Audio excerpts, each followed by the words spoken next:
Bismillahirrahmanirrahim. Assalamualaikum warahmatullahi wabarakatuh.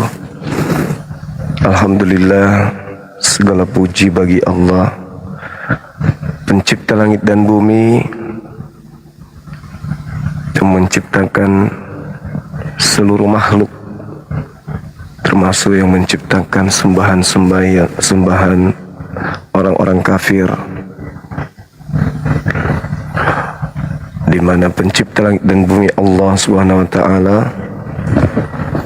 membuat mereka orang kafir ini sudah pantas mendapatkan hukuman dikarenakan pada kehidupannya di atas muka bumi mereka tidak mengikuti apa yang menjadi perintah dari pencipta melalui para nabi.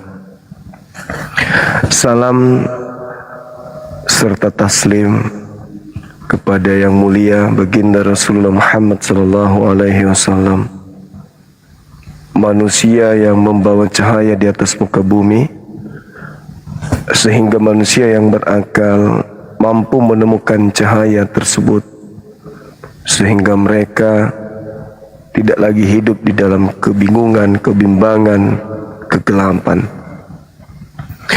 Baginda Rasulullah Muhammad sallallahu alaihi wasallam diutus sebagai pembawa petunjuk kepada anak keturunan Adam agar mereka semuanya bisa tercerahkan menuju kembali kepada keridaan Allah, keselamatan kekal, yaitu surga.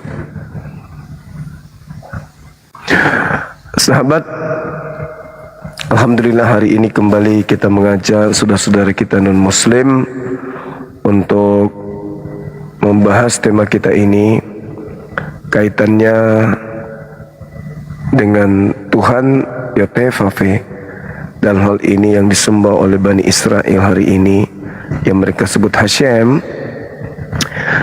Sahabat Bade,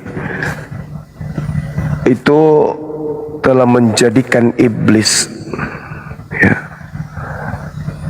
sebagai penolong bagi mereka orang-orang yang kufur terhadap apa yang dianugerahkan kepada Bani Israel berupa diutusnya seorang nabi yang lahir di tengah-tengah mereka yang bernama Isa alaihissalam, yang kemudian mereka tolak bahkan berupaya untuk membunuhnya, sehingga pencipta menjadikan pengganti daripada Nabi Isa sebagai penolong bagi mereka. Baik teman-teman sekalian, semoga siang hari ini kita kedatangan tamu yang berkualitas, yang memahami tentang agama mereka, benar-benar memahami, bukan hanya berdasar terhadap doktrin dan dogma, sehingga ya paparan-paparan mereka berlandaskan terhadap kitab suci, kitab yang mereka anggap suci. Amin. Kita angkat dulu sebagai pembuka saudara kita lulusan dari Golgota ya.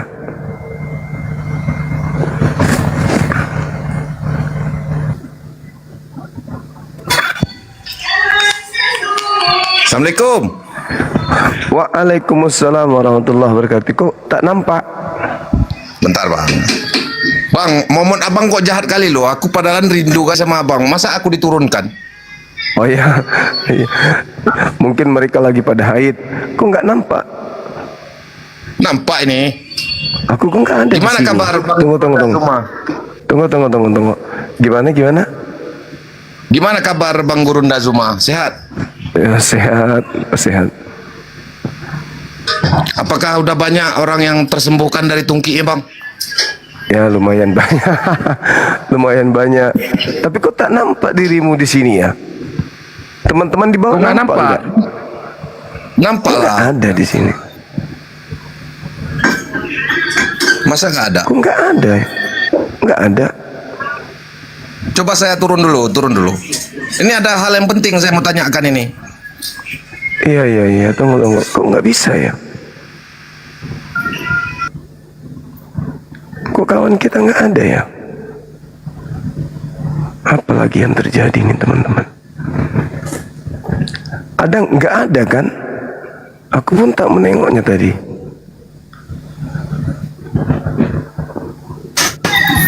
Nggak ada. Ah, ini udah disabotase nih. Kok bisa ya?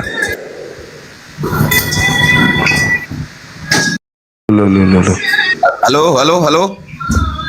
Iya, tunggu. Kok bisa ya? Kok tak nampak tamunya?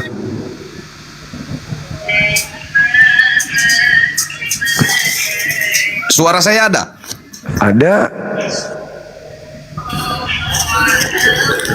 Bang, saya mau tanya nih Bang, ini berkenanan dengan apa yang dialami oleh wak saya atau om saya, Pak JK Bang. Gitu gimana menurut pendapat Abang? Tunggu ya, sabar. Menarik untuk kita bahas tuh. Sabar. Ini kita nggak nampak dirimu, kawanku. Nggak ada bangku ini di sini. Coba saya keluar dulu Bang. Tunggu. Coba yang lain aku naikkan dulu ya. Apakah semuanya berlaku seperti itu atau gimana ini? Tunggu.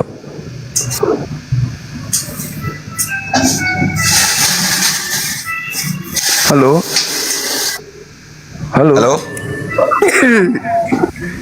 Itu kan tak nampak loh.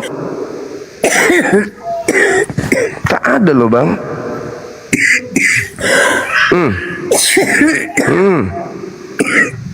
Itu kan.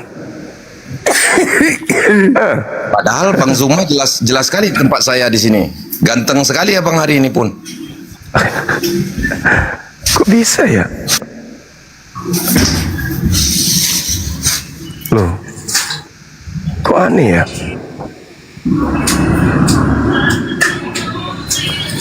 Apa yang terjadi, Jangan-jangan teman-teman? Gak ada.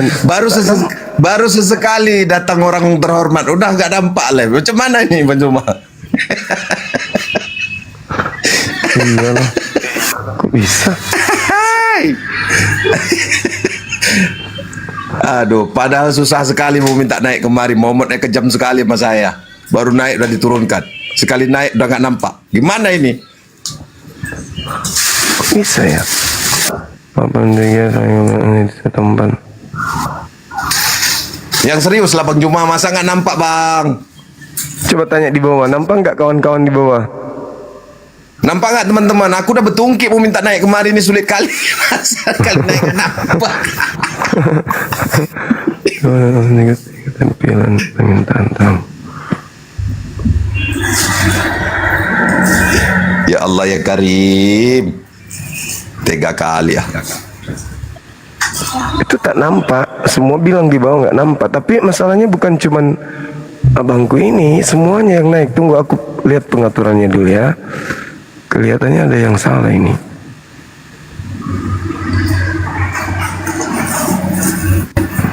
Pokoknya pesan saya kepada penonton, jangan coba-coba ganggu Bang Gurunda Zuma ya. Kalau ganggu nanti berurusan sama saya. Ini apa ngangkat saya ini? Masya Allah. Tamu dan penonton segera melihat dan nggak ada. Tetap aja nggak ada. Gimana dong? Bang Arif monitor nggak ya? Apa jangan-jangan kerjaan Bang Arif? Dia nolak aku kemarin itu. Coba saya keluar dulu lah Bang. Ya jadi gak enak Bang. Tunggu. Kita cek lagi.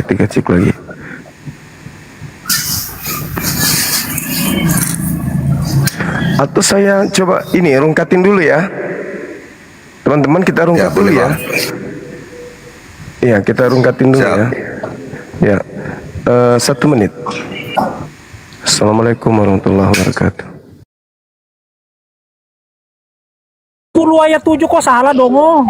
Itu menyembah dari mana? Mana yang menguatkan itu menyembah? Kamu Ajar juga terus, bisa Man. ketawa, Bukan menyembah, membiaskan. jadi bukan menyembah. Membiaskan? Mau bias kemana lagi? Oke, lu mau pakai terjemahan yang mana? Terjemahan yang mana? Bias. Ini bukan les bahasa asing, Mbak. Ini penjelasan teologi kekristenan. Aduh, teologi lagi nih, termasuk teologi dong. Oh, aduh. Asal asing itu bukan teologi, orang purba. Dulu pakai Google Translate baca. You shall not bow down yourself to them, nor serve them. Serve di sini apa bahasa Yunaninya? Kita nggak akan les bahasa asing, nggak akan main di gua karena orang yang tidak Bukan beriman bilang masalah menyembah. Di sini ada menyembah nggak? tidak, orang yang tidak mempunyai jejak pembelajaran keimanan kekristenan yang solid, itu akan Oke. memutar kata dan kalimat. Itu akan memutar kata Menyembah dan kalimat, bahasa Yunani memakai apa, Pak? istilah asing, tetapi tidak ada kandungan unsur teologis Jawab, menyentuh Cete. inti dari pengajaran. Aduh, congor aja ini si aduh. katolol ini. Meminum berapa kali? 8 kali. Tertawa Makanya jangan congor. ketika tahuanmu 9 kali. Ya udah aku tanya, menyembah bahasa Yunaninya apa? Jangan, kita nggak les bahasa asing, Pak. Kita Jawab, pengajaran Cete. iman kekristenan, sharing iman kekristenan, bukan les bahasa asing, Pak. Lah ini kita Jawab lagi bahas saja. iman Kristen dong. Oh, emang kita lagi bahas apa di sini? 10 kali, Pak. Ya. Anda lanjutkan lagi ke bahas tempat les bahasa menyembah, asing. etimologi menyembah Anda apa dalam iman Kristen. tidak ditemukan ya pengertian ya menyeluruh Anda detail dalam menyembah dalam teologi Ya udah aku tanya, kekristenan. etimologi avoda apa Anda etimologi memutar avoda? kata dan kalimat ke terjemahan bahasa asing Aduh, untuk congor aja, membiaskan congor. pengetahuan Anda. 12 kali Anda melakukan ad hominem untuk membiaskan. Congor aja. Ini adalah contoh-contoh pembias. Para Dia penyesat yang ngomongin tidak pernah etimologi belajar menyembah. iman membiaskan Etimologi kata dan menyembah kalimat. harus pakai apa namanya? Dan ketika altar. kamu Sejak amatin kapan etimologi penjelasannya sejak tidak altar? mengandung kandungan Oi. teologis, penjelasan etimologi keimanan itu artinya apa? kekristenan. Sama sekali tidak mengandung. Yang terkandung Katolol, apa? etimologi Terjemahan artinya apa? bahasa asing dan lain-lain. Nah itu permasalahannya. Kau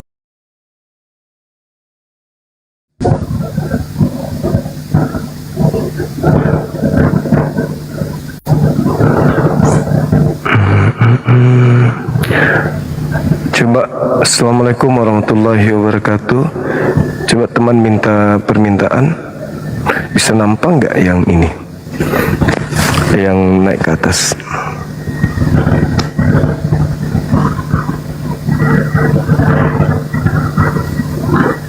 Coba minta permintaan bang.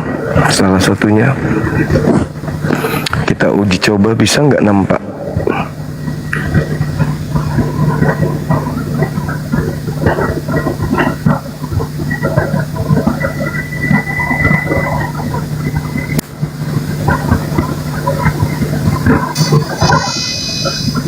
Ah, kelihatan dia. Alhamdulillah.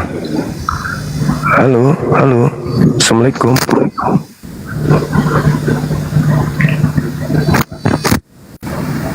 Assalamualaikum. Assalamualaikum. Alhamdulillah. Udah nampak. Mana Bang Bade? Bang Bade silakan. Sebelum kita masuk dialog. Bang Bade mana?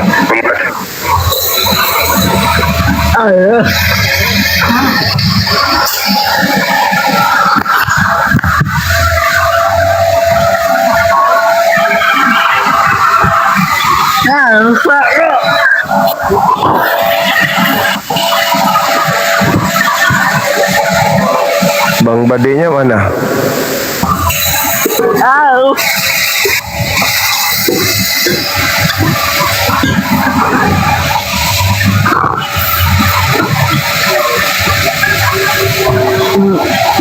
Halo, halo Bang Frans. Halo, Assalamualaikum. Waalaikumsalam. Lagi di mana Abang? Lagi di rumah. Di mana rumahnya? Di mana?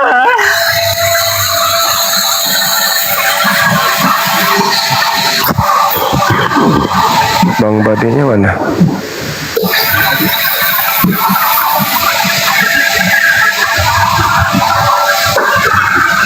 Oke.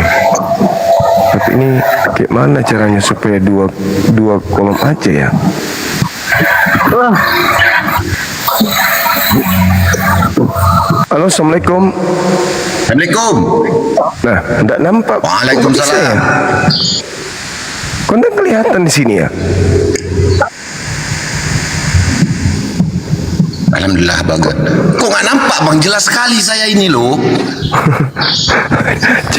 coba tanya di bawah. Nampak nggak abang kita ini? Jelas sekali ini. Macam mana pula nggak nampak? Paparas ada. Dirimu nggak ada. Udah sedih juga nggak ada. Jangan ini. Di bawah aja Saya bang. ada. Di bawah aja. Hah? Di bawah aja saya. Tuh, ada kan suara nggak ada kan? Nggak nampak. Nampak semuanya bersih. Yang di bawah nampak nggak? Nggak nampak. Kalau tempat saya nampak aja nih bersih. Yang lainnya Bang dapat Zuma, nampak Bang nggak? Zuma. Yang lain Bang nampak Zuma, nggak? saya melihat wajah bang itu ganteng sekali bang. Nggak ada cerita nggak nampak. Sangat Iya ganteng. betul. Tunggu, aku tanya guruku dulu gimana ini.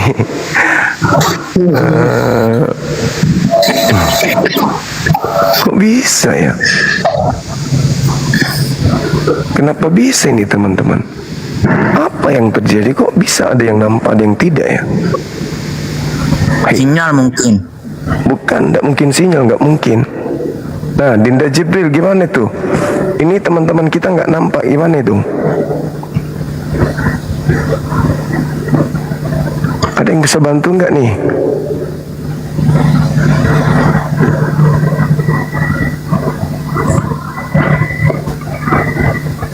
Kok bisa ya? Kok rada aneh ya?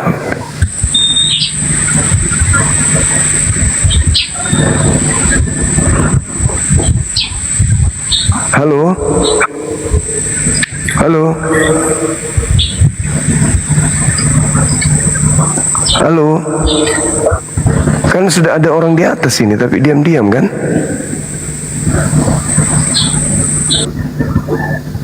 Diam-diam. Kok bisa ya? Hai, apa yang terjadi teman-teman? Ada apa dengan Komal ini? Pengaturan papan. Udah pun.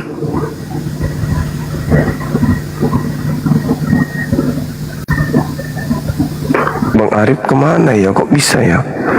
Ini kok kayak gini ya modelnya ya?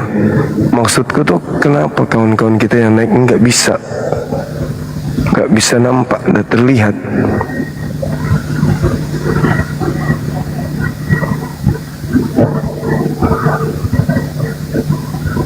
Ada apa gitu? Jadi serem juga ini kok sendiri suara ada tapi nggak ada orangnya. Wah, bahaya ini teman-teman. Gimana dong? Mana guru-guru kita nggak hadir lagi?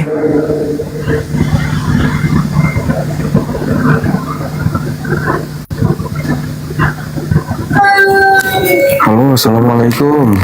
Waalaikumsalam warahmatullahi Itu wabarakatuh. pengaturan yang naik tadi itu lewat pengaturannya diizinkan dulu kameranya. Dia mungkin kameranya nggak diizinkan gitu loh. Punya pengaturan yang tadi yang naik tadi.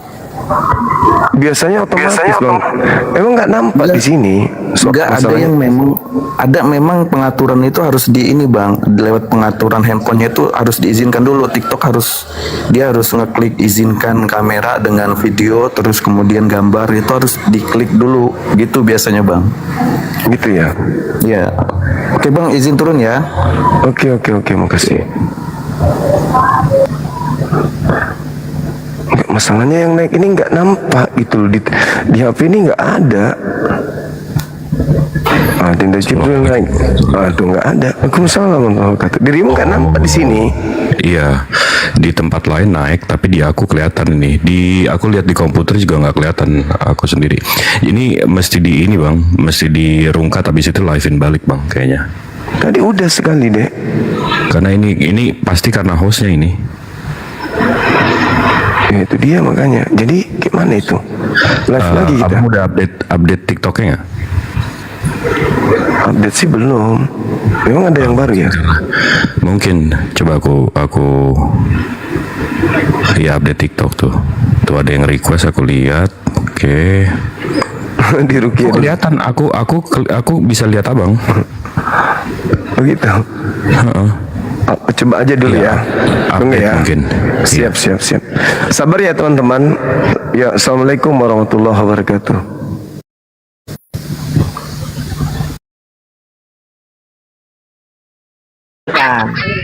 Tampilkan dulu kalimat bersama-sama.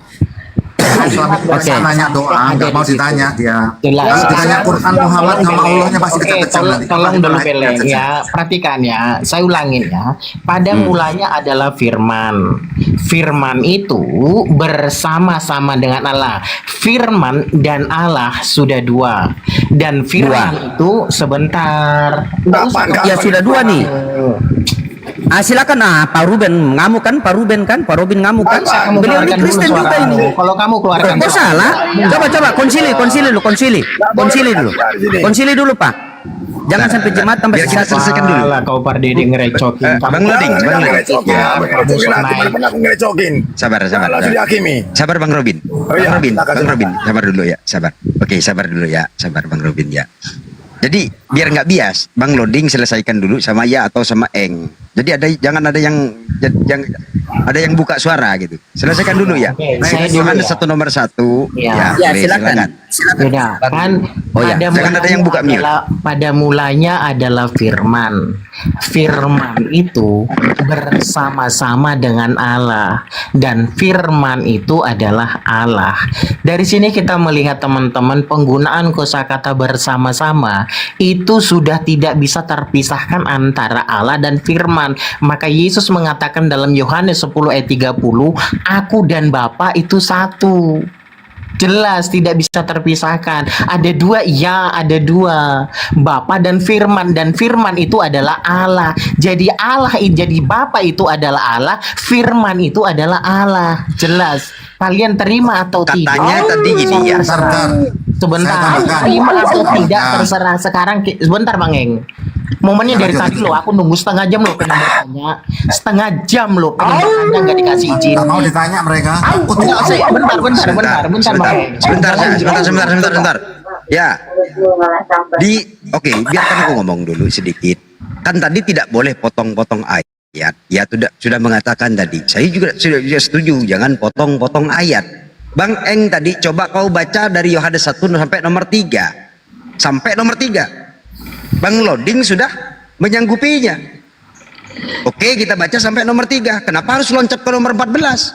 Harusnya clearkan dulu dari Yohanes 1 sampai nomor 3. Firman itu kan karena Sebentar ya. Allahu Akbar. Sebentar dulu. Kita clearkan dulu dari Yohanes 1 sampai nomor 3. Kita clearkan dulu nih sampai selesai. Baru kau boleh bertanya. Clearkan dulu dari Yohanes 1 sampai nomor 3. Jangan loncat-loncat. Ya, Itu dulu, udah. clearkan dulu. Udah. Sepakat Bang Loding? Atau siapa yang mau lanjut? Udah, sebentar. Ya, sebentar. Bang Eng. Kita menjawab semua. Bang Eng, bentar ya, bentar. Satu-satu. Perhatikan ya. Perhatikan. Sini dulu kalian. Iya, perhatikan ya. Kalau mau bilang ada Beleng, ya selesaikan dulu.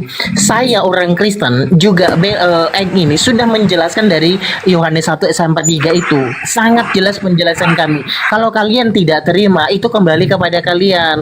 Jangan dikatakan selesaikan dulu untuk dalih supaya kami nggak bisa bertanya. Coba Leng sportif. Ya. Aku ini sportif ya. Ya udah Ini sekarang tadi kami membawakan. kami sudah menjelaskan, kalian tidak terima penjelasan kami, terus mau gimana? Bang Loding, siapa yang mau diskusi nih? Bang Apologet, Bang Papi, Enggak, saya atau sama siapa? si Loding dulu. Lah. Saya sama si Loding Sebentar. dulu. Tanya dulu, ditanya Saya- gantian lah. Bentar, Bang. Sabar dulu. Aduh, memang susah lah ngatur orang dua. Dia pas lagi satu kampung. Bang Eng, Sabar izin dulu dulu, ya Bang Eng. sabar dulu. Bang Eng, tolong ya Bang Eng. Sabar Aku dulu ya dulu. Bang Eng. Lanjut Izin, Bang Eng. ya.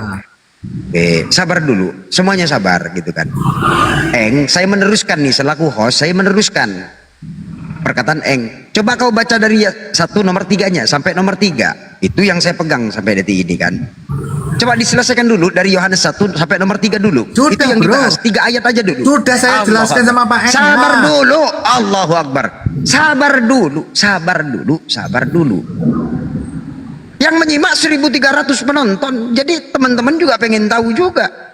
Kebenaran kalau memang tertarik banyak orang berbondong-bondong memeluk Kristen kan begitu. Coba 3 ayat aja dulu. 3 ayat ini dibahas dulu. Kan begitu. Silakan, nggak apa-apa. Ya dengan loading, silakan, nggak apa-apa. Ya, oke. Dari 3 ayat aja dulu. Ya baik, ya saya ulangin ya. Saya tidak tahu kalian mengharapkan seperti apa jawaban dari saya. Menurut pengetahuan dan iman yang saya yakini, saya sudah menjelaskan dengan gamblang bahwa di situ ada Bapa dan Firman. Ya, dan keduanya itu satu, kita bisa korelasikan dalam Yohanes 10 ayat 30. Bapa pada mulanya adalah Firman. Firman itu bersama-sama dengan Allah, dan Firman itu adalah Allah. Jadi Firman itu Allah, Bapa itu Allah. Dua di situ. Kenapa? Karena bersama-sama, menunjukkan ketidak terpisahan kedua oknum itu, yaitu Bapa dan Firman. Jelas itu. Nah sekarang kalau kamu mengharapkan lagi seperti apa, kita tidak tahu menjelaskan seperti apa lagi. Itu yang kita miliki. Kalau kalian pakai alasan supaya kami tidak bisa bertanya, jujur gitu loh. Maksudnya begini ya, kamu bernarasi saja sekalian kamu bertanya biar saya tanggapi narasi kamu tadi, sekalian saya jawab pertanyaan kamu begitu. Oke, Lanjut sekarang saja saya karena bertanya. jawaban kamu tadi itu ngawur. Bikin-bikin Pak Robin itu bisa ngamuk jawaban kamu tadi loh. Saya sekarang bertanya, boleh ya? Oke. Saya nggak dikasih kesempatan. Nanti kamu bertanya, nanti kamu ngobrol berdiri. Nanti ya, sabar dulu, sabar ya. Dikasih kesempatan biar adil, kita adil. Nanti ya. Perhatikan. Sekarang saya bertanya. Tadi aku nggak dikasih kesempatan. Nanti ya, sabar dulu, sabar ya. Pertanyaan saya sama kamu Loding ya, dalam iman Islam itu Allah menciptakan segala sesuatu dalam 6 masa. Masa keberapa Allah menciptakan Adam? Pakai dalil Quran ya, saya tidak percaya hadis. Saya minta dalil Quran karena bicara penciptaan. Jawab. Oke. Masa kamu bertanya sama saya tapi kamu batasi saya punya jawaban? Karena Mesti saya minta mau perkataan Allahmu bukan perkataan kamu? Muhammad. Saya mau perkataan Allah, Oke, baik. bukan perkataan Muhammad. Baik, kamu dengar baik-baik ya. Kamu dengar baik-baik ya.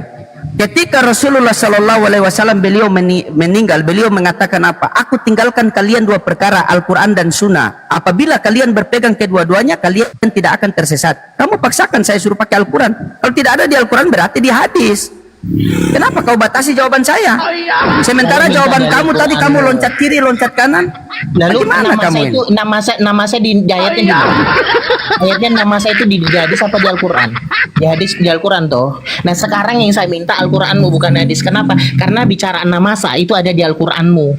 Masa keberapa diciptakan Adam? Kok dia yang ngatur? Oke. Bukan ngatur. Juga ini.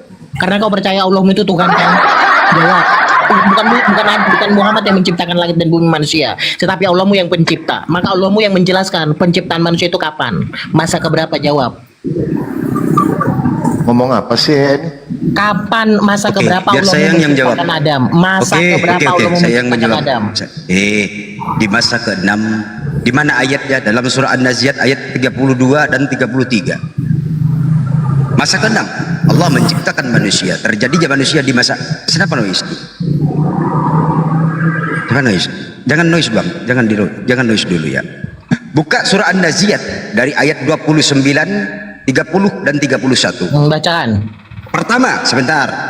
Kau kan minta penjelasan. Kepada kami umat Islam. Di dalam surah Al-Anbiya ayat yang ke-30, jelas Allah di sana. Apakah orang kafir tidak mengetahuinya bahwasanya langit dan bumi itu dahulunya menyatu, kemudian Allah pisah menjadi dua bagian? Allah pisah menjadi 2 bagian. Kelanjutannya di mana ayatnya? Dalam surah An-Naziat ayat yang ke-28. Rafa'as samqaha fawaswaha. Allah tinggikan bangunan di langit dulu. Setelah itu bumi diselesaikan. Setelah bumi, karena buminya sudah ada, karena bahan dasarnya manusia itu dari tanah, Maka bahan dasarnya manusia ini kan dari tanah, sudah ada buminya. Kemudian Allah lanjutkan ayat selanjutnya dalam ayat ke-29 28 ke 29, Allah ciptakan air. Manusia tercipta juga dari air. Airnya ada, buminya ada, bahannya sudah ada ini. Untuk menciptakan manusia, bahannya sudah ada. Kemudian dilanjutkan ke ayat 33-nya. Itulah yang untuk diciptakan kesenanganmu itu kepada manusia dan hewan ternakmu. Itu penjelasannya sudah selesai. Silakan Yang kalau ada saya yang mau lanjut. tanya, Beleng, yang Tuh saya kan? tanya, Ya. kamu kan menjelaskan tahap fase masa. Itu penjelasanmu. Yang saya Tanyakan masa tadi. Sebentar. Bertanya aja salah. Sebentar. Soalnya Dalam iman Islam, Allah menciptakan 6 masa. Kalau ada angka 6, itu dimulai dari 1, 2, 3, 4, 5, 6. Nah, dari 6 angka atau 6 masa keberapa Adam itu diciptakan? Jawab. Sudah dijelaskan masa ke-6. Kamu menjelaskan tahapan penjelasan penciptaan. Lebih spesifik. Yang saya minta masa keberapa Allah menciptakan Adam? Jawab. Apanya yang mau dijawab? Sudah Kamu jelaskan dalam surah menjelaskan An-Naziyat. tahap penciptaan. Saya tanya masa keberapa Allah. Saya nggak butuh kamu aku. Sudah dijelaskan bolak-balik. Dalam surah Al-Anbiya ayat 30, dijelas nih. Apakah orang kafir ini masa pertama? Ini masih pertama, masa pertama. Apakah orang kafir tidak mengetahuinya bahwasanya langit dan bumi dahulunya menyatu? Masa pertama. Lalu lanjut masa kedua. Surah Al-Anbiya ayat yang ke-28. Rafa'as samqaha fawaswaha. Kemudian Allah pecah menjadi yang dipecah itu tadi menjadi 2 bagian. Allah tinggikan langit nih di masa kedua. Dilanjutkan lagi. Kemudian disempurnakan. Allah ciptakan malam, ciptakan siang. Berarti sudah ada matahari di sini. Sudah ada matahari karena sudah ada terang. Begitu penjelasannya. Ketiga, Allah hamparkan bumi ini. Ini masa keempat. Ini masa keempat. Sudah jelas nih. Berunut. Nggak usah ke hadis. Di dalam Al-Quran sudah ada. Kemudian dilanjutkan ke ayat 33-nya. Itulah yang kuciptakan untuk kesenanganmu dan hewan ternakmu. Selesai. Selesai sudah. Ini yang sering ditanyakan oleh Mikana. Sudah kujawab ini. Kemudian diulang-ulang. Padahal ini sudah jelas nih, secara detail nih. Kemudian penciptaan pertama itu oleh Allah, penciptaan Al-Anbiya ayat 30, sistem Allah pakai kepada penciptaan Siti Hawa. Di mana ayatnya? Surah Al-Isra surah An-Nisa ayat pertama. Apakah orang kafir tidak mengetahuinya bahwasanya Siti Hawa diciptakan dari yang satu? Ini sistem sudah yang dipakai oleh Allah. Selesai sudah perkara. Kalau di Islam jelas. Sistem yang dipakai dalam surah Al-Anbiya itu dipakai kepada penciptaan Siti Hawa. Apakah orang kafir tidak mengetahuinya bahwa Siti Hawa diciptakan dari yang satu, diambil dari tulang rusuknya. Ini jelas kalau di dalam Islam. Apalagi yang mau dibantah? Enggak usah ke hadis. Langsung dari Al-Quran, sumber Al-Qurannya sendiri. Selesai sudah. Lanjut. Bang Apologet atau Bang Bapi, silakan Bang Bapi. Iya, kalau mereka kan maunya setelah sekian kan, itu sebenarnya ya teman-teman banyak kok di dalam Al-Quran ya. Tadi sudah dijelaskan oleh Bang David ya, Nah kalau di Islam jelas dia pemaparannya ya kan. Nah setelah semua dijadikan dalam 6 masa, lalu itu diproses 6 masa itu baru penciptaan manusia. Jadi manusia ini masuk ke golongan masa ke-6. Gampang kok ya. Lalu di surah Al-Hijrah dikatakan kami menciptakan manusia dari tanah. Di situ prosesnya. Jadi dalam tahap masa ke-6. Gampang kok ya. Begitu paham sampai di situ? Tapi masalahnya dia mau terima atau tidak, Papi. Karena mereka ini kalau menolak Al-Quran itu wajar, karena mereka ini adalah Kristen. Tapi kalau mereka tidak mengerti Bibel, ini yang kurang ajar. Bibel saja tadi terputar-putar kan. Saya cuma tanya satu, tadi kita terputar-putar, Papi, dari mai laki sampai orang pung laki. Nah, sampai pada Romes keluar. Nah, Kalau Eng ini kalau apa Eng ya di muka mic dulu Eng, kita diskusi santai deh ya, nggak usah ngotot-ngotot lah Eng ya. Saya suka ini Eng ini berdiskusi Mas. Bisa dibuka mic-nya Eng. Iya dia bagus, tapi dia terpancing dengan dia tadi. Sama Engi suka, sama saya nggak suka, nggak adil lah. Suka lah saya, suka. Kalau Pak Robin ini bukan diskusi, tawuran. Kalau Pak Robin ini tinggal klik aja sih, iya kan, tinggal klik. Saya jangan diklik-klik, biarkan Bapak yang mengklik saya. Maha pencipta yang mengklik saya, jangan manusia. Oh begitu. Apapun apalagi Ohea tadi, manis. Itu 2 akunnya manis. Itu tiap hari berdebat dengan saya, dia nggak sanggup, turun terus dia. Makanya tadi saya diam. Buka mic dulu Eng. Situ tegas terus. Langsung Eng, buka campakkan mic dulu Eng. Oke, siap. Eng, buka mic dulu Eng. Eng, halo Eng. Merajuk dia papi. Merajuk. Dia merajuk tadi. Sebenarnya Yohanes 1:13 itu kembali kepada Allah Ya. gitu loh. Karena tidak mungkinlah ada yang berfirman kalau tidak ada yang berfirman. Jadi segala sesuatu dijadikan oleh Dia kembali ke Allah. Itu bukan firman. Astagfirullah, gampang banget baca gitu. Adalah aku salam dulu. Assalamualaikum warahmatullahi wabarakatuh. Waalaikumsalam.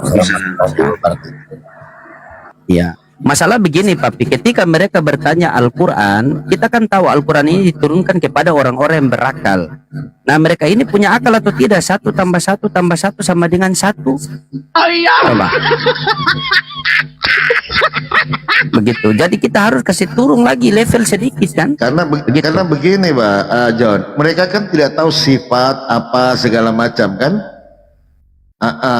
Jadi kalau di Yohanes 1:1 itu berbicara sifat, bukan 2. Ya, akhirnya 2 nanti di situ Bang Lodi yang dia pecah kan.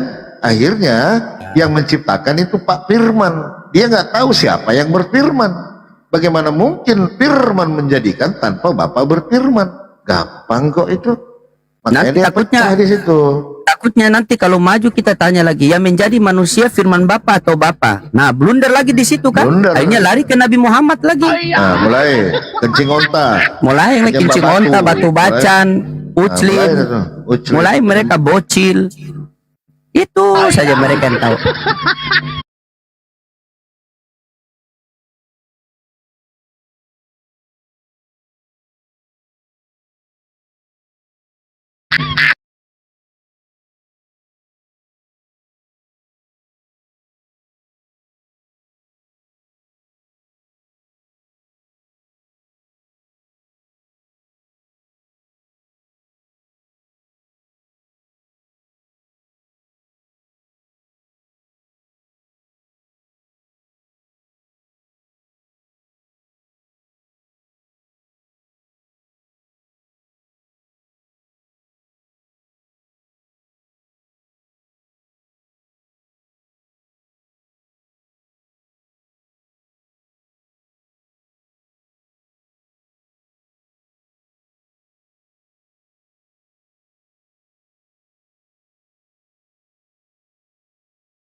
Kelihatannya memang agak berat ya. Apakah pengaruh HP atau apa kita belum tahu, tapi ya semoga aja. Kalau belum bisa juga, coba minta permintaan.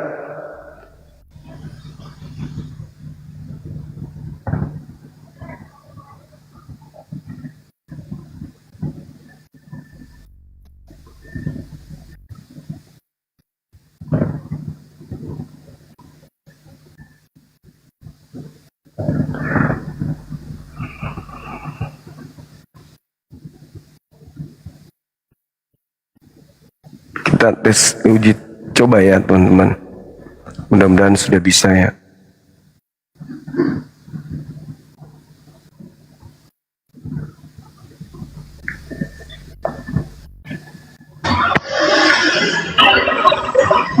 Halo, semangat. Udah lampu. Mudah-mudahan tidak berubah lagi. Coba.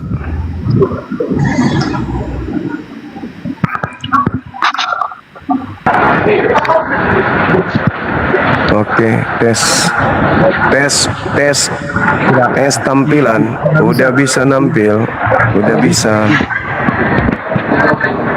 Mantap bang, mantap. Mantap sekali. Terima kasih Bang Arif, luar biasa. Assalamualaikum bang Juma. Waalaikumsalam warahmatullahi wabarakatuh. Udah sip bang Juma, udah sip, udah bagus. Udah oke bang. Baik, makasih. Turunkan bang Juma, Makasih turunkan, teman-teman. turunkan. Makasih. Ya. Makasih. Kita naikkan saudara kita yang non muslim.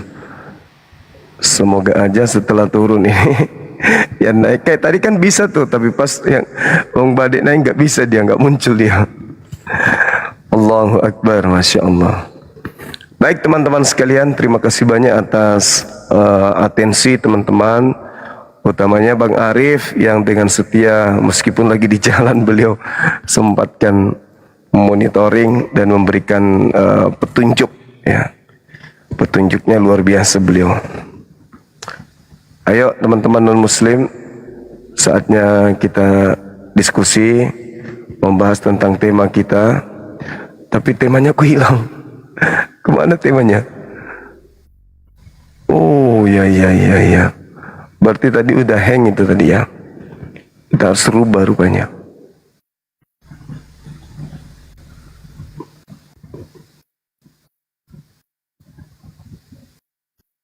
Apa jaringan ya temannya?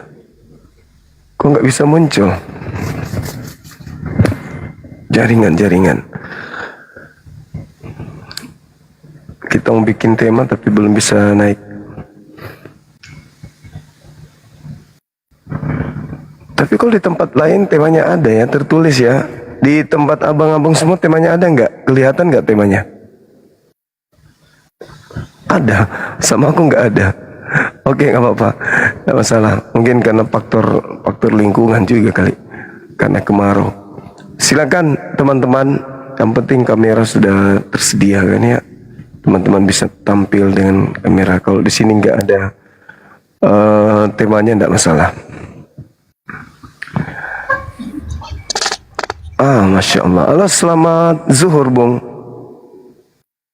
Halo. Oke, apa-apa. Silakan teman-teman non-muslim ajukan permintaan. Kita diskusi bahas tema ini. Tema ini masih hangat untuk kita perbincangkan. Biar semua teman-teman paham. Oh iya juga ya, kok bisa ya? Kan orang Yahudi punya Tuhan, kok Tuhan kami kok beda? Ada apa ini? Kok Tuhan kami beda, kan gitu. Nah, untuk itulah kemudian ya mari kita bahas. Gitu cuman. Kita tag dulu teman-teman kita para debater Kristen. Mudah-mudahan mereka monitor. Ibu yang murtadin itu kurasa nggak berani lagi dia tampil. Nggak berani lagi dia. Allahu Akbar, Masya Allah. Bang Zuma. Halo, semangat siang. Siang bang, Ya. silakan. Tapi sorry, saya tidak bisa. Saya tidak bisa on cam nih. Situasi lagi di ini bang. Apa tuh? Tidak bisa on cam. Ya. Nggak bisa on cam. Jadi gimana? Boleh ya kita diskusikan? Harus. Kan belum ada permintaan dari yang lain bang. Silakan aja. Sambil nunggu teman-teman. Jadi apa yang mau dibahas? Tunggu. Terkait tema. Apa yang mau dibahas? Kamu buat Tuhan baru. Bagaimana? Iya.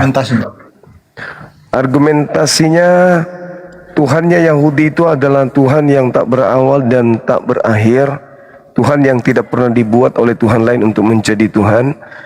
Sedangkan Yesus ini berdasarkan dalil KPR 236, Yesus adalah Tuhan yang dibuat oleh Tuhan Yahudi untuk mereka yang menyalib Yesus. Begitu bang.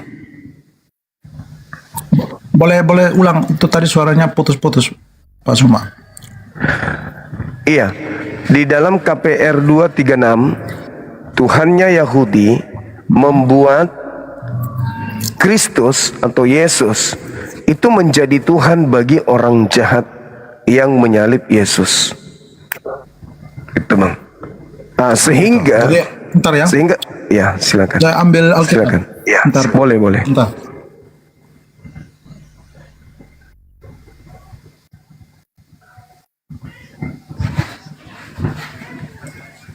Kisah Rasul berapa tuh?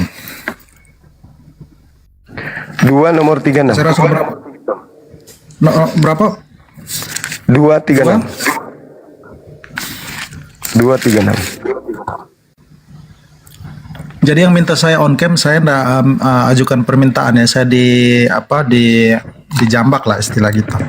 Jadi sikon tidak memungkinkan saya untuk on cam, jadi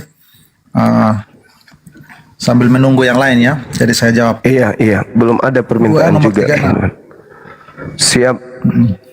Jadi seluruh kaum Israel harus tahu dengan pasti bahwa Allah telah membuat Yesus yang kamu salibkan itu menjadi Tuhan dan Kristus.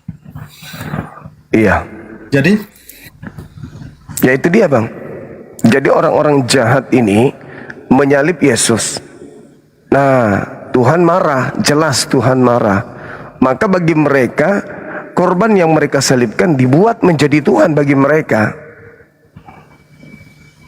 Nah, sehingga terjadi dua Tuhan. Tuhan yang Tuhan yang betul dan Tuhan yang dibuat menjadi Tuhan-Tuhanan untuk orang jahat. Itu yang saya pahami bang. Silakan.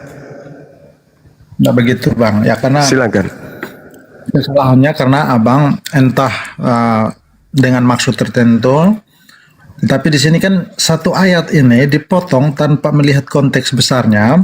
Silakan. Itu Alkitab secara keseluruhan atau minimalah perikop ini dalam Kisah Rasul, terus mengambil satu kesimpulan begitu. Saya pikir dalam membaca teks manapun ini sesuatu yang sangat keliru.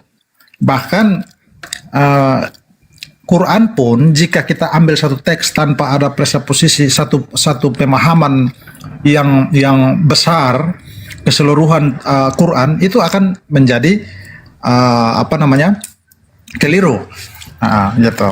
Sementara di Alkitab kalau kita baca dari Kejadian sampai Wahyu secara runut abang, Perjanjian Lama sendiri kan YHWH itu ketika Yesus datang, apa yang dia buat itu seolah-olah dia mendeklarasikan diri bahwa dialah YHWH yang ada di Perjanjian Lama. Gitu Bang Zuma. Oke, baik. Itu pandangan Anda disebabkan karena Anda sudah menerima Tuhan yang dibuat ini sebagai sembahan saudara. Yesus ketika datang di tengah-tengah kaumnya, tidak pernah Yesus itu mengatakan dia adalah Yod-Heh-Vav-Heh itu sendiri. Tidak sama sekali. Bahkan dia mengatakan bahwa segala kemampuan yang dia lakoni, segala mukjizat yang dia lakukan, bahkan sekedar ucapannya saja, itu bukan ucapan dia, tapi ucapan hakikat yang mengutus dia. Firman yang kau dengar dari aku bukan dari aku. Pekerjaan yang kau lihat dari aku itu bukan aku. Jadi semua putus-putus nih Bang. Ini apa sinyal saya atau di situ ya? semua yang dilakukan oleh Yesus itu dilakukannya sebagai utusan, bukan sebagai Tuhan itu sendiri. Faktanya, sampai hari ini orang Yahudi masih menyembah kepada Tuhan mereka dan tidak menyembah kepada Tuhan yang dibuat oleh Tuhan mereka. Yang menyembah kepada Tuhan yang dibuat oleh Tuhan mereka hanya orang-orang asing di luar mereka yang menggunakan terjemahan kitab mereka. Itu real. Begitu abang. Silakan. Kesalahan juga cuma. Sementara penulis kitab para rasul sendiri, rasul-rasul sendiri itu orang Yahudi Bang Cuma. Jadi kalau Abang Cuma bilang orang Yahudi sekarang, ya tidak semua orang Yahudi Bang Cuma. Bahkan orang-orang kekristenan pertama itu kan di sana. Orang-orang Kristen pertama 3.000 orang bertobat saat Petrus berkhotbah itu kan orang Yahudi Bang. Rasul-rasul yang menulis kitab ini orang Yahudi Bang. Bagaimana mungkin Abang bilang begitu? Itu yang pertama. Yang kedua Bang Cuma, terkait dengan Abang Cuma bilang Yesus hanya utusan, itu Abang Cuma mengambil satu ayat, ya lagi-lagi ya satu ayat tanpa melihat keseluruhannya. Memang kami percaya bahwa Yesus itu sebagai utusan dalam konteks relasi dengan Bapaknya, relasi Allah Tritunggal. Tetapi bahwasanya dalam kitab-kitab Injil sendiri, apa yang dia buat, contoh aku adalah roti hidup, itu mengingatkan orang Israel, terkhususnya orang-orang ahli Taurat yang seharusnya mengerti bahwa dia sendiri adalah YHWH yang memimpin Musa dan orang Israel kala itu di padang gurun ketika menurunkan mana roti surgawi itu. Sehingga dia bilang ego emi, ketika di situ ego emi itu dia mau katakan bahwa dia adalah YHWH itu sendiri Bang Cuma. Jadi gitu Bang. Oke, baik. Yesusnya bersaksi. Yohanes 5:36, ada kesaksianku yang lebih penting dari kesaksian Yohanes Pembaptis. Seluruh pekerjaan yang aku kerjakan, pekerjaan itulah yang aku kerjakan saat ini, dan pekerjaan itu bersaksi bahwa Bapa yang mengutus aku. Jadi tidak ada unsur ketuhanan. Iya, dia diutus. Berarti dia bukan Tuhan. Segala sesuatu yang diutus Tuhan bukan Tuhan. Lalu dia mengatakan bahwa Yohanes 17:8, segala firman yang engkau berikan kepadaku telah aku sampaikan kepada mereka, dan mereka telah menerimanya, dan mereka percaya dengan pasti bahwa engkaulah yang telah mengutus aku. Pekerjaan Yesus bersaksi, Yesus utusan. Ucapan Yesus bersaksi, Yesus adalah utusan. Titik. Akan tetapi sebagai utusan ada yang membencinya. Yang membencinya itulah yang menyalibkan. Maka bagi mereka yang membenci Yesus, Tuhannya Yahudi menjadikan Yesus yang mereka benci ini sebagai sembahan mereka, sebagai hukuman. Ketika saudara mengatakan ada 3.000 orang kemudian yang percaya, Bung, itu setelah Yesus menasihati murid-muridnya, akan datang penyesat memakai namanya dan akan menyesatkan banyak orang. Jadi kalau sudah mulai di situ ada pengikut-pengikut daripada kekristenan menuhankan orang yang dilantik Tuhannya Yahudi, maka saat itulah Anda sudah membuktikan bahwa apa yang dinubuatkan Yesus, banyaknya orang yang disesatkan, itu sudah mulai tergenapi. Gitu Bang. Oke Bang Cuma. Jadi tadi Bang Cuma menyatakan Yesus utusan itu dari Yohanes berapa Bang? Supaya kita Yohanes 17 nomor 8, Yohanes 5 nomor 36. Itu rangkuman dari seluruh pekerjaan atau mujizat yang dilakukan Yesus. Khotbah Petrus. Oke, kita lihat. Silakan. Yohanes 17 ayat 8. Ya. Ini sambil menunggu tamu Bang Cuma yang on cam ya. Saya mungkin tidak bisa berlama-lama ya. Belum. Yohanes 17 ayat 8. Ya. Jadi begini bunyinya. Sebab segala firman yang engkau sampaikan kepadaku telah kusampaikan kepada mereka, dan mereka telah menerimanya. Mereka tahu benar-benar bahwa aku datang daripadamu, dan mereka percaya bahwa engkau yang telah mengutus aku. Nah, jadi berdasarkan ayat itu Bang Cuma menyatakan bahwa ya ini secara eksplisit kan Yesus menerima firman dari Bapa, dan itu benar adanya. Yang tadi saya bilang apa? Dalam konteks relasinya dengan Bapa, dia sebagai anak, ya dia sebagai utusan, tetapi tidak berarti bahwa karena dia diutus dia bukan Allah. Nah, analogi sederhana Bang Zuma gini. Bang Zuma mengutus anak Bang Zuma untuk atau bukan mengutus lah, menyuruh anak Bang Zuma untuk pergi belanja ke Indomaret contoh. Apakah itu menghilangkan esensi daripada anak Bang Zuma sebagai manusia, orang manusia? No, tidak. Kecuali jika Bang Zuma percaya kalau anak Bang Zuma itu saya menyuruh dan dia pergi, berarti dia bukan manusia. Dia lebih rendah dari saya. Nah, begitu Bang Zuma. Di dalam relasi antara tiga pribadi Allah Tritunggal, dalam konteks itu Yesus sebagai anak Allah dan dia menjalankan apa yang menjadi misi daripada Allah Bapa. Iya. Kan gitu Bang Zuma. Iya, jadi anak saya itu bukan saya, Bung. Yesus bukan Tuhan itu sendiri, bukan. Kalau Yesus itu adalah Bapa itu sendiri, Elohim itu sendiri, ya tanyal dia kemudian dilantik jadi Tuhan. Kenapa pula dibuat? Kalau memang dia Tuhan, kenapa dia dibuat? Sedangkan Justru itu Bang Zuma. Sedangkan kedatangan Yesus itu hanya yang kita pahami. Iya, Yesus itu Ada sinyal saya datang. mungkin ya. Yesus itu Justru datang itu Bang Zuma. hanya untuk sebagai Mesias utusan Tuhan tok, bukan Tuhan. Yesus Tuhan hanya untuk orang yang membencinya. Yesus tidak dijadikan Tuhan untuk seluruh alam. Yesus hanya Tuhan untuk oknum tertentu, yaitu yang membenci dirinya. Kepada yang membenci Yesus inilah dia sebagai Tuhan. Yesus bukan Tuhan untuk yang lain. Dia hanya utusan, dia hanya Mesias, bukan Tuhan. Tetapi bagi mereka yang menyalib, yang membenci, yang adalah angkatan jahat, Yesus Tuhan bagi mereka. Nah, Anda ikut-ikutan di situ berarti Anda terjerat oleh angkatan jahat. Itu real, Bung. Itu fakta. Itu keadaan yang tidak bisa dipungkiri. Tuhan pencipta langit dan bumi bukan manusia, bukan anak manusia. Masakan Maria melahirkan Tuhan? Masakan Maria yang adalah ciptaan melahirkan pencipta? Itu logika yang dari mana datangnya sampai itu bisa diterima? Yang pada dasarnya adalah Yesus bukan Tuhan, tetapi bagi orang jahat, Tuhan yang benar-benar Tuhan menjadikannya sebagai Tuhan bagi mereka. Karena sudah pantas untuk sesat. Siapa suruh membunuh orang benar? Kan sudah ada diperintahkan. Jangan kau membunuh orang benar. Jangan kau membunuh orang yang tidak bersalah. Gantiannya. Dibunuh. Ya itu hukumannya. Menyembah kepada ciptaan. Silakan. Oke Bang Zuma, saya lagi gantian ya. Baik, jadi suara saya putus-putus tidak Bang? Ini kayak di sini bagus. Cuma di sini putus-putus Bang.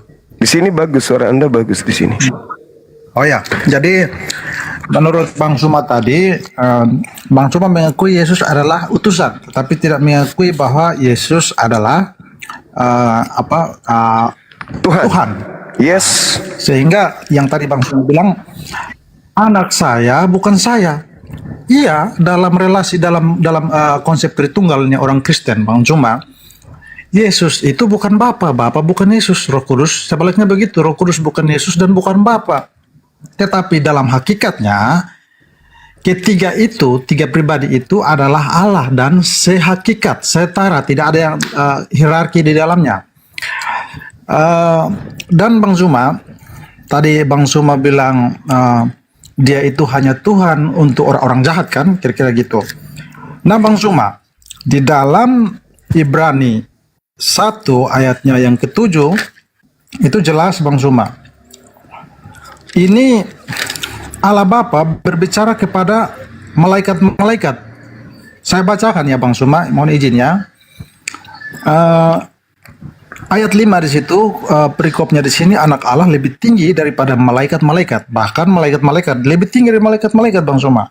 Karena kepada siapakah di antara malaikat-malaikat itu pernah ia katakan, anakku, engkau? Tidak ada, tidak pernah. Cuman Yesus Kristus. Engkau telah kuperanakan pada hari ini. Dan aku akan menjadi bapanya dan ia akan menjadi anakku. Lanjut di ayat ke-7. Bang Zuma, Dan tentang malaikat-malaikat ia berkata, yang membuat malaikat-malaikatnya menjadi badai dan pelayan-pelayannya menjadi nyala api. Tetapi tentang tentang Kristus ini, ia berkata, tahtamu ya Allah. Bahkan Bapa memanggil anak ini Allah, karena memang mereka sehakikat. Dan itu cocok dengan Filipi 2 ayat 6. Yang walaupun dalam rupa Allah, dia tidak menganggap kesetaraan dengan Allah sebagai milik kepunyaannya, tetapi dia mengosongkan diri dan bahkan taat sampai mati di kayu salib. Jadi dalam konteks dia sebagai hamba, sebagai utusan, ya itu memang tugasnya. Misi Tuhan Yesus Kristus, misi Mesias itu datang untuk menderita. Menderita supaya apa? Menderita mati supaya apa? Ada konsep pengganti. Kita yang harusnya dihukum tidak mendapat hukuman, kan begitu. Tetapi ada syaratnya, yang percaya, khusus yang percaya. Kalau tidak percaya tidak bisa. Nah, jadi itu Bang Suma. Jadi ketika Bang Suma bilang tadi hanya menjadi Tuhan untuk orang-orang jahat, itu tidak ada dalil, argumentasi itu tidak berdasarkan dalil kitab suci. Justru yang saya tunjukkan tadi di sini, bahkan malaikat-malaikat pun menyembah dia. Bahkan Bapa sendiri memanggil dia Allah. Nah, itu Bang Suma. Silakan. Oke, baik. Ungkapan awal Anda mengatakan, saya akui Yesus itu utusan, tetapi saya juga mengakui dia Tuhan. Itu bagi Anda. Kenapa? Karena tidak mungkin Anda tidak mengatakan dia utusan, karena dia mengajar sebagai utusan. Tetapi karena Anda adalah bagian angkatan jahat, apa yang harus Anda lakukan setelahnya? Mengakui dia utusan, oke. Mengakui juga dia Tuhan.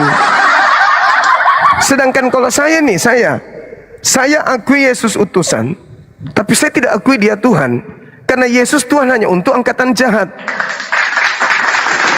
Sebagai angkatan jahat, untuk menjadikan Tuhan, untuk melegalkan ketuhanan Yesus yang dilantik oleh Tuhannya Yahudi, sudah pasti Anda membutuhkan dokumentasi yang mendukung, seperti Ibrani, Galatia, Filipi, Roma, dan Anda membutuhkan itu untuk memvalidasi yang bukan Tuhan ini agar dianggap Tuhan. Demi apa? Demi untuk mencuci otak orang-orang agar mereka juga ikut di dalam kelompok orang jahat. Kalau Yesus itu Tuhan, maka Elohim gugur, bukan Tuhan, karena Tuhan cuma satu. Karena Elohim adalah Tuhan dan Yesus bukan Tuhan, maka muncul prinsip 3 di dalam 1. Sedangkan Yesus sendiri mengatakan, hidup kekal itu mereka mengenal Engkau, satu-satunya Tuhan. Kalau sudah satu-satunya, jangan Anda tambah-tambahin. Tambahin inilah, tambahin itulah, tambahin inilah, tambahin itulah. Jadi di situ memang ada 2 Tuhan. Tuhan yang benar dan Tuhan yang dibuat.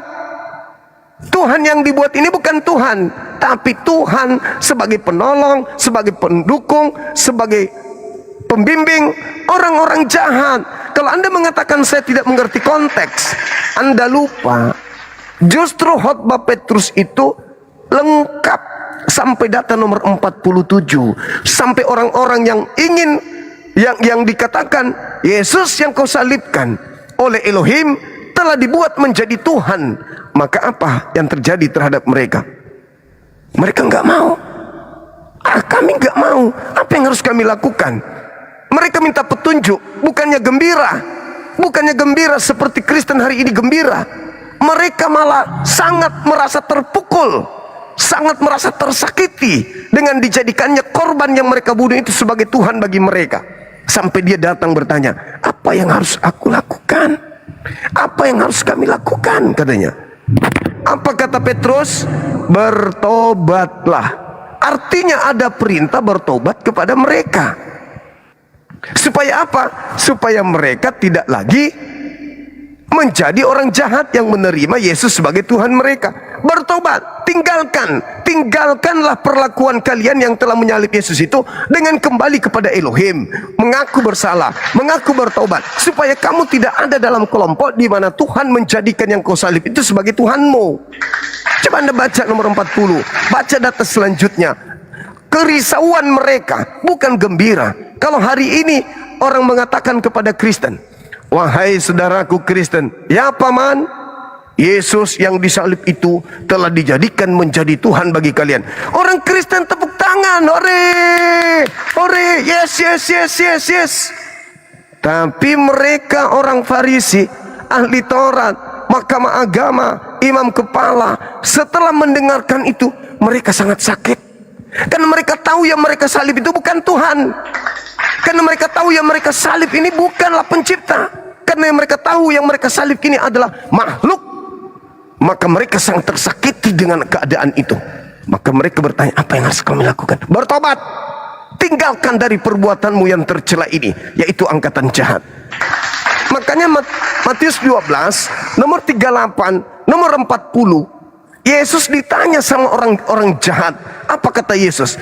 Angkatan jahat ini minta satu tanda, dan tidak diberikan satu tanda apapun selain tanda Yunus. Sebab Yunus 3 hari 3 malam dalam perut ikan, demikian juga anak manusia berada dalam perut bumi 3 hari 3 malam.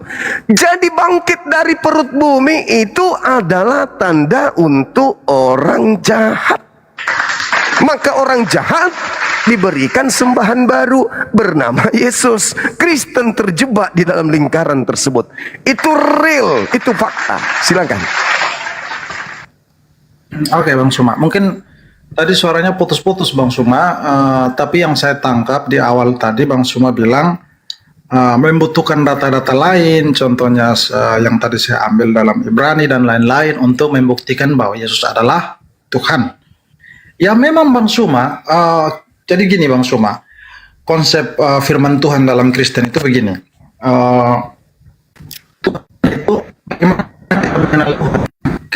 Oh, jaringan beliau memang ini. Jaringan Anda Bang, jaringan Anda. Jaringan. Suara sudah tak terdengar seperti robot. Kita sapa dulu Saudara Garuda. Ya. Halo. Suara abang parah gangguannya Bang. Saudara Garuda, burung Garuda. Halo.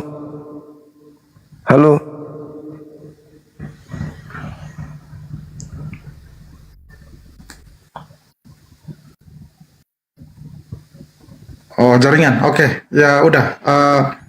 Kalau memang suara saya tidak kedengaran, ya saya turun saja ya, Bang Suma. Atau sudah bisa didengar di sini? Udah bagus Bang. Belum ada juga yang minta permintaan. Silakan Saudara B. Boleh saya tanggapi ya yang tadi? Ya silakan. Jadi gini Bang Suma. Ya tadi Bang Suma bilang butuh kitab-kitab lain untuk membuktikan Yesus adalah Tuhan, ya kan? Kira-kira gitu di awal. Nah, sekarang saya jelaskan bahwa memang untuk mengenal Tuhan kecuali dia itu menyatakan dirinya, memperkenalkan dirinya. Melalui apa? Melalui alam semesta. Tentunya orang melihat keteraturan alam semesta, orang memandang matahari, bulan, bintang dan sebagainya. Orang normal akan berpikir bahwa keteraturan ini tentu ada yang menciptakannya. Nah, itu yang disebut wahyu umum. Nah, tetapi dalam Alkitab ini adalah wahyu khusus, di mana Allah memperkenalkan diri secara detail kepada umatnya, siapa dia sebenarnya, sehingga yang tadi Bang Suma bilang bahwa butuh dari kitab ini untuk kita mengenal dia, ya memang begitu Bang Suma. Bagaimana mungkin kita mengenal Tuhan tanpa dia memperkenalkan diri, dan Alkitab adalah wahyu Tuhan untuk memperkenalkan diri kepada umatnya. Yang berikut Bang Suma. Tadi agak putus-putus, tapi di bagian terakhir Bang Suma mengambil ayat dari Matius 12 kan, lalu mengatakan bahwa yang meminta tanda itu kira-kira kalau di zaman sekarang relevannya itu kita orang Kristen. Nah itu salah besar Bang Suma. Lihat konteks yang minta tanda itu siapa dulu Bang Suma? Coba saya tanyakan ke Bang Suma. Orang Farisi. Konteks waktu itu? Orang Farisi. Orang Farisi. Iya. Sekarang yang mengajarkan agama Kristen siapa? Yang mengajarkan Kristen. Lah, Kristen menerima Kristen itu dari orang Farisi, dari mana lagi? Ajaran tunggu. Ajaran yang jelas tertuang di dalam kitab saudara kepada yang menyalib, Yesus dijadikan menjadi Tuhan kepada yang menyalib. Makanya orang Kristen simbolnya salib. Anda nggak bisa lari ke situ. Sedikit lagi bang. Pernyataan saudara, mumpung nggak putus jaringan Anda. Pernyataan saudara yang mengatakan bahwa memang harus dijelaskan Yesus itu Tuhan. Tuhan itu harus menyatakan dirinya. Itu Yesus pernah menyatakan itu enggak? Yesus menyatakan dirinya sebagai utusan, titik. Tidak lebih. Tidak pernah Yesus menyatakan diri, aku Tuhan, aku Tuhan, aku. Enggak ada. Yesus menyatakan dirinya sebagai utusan. Siapa Yesus menurut Yesus? Banyak itu Bang Suma dengar tidak? Bang Suma cuma berpegang kepada satu ayat tanpa saudara konteks besarnya ya. Saya menghargai. Saya menghargai dalil. Udah kenal, udah mengenal, saya menghargai dalil yang Anda bawa. Ya, wajar saja Bang Suma sebagai dalil karena Bang Suma cuma mencari dalil pendukung bisa membuat ini jadi polemik kan gitu. Dalil pendukung ketuhanan Tuhan baru ini. Itu yang Anda pakai. Coba Anda jawab sama saya sekarang. Siapa Yesus menurut Yesus? Kira-kira lidah Anda mau ngomong apa coba? Siapa Yesus menurut Yesus? Bukan pengarang-pengarang, tapi menurut Yesus. Siapa Yesus itu? Bentar Bang Suma. Ya, sementara argumentasi Bang Suma menggunakan Alkitab, argumentasi saya pun menggunakan Alkitab yang itu secara komprehensif, secara bertanggung jawab. Orang-orang akan percaya percaya Bang, bukan percaya Bang Suma yang mengambil satu ayat, melepaskan dari konteks, membuatnya menjadi polemik. Salah, kan Anda keliru. Saya menggunakan ucapan Yesus. Cuma buat jadi bahan mainan. Saya menggunakan ucapan Yesus. Anda menggunakan ucapan pengarang. Saya ucapan Yesus yang saya pakai. Makanya terakhir saya minta, coba Anda terangkan kepada saya, siapa Yesus menurut Yesus? Jawab. Oke, saya akan terangkan itu di dalam Yohanes ya, Bang Suma. Ya, silakan Bang, silakan. Jadi gini Bang Suma, saya bacakan ayatnya. Yuk, silakan. Saya cari ayatnya dulu. Ya, cari, silakan Anda cari.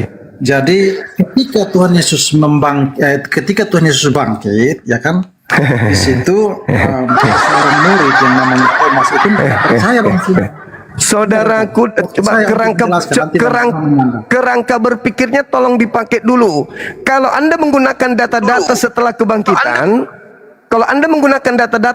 kebangkitan, itu yang bukan Tuhan ini memang sudah dilantik menjadi Tuhan. Yang saya maksud, siapa Yesus menurut Yesus sebelum dia menjadi Tuhan, dijadikan sebagai Tuhan untuk orang-orang angkatan jahat, itu siapa dia? Kalau kemudian Anda menggunakan data setelah dia dilantik menjadi Tuhan, ya apapun dia Tuhan. Karena memang Tuhan untuk mereka orang-orang jahat. Yang kita minta ini adalah siapa Yesus menurut Yesus sebelum dia dilantik untuk menjadi Tuhan bagi orang jahat. Siapa Yesus ini? Dan kenapa dia dilantik menjadi Tuhan? Kan gitu Bang, silakan. Ya. Berarti Bang Suma membagi dua ya. Bang Suma, menurut Bang Suma, ketika dibangkit itulah yang dikatakan sudah dilantik. Yes. Yang belum itu berarti belum. Nah, kalau saya bisa buktikan gimana Bang Suma? Silakan saudaraku, dengan senang hati. Saya hormat sama Anda, silakan. Oke, bentar ya. Sabar teman-teman, di bawah belum ada tamu Yesus yang minta. 5.000 orang. Di situ Yesus memberi makan 5.000 orang dengan 5 roti dan 2 ikan, Bang Suma. Apa itu? Di situ Yesus sendiri mau mendeklarasikan dirinya yang tadi saya bilang di awal bahwa Musa, nenek moyang Israel, ketika menuntun bangsa Israel keluar dari padang gurun, ketika di padang gurun itu menikmati yang namanya mana, roti yang turun dari surga. Nah, pada konteks itu, ketika Yesus memberi makan 5.000 orang dengan 5 roti dan 2 ikan, dia mau mendeklarasikan dirinya adalah roti hidup itu sendiri, di mana mengingat kembali kepada audiens yang ada di situ, yang mana orang mengerti kitab suci bahwa nenek moyang mereka yang di padang gurun yang menyembah Yahweh itu adalah Yesus itu sendiri. Itu Kan mulai ngaco, memang sulit bagi orang-orang yang tidak. Sekarang sabar Bang, Anda membawa Bukan sulit Anda yang tidak bisa memposisikan diri Anda sebagai penyembah Tuhan lantikan. Ketika Anda membawa Yesus, mujizat-mujizat Yesus, abangku, kesaksian Yesus itu apa coba? Yohanes 5:36 kesaksiannya apa dia? Ya, itu salah satu. Iya, kesaksian Salah Yesus satu yang tentang tadi saya bilang ketika dia bilang roti hidup, dia bilang roti hidup, itu mengingatkan tentang apa? Tentang mana di padang gurun itu. Ya Mana Allah, di ya padang gurun Karim. tidak lain, tidak bukan itu. Ya Allah. Ngaco. Yesus mengatakan segala Saya tanya dulu Anda, menurut Yesus mukjizat yang dilakukan Yesus itu sebagai Tuhan atau sebagai utusan Tuhan? Menurut Yesus, yang mujizat yang dilakukan Yesus itu hanya Allah lah yang melakukan itu, Bang Zuma. Nah, itu pintar. Coba Bang Zuma, makanya kalau Bang Zuma paham, orang Itu yang bisa pintar. menyembuhkan, Itu pintar. orang yang bisa menyembuhkan orang kusta hanya Tuhan, Yahweh sendiri. Dan ketika Yesus Kristus datang, Mesias itu datang, dia bisa menahirkan orang-orang kusta itu. Apa itu bukan indikasi bahwa dia adalah Allah? Saudaraku, Bang Suma membaca dalam kacamata Bang Suma membaca secara saudara, Yesus Tuhan untuk Bang Suma akan menemukan di situ bahwa ternyata kalau orang Israel itu orang Israel itu kalau memang mereka berpikir hanya Allah yang bisa menyembuhkan kusta, maka Yesus bisa melahirkan penyakit kusta, maka dia adalah Allah. Begitu cara logik berpikirnya. Silakan, memang Yesus Tuhan untuk Kristen. Saya tidak melarang Anda menuhankan Yesus, karena Yesus itu hadiah untuk orang jahat. Saya akui itu. Tapi ketika Anda berbicara tentang mujizat, Yesus mengatakan apa? Segala sesuatu pekerjaan yang aku lakukan, pekerjaan itu yang bersaksi bahwa Bapa yang mengutus aku. Bapa mengutus aku. Kesaksian Yesus. Lalu Petrus kemudian mengatakan apa dalam khotbahnya untuk menyatakan kebenaran ucapan Yesus itu? Kisah Para Rasul 2:22. Seluruh orang Israel harus tahu yang kumaksud adalah Yesus dari Nazaret yang dijadikan sebagai perantara. Perantara Yesus itu. Perantara antara manusia dengan Tuhan yang melakukan mujizat, kekuatan, tanda-tanda yang dilakukan oleh Allah melalui perantaraan Yesus seperti yang kamu tahu. Saudara mau lari kemanapun?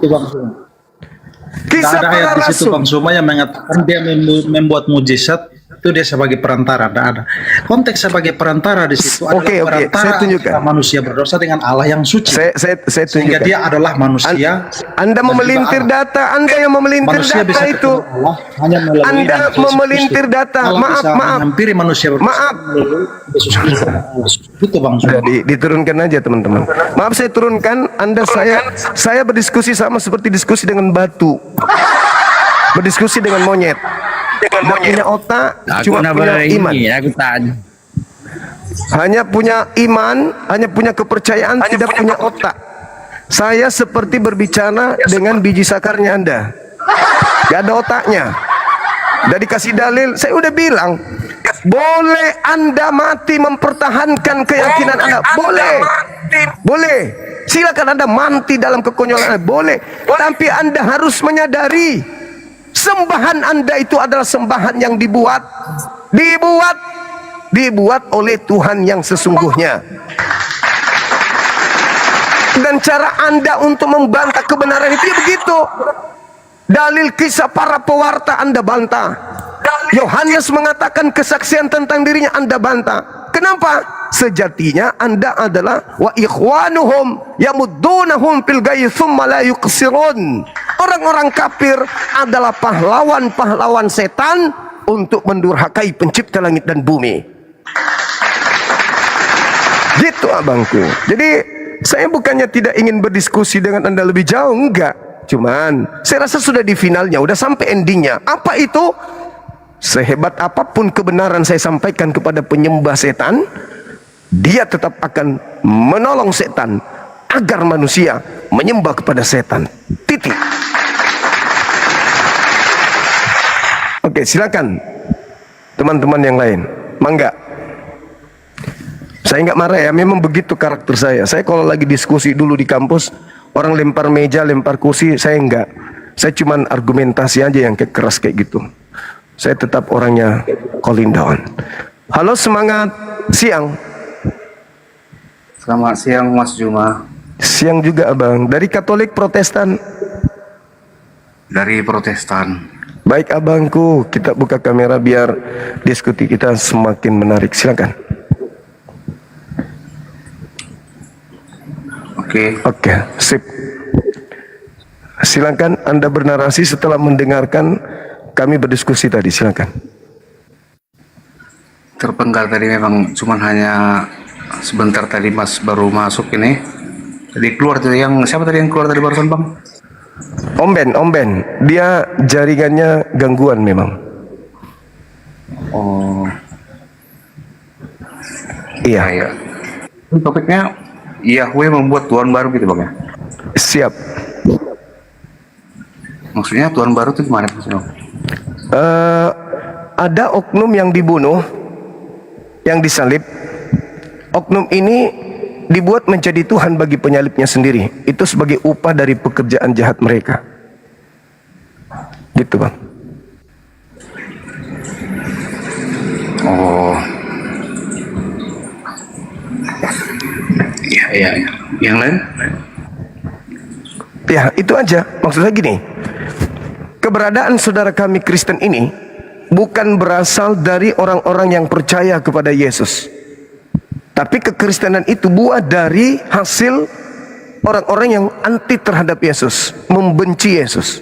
Sehingga mereka mendirikan sebuah kepercayaan Yesus adalah Tuhan, Yesus sehakikat dengan Tuhan, Yesus serupa dengan Tuhan, Yesus adalah beda pribadi, satu hakikat dengan Tuhan. Itu materi-materi yang disajikan oleh orang-orang yang kena hukum dari Tuhan, disebabkan karena kedurhakaan mereka terhadap Yesus yang berkongko-kongko ingin membunuh Yesus, sementara Yesus adalah juru selamat bagi kaumnya Bani Israel. Begitu Abang. Silakan. Oke Bang, kalau itu pemahamannya saya rasa cukup Bang. Siap. Ada yang ingin saudara sampaikan? Sementara belum? Maaf dulu Bang ya. Siap, oke. Bisa Baik Bang. kalau contohnya gimana? Kalau debat nanti contohnya dekat dengan Edis ya, biasanya lawannya ya. Boleh.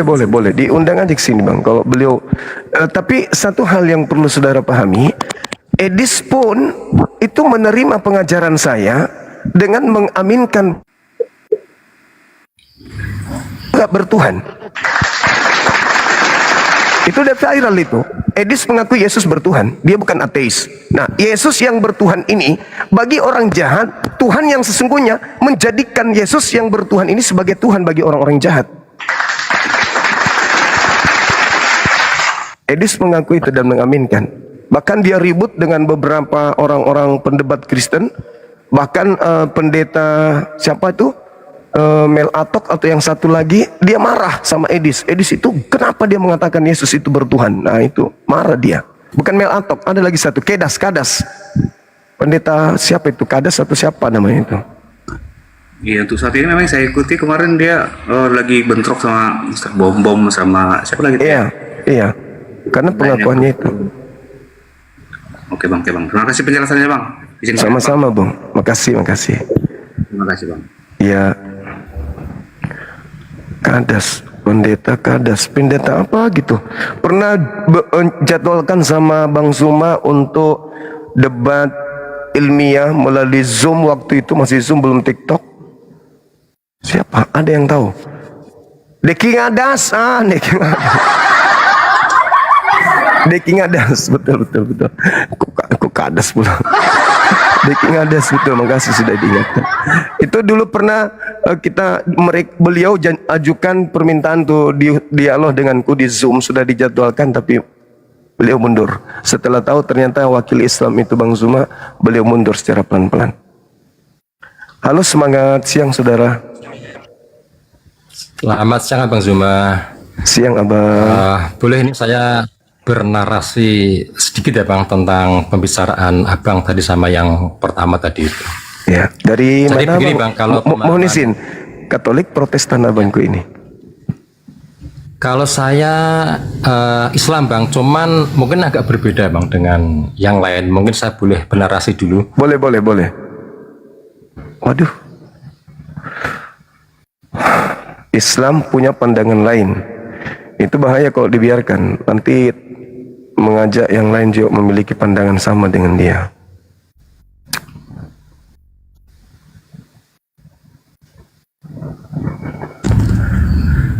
Ini Islam yang mungkin ingin membela Kristiani atau mungkin Kristiani yang berpura-pura tampil Islam. Kita dengarkan aja dulu. Belum ada juga yang lain. Silakan Bang. Oke Bang, begini. Silakan. Sebenarnya agama itu kan agama yang satu ya Bang, agama tauhid.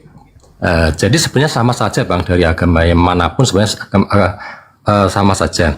Jadi kalau umat Nasrani itu mengatakan bahwa Yesus itu Tuhan, itu mungkin ada benarnya gini Bang. Jadi Allah Tuhan itu selalu menunjuk manusia utusan. Bahwa Allah itu, Tuhan itu selalu menunjuk manusia khalifah di bumi atau wakilnya di bumi. Dari mulai Nabi Adam sampai sekarang pun itu ada manusia utusan. Nah, dari rekaman saudara kita Nasrani menyampaikan bahwa Yesus itu Tuhan, itu kan memang di dalam Yohanes ya, 13 ayat 13 itu kan memang ada kan, akulah guru dan Tuhanmu. Itu artinya dimensional Bang.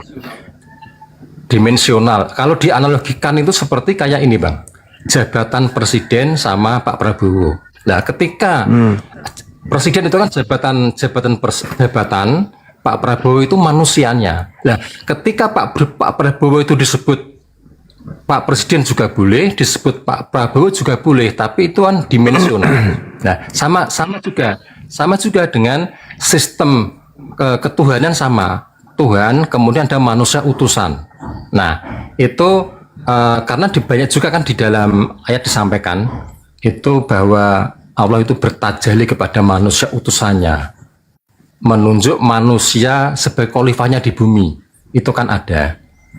Kalau didukung juga di dalam Yohanes itu kan, akulah guru dan Tuhanmu. Kemudian aku di dalam Bapa, Bapa di dalam aku. Baik. Oke Bang, saya mau nanya. Ya silakan Anda mewajarkan itu. Saya mau tanya, kalau menyembah selain Allah menurut pandangan saudara itu benar atau salah? Sebenarnya kalau Tuhan itu sama Bang, Tuhan itu yang Maha Esa itu sama. Yang saya tanya, kalau menyembah selain Tuhan yang Maha Esa itu benar atau salah? Salah Bang, salah. Nah, salah. Terus ketika Al-Quran mengatakan laqad kafaral ladzina qalu, itu maksudnya apa Bang? Apa tuh artinya apa Bang? Apa tuh, tadi Islam katanya. Apa tuh Bang? Tadi Islam katanya. Islam, ya Islam. Tadi kan makanya Islam kan apa? Islam apa? Tidak tahu dalil itu. Yo, bukan semua kan, tidak harus semua tahu kan. Kita kan enggak dong. Apa yang mendengarkan ini kan. Ketika saudara mengatakan, ketika saudara mengatakan semua agama sama, Anda sebenarnya sudah bukan Islam. Islam itu yang dimaksud Abang apa? Islam itu Bang, Islam itu yang saya pahami Bang, orang yang patuh, taat, tunduk, berserah diri kepada yang zahir di dalam surah Az-Zukhruf ayat 14 itu kan. Nah, sekarang kalau Tuhan mengatakan jangan ada sembahan lain, patuh enggak Anda? Iya, itu setuju saya. Tidak ada sembahan. Berarti agama lain itu tidak betul. Kenapa Anda sekarang mengatakan semua sama? Oh, begini ya Bang. Jadi agama yang terdahulu Bang, itu kan memang belum ada Islam kan. Kata siapa nggak ada kan Islam? Pada zamannya. Adam itu sudah Islam. Dari Adam sudah Islam. Islam itu sudah ada. Jauh sebelum manusia dicipta, Islam itu sudah ada. Kata siapa? Bang, Islam itu sebenarnya, Islam itu bukan agama Bang. Islam itu bukan agama. Orang yang bersistem. Sebentar. Biar. Udah Bang. Abang di gereja cuci kloset aja, jangan di sini. Di kloset sana bersihkan gereja, kloset gereja Anda bersihkan pakai lidah. Mas akan agama bukan Islam bukan agama katanya. Piko berak. Di gereja itu bersihkan pakai lidah, jilat kloset pakai lidah supaya itu vitamin-vitaminnya bisa lari ke otak supaya otak Anda itu bisa sehat. Halo, semangat siang. Semangat siang. Iya. Bang Zuma. Iya, siang juga Bang. Katolik Protestan? Protestan. Iya, silakan buka kamera Bang. Tapi jangan ngaku Islam ya Bang. Kalau memang Kristen jangan ngaku Islam.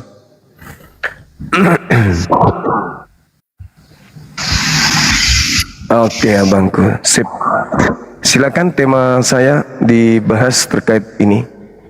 Karena Al-Quran saya memang menjelaskan adanya orang-orang yang membuat kerusakan di atas muka bumi ini, itu diberikan sembahan selain daripada Tuhan yang betul. Silakan Bang. Ya. Saya ingat sebelumnya Bang, sebelum masuk ke bahasan ini, saya ingat kalau nggak salah 2 tahun lalu atau tahun lalu, kalau nggak salah. Suaranya kecil abang, suara kecil. Kecil ya. Ya udah bagus. Ini jelas. Iya. Jadi kalau Bang Zuma ini mungkin berkaitan dengan bisa jadi sesuai, tapi kalau menurut Alkitab saya kira ini tidak pas Bang. Tidak maksudnya Bang? Maksudnya apa tuh Bang? Buat Tuhan baru. Suaranya putus-putus abang ini, putus-putus. Terus ada suara menciut. Coba saya pakai headset dulu Bang ya. Iya silakan Bang, silakan. Ada suara noise soalnya. Di tap-tap layarnya teman-teman sekalian. Posting ulang. Silakan.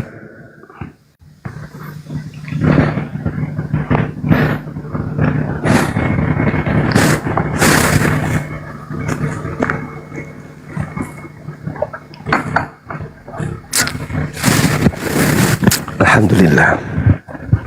Mas Isan jangan cemburu ya. Ada kopi di sini soalnya.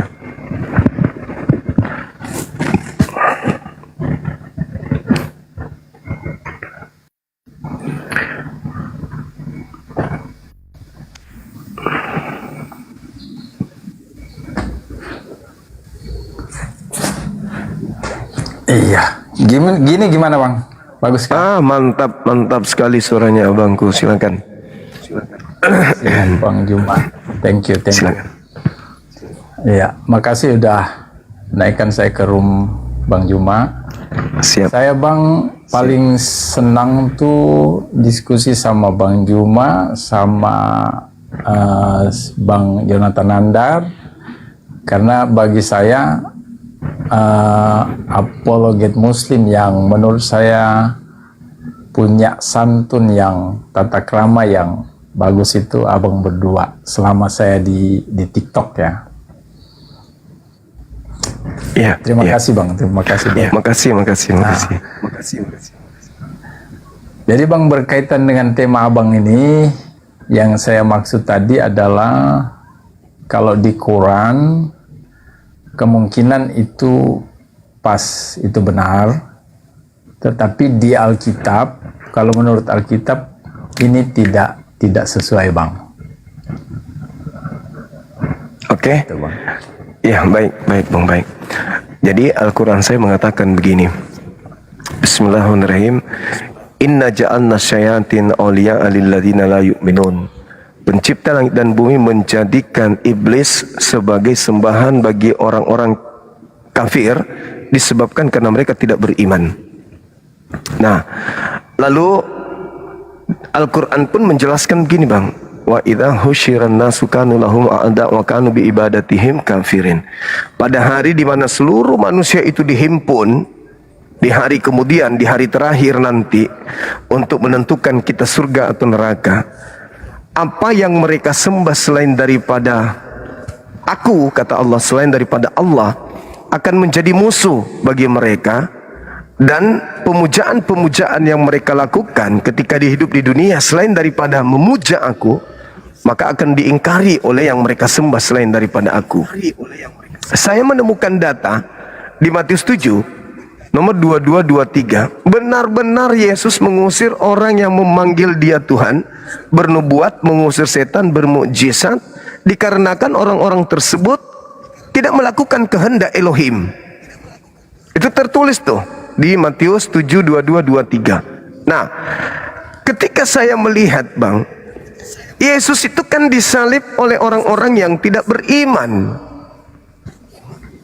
Orang Farisi, mahkamah agama, imam kepala, ahli Torah yang tidak beriman kepada Yesus, dialah mereka lah yang menyalib Yesus itu. Sehingga Yesus itu sudah memperlihatkan bukti kalau dia itu Mesias. Dia utusan Tuhan mereka untuk mereka. Tapi senantiasa ditolak, berupaya mereka melakukan kesaksian palsu, tipu muslihat demi untuk menjerat Yesus agar Yesus itu disalib. Maka singkat cerita, Tuhan mengutus Yesus, orang yang dikasihi.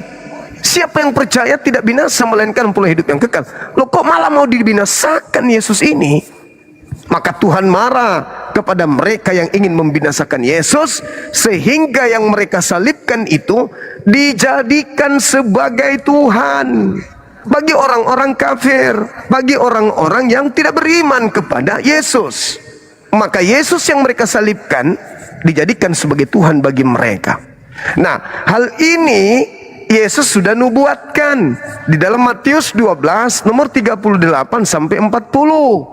Kata Yesus, orang Farisi, ahli Taurat, minta satu tanda, dan tidak akan diberikan suatu tanda apapun kepada orang jahat dan angkatan tidak setia selain tanda Yunus. Sebab Yunus 3 hari 3 malam dalam perut ikan, demikian juga anak manusia berada dalam perut bumi 3 hari 3 malam. Jadi keluarnya manusia dari kubur pada hari ketiga itu tanda untuk orang jahat. Maka ketika keluar orang anak manusia ini keluar dari kubur pada hari ketiga, orang jahat menjadikan dia sebagai Tuhan. Itu real, Bang. Kisah Para Rasul KPR 236. Jadi seluruh orang Israel harus tahu dengan pasti bahwa Elohim telah membuat Yesus yang kau salibkan itu menjadi Tuhan dan Kristus. Membuat Yesus yang kau salibkan menjadi Tuhan. Untuk siapa? Untuk kamu. Kamu siapa? Kamu yang menyalib Yesus. Jadi Yesus adalah Tuhan bagi para penyalib-penyalib Yesus. Para penyalib ini tinggal diam enggak? Enggak. Dia menyebar ke seluruh penjuru bumi untuk mengajak orang lain menjadikan Yesus yang dibuat ini menjadi Tuhan oleh Tuhan Yahudi sebagai Tuhan juga. Demikian. Silakan. Jadi Yesus yang disalibkan oleh orang Yahudi ini menurut Petrus, dia telah dijadikan Tuhan. Nah, istilah atau terminologi yang digunakan Rasul Petrus ini itu sebenarnya tujuannya adalah untuk menjelaskan bagaimana Sang Firman itu yang diutus Bapa ke bumi itu benar-benar telah disalibkan, dan oleh karena kejahatan mereka, maka bukan saja orang Israel sebagai umat pilihan yang akan diselamatkan, melainkan orang-orang yang di luar Israel pun akan menerima keselamatan. Nah, hal itu untuk menggenapi apa yang sudah dinubuatkan oleh para nabi mengenai bangsa-bangsa di luar Israel akan masuk pada kandang yang sama dan digembalakan oleh gembala yang sama, yaitu Yesus sendiri. Jadi bukan hanya saja orang Israel akan digembalakan oleh Allah atau Yesus, melainkan bangsa-bangsa lain yang di luar Israel juga akibat dari pelanggaran yang dilakukan orang Yahudi membuat Yesus itu disalib. Nah, yang saya perlu informasikan begini Bang, bahwa Yesus yang kami sembah itu dia adalah Tuhan, dan ada dasarnya nanti saya akan coba nanti referensikan ke Abang kalau bisa diterima. Nah, Yesus ini dia diutus ke dunia, dia dari surga datangnya, dan dia menurut Alkitab, menurut Al-Quran juga menjelaskan dia tidak seperti kita dilahirkan lewat proses penyatuan antara pria dan wanita, lalu kemudian jadilah manusia. Nah, Yesus ini yang dimaksud oleh Rasul Petrus, Rasul juga yang sangat-sangat dikenal oleh teman-teman saya orang Muslim, Rasul Paulus. Nah, Yesus ini adalah pribadi yang setara dengan Bapa yang mengutus dia, menurut Filipi 2 ayat 6 sampai ayat 7. Nah, itu jelas Bang. Nah, lanjut saya mau bilang begini, bahwa adapun terminologi yang dipakai oleh Rasul Petrus itu, dia menggunakan kata menjadikan. Itu adalah bahasa yang digunakannya untuk supaya orang-orang bisa memahami bahwa Yesus ini harus kamu akui bahwa dia adalah Tuhan, menjamin kekekalanmu di kekekalan di sorga. Jadi kehidupan yang sebenarnya itu adalah di kekekalan, dan itu di langit bumi yang baru, di sorga nanti. Nah, itu kehidupan yang sesungguhnya bagi kami Bang. Oke, saya kira sampai di situ dulu Bang. Iya, baik. Silakan. Iya, baik. Jadi Yesus mengajarkan tentang dirinya untuk dipercaya sebagai utusan Tuhan. Yohanes 3:16, begitu besar kasih karunia Tuhan akan dunia ini sehingga ia menganugerahkan anaknya, barang siapa yang percaya tidak binasa melainkan memperoleh hidup kekal. Bukan dikatakan barang siapa yang menyalibnya dan orang-orang yang menerima salib memperoleh hidup kekal, enggak. Tapi barang siapa yang percaya. Salib ini adalah simbol ketidakpercayaan manusia terhadap Yesus. Orang yang menuhankan Yesus adalah orang yang tidak percaya Yesus. Karena Yesus datang untuk dipercayai sebagai utusan, sebagai rasul. Titik. Bila mana ada orang yang menyembah Yesus, menuhankan Yesus, menyelaraskan Yesus dengan Tuhan itu sendiri, orang ini anti Yesus, anti Kristus. Karena Kristus itu adalah orang yang diurapi Tuhan. Ketika manusia yang diurapi Tuhan dianggap Tuhan, berarti Kristusnya hilang, yang ada hanya Tuhannya. Orang itu anti Kristus. Itu jelas itu abangku. Tetapi nggak apa-apa, ini kan kita berbicara mengenai ranah iman. Saya berbicara berdasarkan ranah data. Iman versus data. Yesus datang menyatakan dirinya. Barang siapa yang percaya kepadaku, sebagai syarat hidup kekal harus percaya kepadaku. Nah, Yesus menerangkan, barang siapa yang percaya kepadaku, maka dia juga akan melakukan pekerjaan-pekerjaan yang aku lakukan. Yohanes 14 nomor 12. Barang siapa yang memegang perkataanku, dialah yang mengasihi aku. Yang memegang perkataanku, dialah yang mengasihi aku. Bila mana perkataan Yesus dipegang, tidak ada penyaliban. Orang menyalib Yesus karena perkataan Yesus nggak dipegang, borok-borok megang perkataan. Lawong yang berkata aja ditolak, ingin dibunuh. Jadi rangkaian daripada orang yang membenci Yesus melahirkan penyaliban. Salib ini adalah kutukan. Bukan hanya terhadap yang disalib, tetapi juga yang menyalib dan para pengikutnya. Itu kutukan itu. Maka Tuhan mengatakan, coba kita lihat nih, kronologis yang terjadi pada keadaan di mana Petrus berkhotbah. Sekelompok orang yang telah menyalib Yesus, Petrus berkhotbah kepada mereka. Apa khotbah Petrus? Petrus mengatakan, seluruh orang Israel harus tahu bahwa Yesus yang kau salibkan itu telah dijadikan menjadi, Elohim telah membuatnya menjadi Tuhan dan Kristus. Untuk siapa? Ya untuk kalian.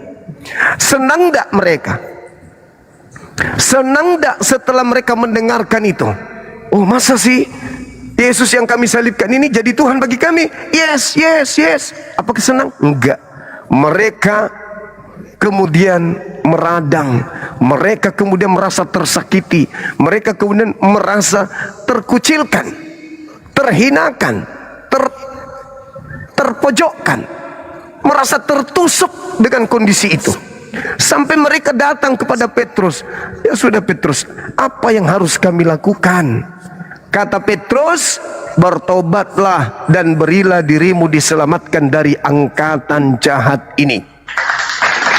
Tadi Bung, saya mengatakan bahwa angkatan jahat minta tanda. Yesus mengatakan tanda jahatnya adalah keluar dari kubur hari ketiga. Keluar dari angkatan jahat. Apa itu? Keluar dari orang-orang yang percaya ada kebangkitan pada hari ketiga. Karena orang yang percaya kepada kebangkitan hari ketiga itu adalah angkatan jahat. Nah, kepada angkatan jahat Tuhan melantik, Tuhan menjadikan yang mereka salib itu sebagai Tuhan mereka. Kalau hari ini orang Kristen disampaikan, saudaraku Kristen, Yesus yang disalib itu telah dijadikan menjadi Tuhan untuk kalian. Orang Kristen senang. Oh, senang kali orang Kristen. Yes, yes, yes, yes. Memang Yesus Tuhan kami. Memang kami punya Tuhan bernama Yesus, dengan darahnya Dia menyelamatkan kami, bla bla dan seterusnya. Kalau itu betul konsep seperti ini, kenapa yang menyalib Yesus malam meradang, merundung sepi, sedih dan seterusnya? Anda boleh lihat Bang, apa yang mereka lakukan, apa yang terjadi terhadap mereka setelah dikatakan Petrus seperti itu. Anda baca di KPR 2, 36, 37, 38, 39, 40. Di 40 itu endingnya. Harusnya mereka senang, harusnya mereka bahagia. Karena kenapa? Dosa mereka ditebus katanya. Dia langsung masuk ke dalam surga katanya, memperoleh hidup yang kekal. Tapi ternyata tidak. Yang senang itu adalah orang yang hidup ribuan tahun setelahnya, yang tidak ngerti bahwa Yesus dijadikan Tuhan itu sebagai kutukan bagi mereka yang kufur terhadap Yesus, yang tidak percaya Yesus. Hukuman bagi orang yang tidak percaya Yesus adalah oleh Tuhan yang benar melantik Yesusnya menjadi sembahan bagi mereka orang-orang kufur. Nah, di mana posisi Kristen hari ini? Posisi Kristen hari ini adalah pengikut setia Yesus tidak menyebar ke seluruh penjuru bumi mengajarkan Yesus adalah Rasul utusan Tuhan, tetapi yang menyebar ke seluruh dunia adalah justru orang yang anti Yesus, yang mengajarkan salib itu adalah simbol keselamatan. Bukan ke-11 murid yang menyebar ke seluruh bumi mengajarkan kekristenan. Bukan orang Yahudi yang datang ke Indonesia mengajarkan kekristenan. Tapi orang Barat yang menerima pengajaran dari Roma yang kemudian mengajarkan agama Kristen itu. Kenapa demikian? Karena sebenarnya yang menjadikan kemudian Yesus itu Tuhan adalah Tuhannya Yahudi, dan itu hanya spesial bagi orang-orang yang ingkar terhadap Yesus. Makanya Yesus mengatakan di dalam Matius 23 nomor 15, celakalah engkau wahai ahli Taurat, wahai orang Farisi, wahai orang munafik, kau menjelajahi daratan, menyeberangi lautan untuk mentobatkan orang sebagai pengikut agamamu, dan setelah kau jadikan dia jadi pengikut agamamu, kau jadikan dia orang neraka dan lebih jahat daripada engkau sendiri. Siapa yang menyeberangi lautan? Orang Farisi. Apa yang diajarkan? Agama Kristen. Apa kata Yesus terhadap agama itu? Menjadi orang neraka dan 2 kali lebih jahat daripada orang Farisi itu sendiri. Itu fakta Bang, itu real. Jadi kesimpulan saya, Yesus Tuhan bagi angkatan jahat dan pengikut-pengikutnya. Demikian.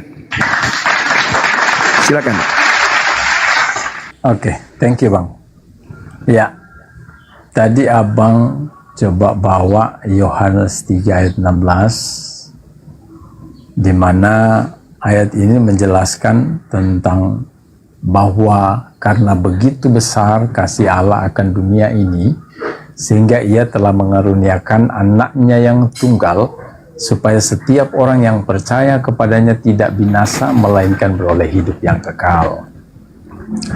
Ya, mengenai salib, salib itu terjadi, direalisasikan oleh orang-orang yang jahat memang. Jadi pelaku penyaliban itu adalah orang-orang yang dirasuki setan, dirasuki roh jahat, dan mereka adalah orang-orang yang seharusnya kalau tidak bertobat, mereka pantas untuk dihukum di neraka bersama-sama si jahat yang menguasai hati pikiran mereka, menyalib anak Allah itu. Sedangkan orang-orang yang mempercayai kuasa salib itu, di mana Yesus yang sudah mengorbankan hidupnya bagi umatnya, dan dia percaya sungguh, itu yang menggenapi kitab Yohanes 3 ayat 16 itu justru bang. Yohanes 3 ayat 16 bilang, karena begitu besar kasih Allah akan dunia ini, sehingga ia telah mengaruniakan anaknya yang tunggal, yaitu Sang Firman yang hidup, supaya setiap orang yang percaya kepadanya tidak binasa, melainkan beroleh hidup yang kekal. Nah, ini saya juga berbicara tentang fakta. Jadi kami yang mempercayai tentang kuasa salib itu, kami dijamin selamat, dan tidak ada kuasa lain yang dapat merampas kami menurut Alkitab dari tangan kasih Allah lewat kasih karunia atau pengorbanan Kristus Yesus di kayu salib. Ya, saya tidak mau dalam dialog ini mengeluarkan kata umpatan kepada Bang Juma, karena saya tahu Bang Juma itu beriman kepada Allah, dan Bang Juma itu sedang memberitakan tentang menurut Bang Juma itu kebenaran dari Al-Quran. Maka saya tidak mau menjumpai orang-orang seperti Bang Juma ini dengan kata-kata hujatan. Saya tidak mau. Saya lebih suka berdialog dengan baik, karena kita sama-sama bang, kita sama-sama punya model yang sama.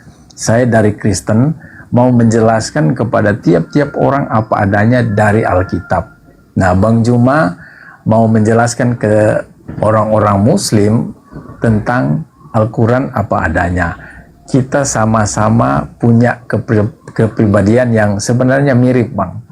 Sama-sama punya iman yang kuat masing-masing pada agamanya masing-masing. Hanya saja ketika Bang Juma menjelaskan tentang Alkitab yang menurut saya itu ada yang kurang pas, maka saya coba meluruskannya, bukan mau berdebat kusir. Nah, yang saya tahu Alkitab menjelaskan adalah Yesus ini adalah Allah, yaitu Sang Firman yang berkenosis, mengambil rupa seorang hamba dan menjadi sama dengan saya dan Bang Juma, menjadi sama seperti kita manusia. Lalu oleh hadirnya Sang Firman ini, maka kita beroleh kasih karunia lewat penyaliban Kristus. Kalau Yesus ini tidak disalib, ini rahasia Alkitab, rahasia Firman. Kalau Yesus tidak disalib, dia menolak untuk disalib, maka keselamatan itu cuma dijamin bagi orang Israel. Dan orang Israel itu dijamin oleh janji Allah kepada Abraham. Makanya ada statement dari Alkitab oleh Rasul Paulus, dia bilang begini, mengenai janji, mengenai salib, orang Israel itu adalah musuh Allah. Tetapi tentang janji, orang Israel itu adalah kekasih Allah. Jadi walaupun orang Israel itu telah menyalibkan Allah melalui orang Romawi, tetapi tentang janji, mereka beroleh kasih karunia karena janji Allah kepada Abraham, di mana lewat bangsa Israel, bangsa-bangsa lain di bumi ini akan menerima kasih karunia, menerima berkat. Jadi berkat yang dimaksud adalah berkat keselamatan setelah penyaliban Kristus di kayu salib. Thank you Bang, silakan. Oke, baik. Jadi kalau kita beranjak Yohanes 3:16, tujuan Tuhan mengutus Yesus itu untuk dipercayai, bukan untuk disalibkan. Itulah yang saya katakan tadi, Bang. Orang-orang yang sudah terjerat di sana akan mengajarkan dan akan menggenapi nubuat. Menggenapi nubuat bahwa orang yang menerima suap untuk menyerahkan orang yang benar itu akan memutarbalikkan hukum. Yang salib tadi adalah kutukan, yang salib itu adalah orang-orang yang melakukan hukuman terhadap orang benar. Salib itu adalah hasil upaya dari iblis berkongkol dengan orang-orang yang membenci kepada utusan Tuhan. Dibalik menjadi sesuatu yang benar, justru menjadi keselamatan. Itu kelebihan daripada orang-orang yang sudah menjadikan Yesus yang dibuat menjadi Tuhan oleh Tuhannya Yahudi. Data itu terekam dengan jelas di dalam Keluaran 23 nomor 7. Orang yang menerima suap untuk menyerahkan orang benar agar dibunuh, itu mereka akan memutarbalikkan kebenaran yang datang dari Tuhan. Dia putarbalikkan tuh. Jelas-jelas Yesus itu adalah utusan Tuhan, datang untuk dipercayai. Barang siapa yang percaya kalau dia itu adalah utusan, tidak mati melainkan memperoleh hidup yang kekal. Orang-orang justru tidak mau itu terjadi. Jadi dasar pijakan Yesus itu disalib karena kebencian, karena politik, bukan karena dosa waris, bukan karena ingin menyelamatkan orang-orang Kristen, bukan. Boleh dibaca di dalam Yohanes 11 nomor 45 sampai nomor 57. Banyak orang yang datang melawat Maria dan menyaksikan apa yang sedang dilakukan oleh Yesus dan percaya kepada Yesus.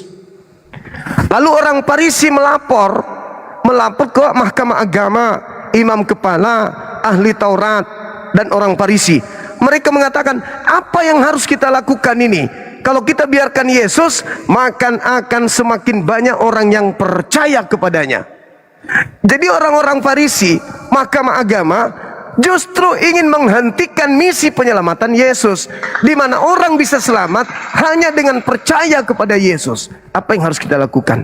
Kalau kita tidak membunuh Yesus, maka akan semakin banyak orang yang percaya kepada Yesus. Artinya iblis tidak ingin orang-orang selamat dengan percaya Yesus. Makanya iblis berusaha membunuh Yesus. Karena kalau Yesus tidak dibunuh, maka akan semakin banyak orang selamat. Kalau semakin banyak orang selamat, maka kuranglah teman mereka ke neraka. Jadi salib ini adalah cara iblis menghentikan anak Adam masuk surga. Apa yang harus kita lakukan ini? Kalau Yesus kita tidak bunuh, maka akan semakin banyak orang yang percaya kepadanya. Semakin banyak orang yang percaya kepadanya kalau Yesus tidak dibunuh. Sedangkan misi Tuhan mengutus Yesus untuk dipercaya. Iblis tidak mau itu terjadi. Maka satu-satunya cara untuk menghentikan agar manusia tidak masuk surga, Yesus harus dihentikan. Apapun caranya, jangan biarkan Yesus kemudian menyelamatkan manusia. Bunuh. Jangan biarkan dia berkarya menyelamatkan anak manusia. Ini nggak bisa dibiarkan. Maka iblis merasuki Yudas. Iblis membisik kepada imam kepala mahkamah agama, orang-orang Farisi. Iblis datang kepada imam Kayafas, membujuk dia untuk membunuh Yesus. Supaya apa? Supaya Yesus tidak menyelamatkan manusia. Apa yang terjadi? Berhasil. Iblis berhasil menghentikan misi penyelamatan Yesus. Tuhan mengangkat Yesus. Ya udah, Yesus, kau kuangkat ke langit. Kelak kau turun kedua kalinya untuk menjadi saksi atas kejahatan mereka. Kau turun menjadi hakim, hakimi semua orang-orang yang mengajarkan ajaran yang tidak kau pernah ajarkan. Yesus terangkat. Apakah iblisnya diam? Tidak. iblisnya tidak diam, sebagaimana yang terjadi pada saat di Matius 4 atau di Lukas 4. Iblis meminta Yesus menyembah dirinya. Apa kata iblis? Yesus, sembahlah aku. Segala kemegahan dunia, segala kerajaan dunia akan aku berikan kepadamu, sebab aku iblis berkuasa memberikan kepada siapapun yang aku kehendaki. Maka jangan salah, kenapa Barat yang menerima ajaran yang keluar dari kubur ini sebagai agama menjadi negara terpopuler, terdahsyat adidaya di bumi, karena mereka telah menerima kuasa dari si jahat. Apakah Yesus menerima? Tidak. Apakah Yesus kemudian menyembah iblis? Tidak. Apa yang tertulis di data 13-nya? Setelah iblis menggoda Yesus dan tidak berhasil, mundurlah iblis dan menunggu waktu yang tepat. Pada waktu mana iblis mundur dan menggunakan waktu yang tepat? Pada saat Yesus terangkat ke langit, iblis tampil sebagai Yesus. Yesus sebelum itu terjadi, Yesus sudah menyatakan kepada murid-muridnya, murid-muridku, waspadalah agar kamu jangan disesatkan, sebab akan datang banyak orang memakai namaku, banyak penyesat datang memakai namaku, banyak nabi palsu, pengajar palsu datang memakai namaku dan berkata akulah Kristus. Mereka semua akan menyesatkan banyak orang. Namaku yang mereka pakai untuk menyesatkan banyak orang. Agama Kristen menyebar ke seluruh penjuru bumi. Memakai nama siapa? Nama Yesus. Apa yang mereka lakukan? Mengajak orang-orang untuk menyembah kepada utusan Tuhan bernama Yesus, sementara Yesus sibuk mengajar murid-muridnya menyembah hanya kepada Elohim saja. Jadi saudaraku, ketika Yesus memiliki misi menyelamatkan manusia dengan mengajak mereka untuk kembali kepada Elohim, hukum Tuhan, hukum Musa, iblis gelisah. Ini nggak bisa dibiarkan. Yesus harus kita bunuh. Maka Yesus sudah berapa kali mengalami pencobaan pembunuhan oleh iblis, tidak berhasil. Termasuk ketika ingin berkongkok-kongkok dengan Yudas, imam kepala mahkamah agama, pun tidak berhasil. Maka yang disalibkan adalah orang yang diserupakan. Orang yang diserupakan ini sudahlah bukan Yesus, dilantik pula menjadi Tuhan bagi mereka orang-orang jahat. Datang saudaraku Kristen, karena orang Kristen tidak ada nabi yang diutus kepada mereka, karena orang Roma tidak pernah diutus nabi kepada mereka, orang Yunani tidak pernah diutus nabi kepada mereka dari Elohim, maka seketika mereka mendapatkan pengajaran dari Paulus in the gang, mereka menerima pengajaran itu dan mengganti semua ritual-ritual, bahkan patung-patung dewa-dewa mereka dengan menggantikannya dengan patung Yesus. Yesus mereka terima, surat-surat dari Yerusalem mereka terima, surat-surat kanonik mereka terima, surat Paulus mereka terima. Untuk apa? Untuk mereka jadikan sebagai senjata mengajarkan Zeus yang datang dalam nama Yesus kepada seluruh wilayah-wilayah jajahan Kekaisaran Romawi kala itu. Maka semua harus tunduk kepada otoriter gereja. Tidak boleh tidak. Siapa yang membantah gereja, penggal. Siapa yang tidak tunduk kepada gereja, jajah, rampas. Itu yang terjadi. Sehingga apa yang terjadi? Kekuatan demi kekuatan digalang oleh para penyembah Yesus yang dihasilkan dari kemunafikan dan keingkaran orang-orang Farisi terhadap Yesus kala Yesus datang kepada kaumnya untuk mengajarkan kaumnya kembali kepada hukum Torah. Sekali lagi saya katakan, penyaliban itu adalah karya besar iblis untuk menghentikan misi penyelamatan Yesus. Maka hari ini siapa yang menerima salib, mereka adalah yang menerima karya pemberian terbesar iblis sepanjang sejarah anak keturunan Adam. Maka Yesus datang kedua kalinya untuk menghancurkan misi iblis itu. Dia datang sebagai hakim untuk mengatakan kepada manusia-manusia, enyahlah daripadaku, aku tidak mengenal kalian, kalian semua adalah pembuat kejahatan. Siapa itu yang memanggil aku Tuhan, yang bermulut pakai nama aku, yang mengusir setan pakai nama aku, tapi tidak melaksanakan kehendak Bapakku. Apa kehendak Bapakku? Tuhan, jangan kau ganti dengan apapun, jangan kau serupakan aku dengan apapun, jangan ada ilah lain di hadapanku dengan apapun itu. Tapi mereka mengganti ilah baru, bahkan aku yang dijadikan sebagai ilahnya. Kuduskan hari Sabat, jangan kau nodai hari Sabat. Mereka mengganti hari Sabatku menjadi hari Minggu.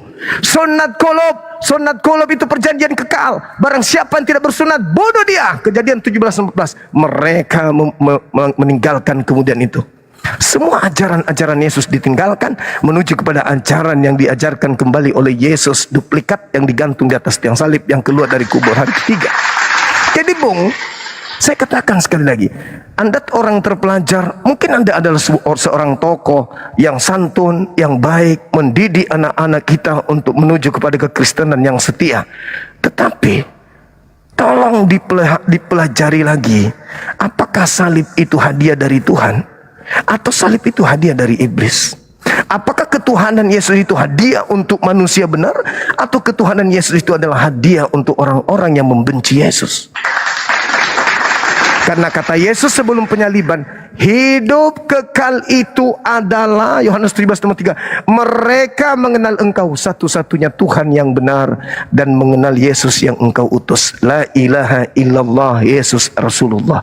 Itu hidup kekal. Tapi nilai itu hancur, nilai itu berubah, nilai itu bergeser ketika di mimbar gereja. Apa nilainya?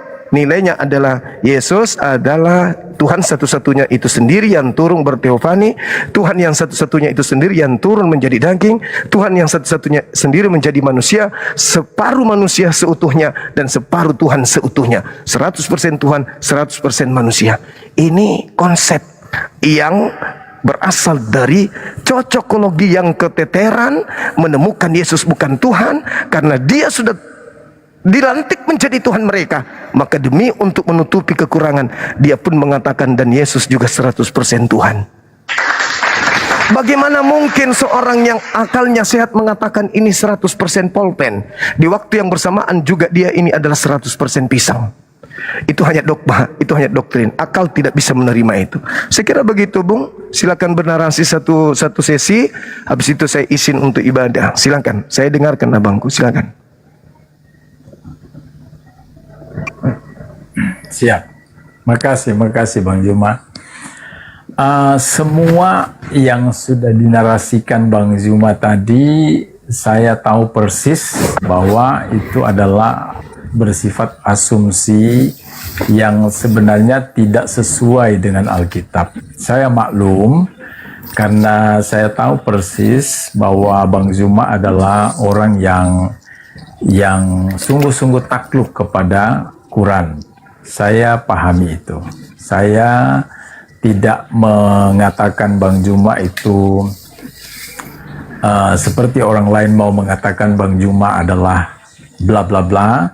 Tetapi saya mau bilang adalah saya memahami Bang Juma seperti saya yang tidak mengerti betul tentang Quran, demikian Bang Juma tidak memahami persis tentang Al-Quran. Mengerti betul tentang Quran, demikian Bang Juma tidak menjelaskan tentang Alkitab apa adanya. Wah, tidak sini. Kenapa dinaikkan? Masih ada narasumber penting ini Bang. Waduh. Masih ada Kristen narasumber, tidak usah dinaikkan. Tidak mungkin dua narasumber ngomong langsung.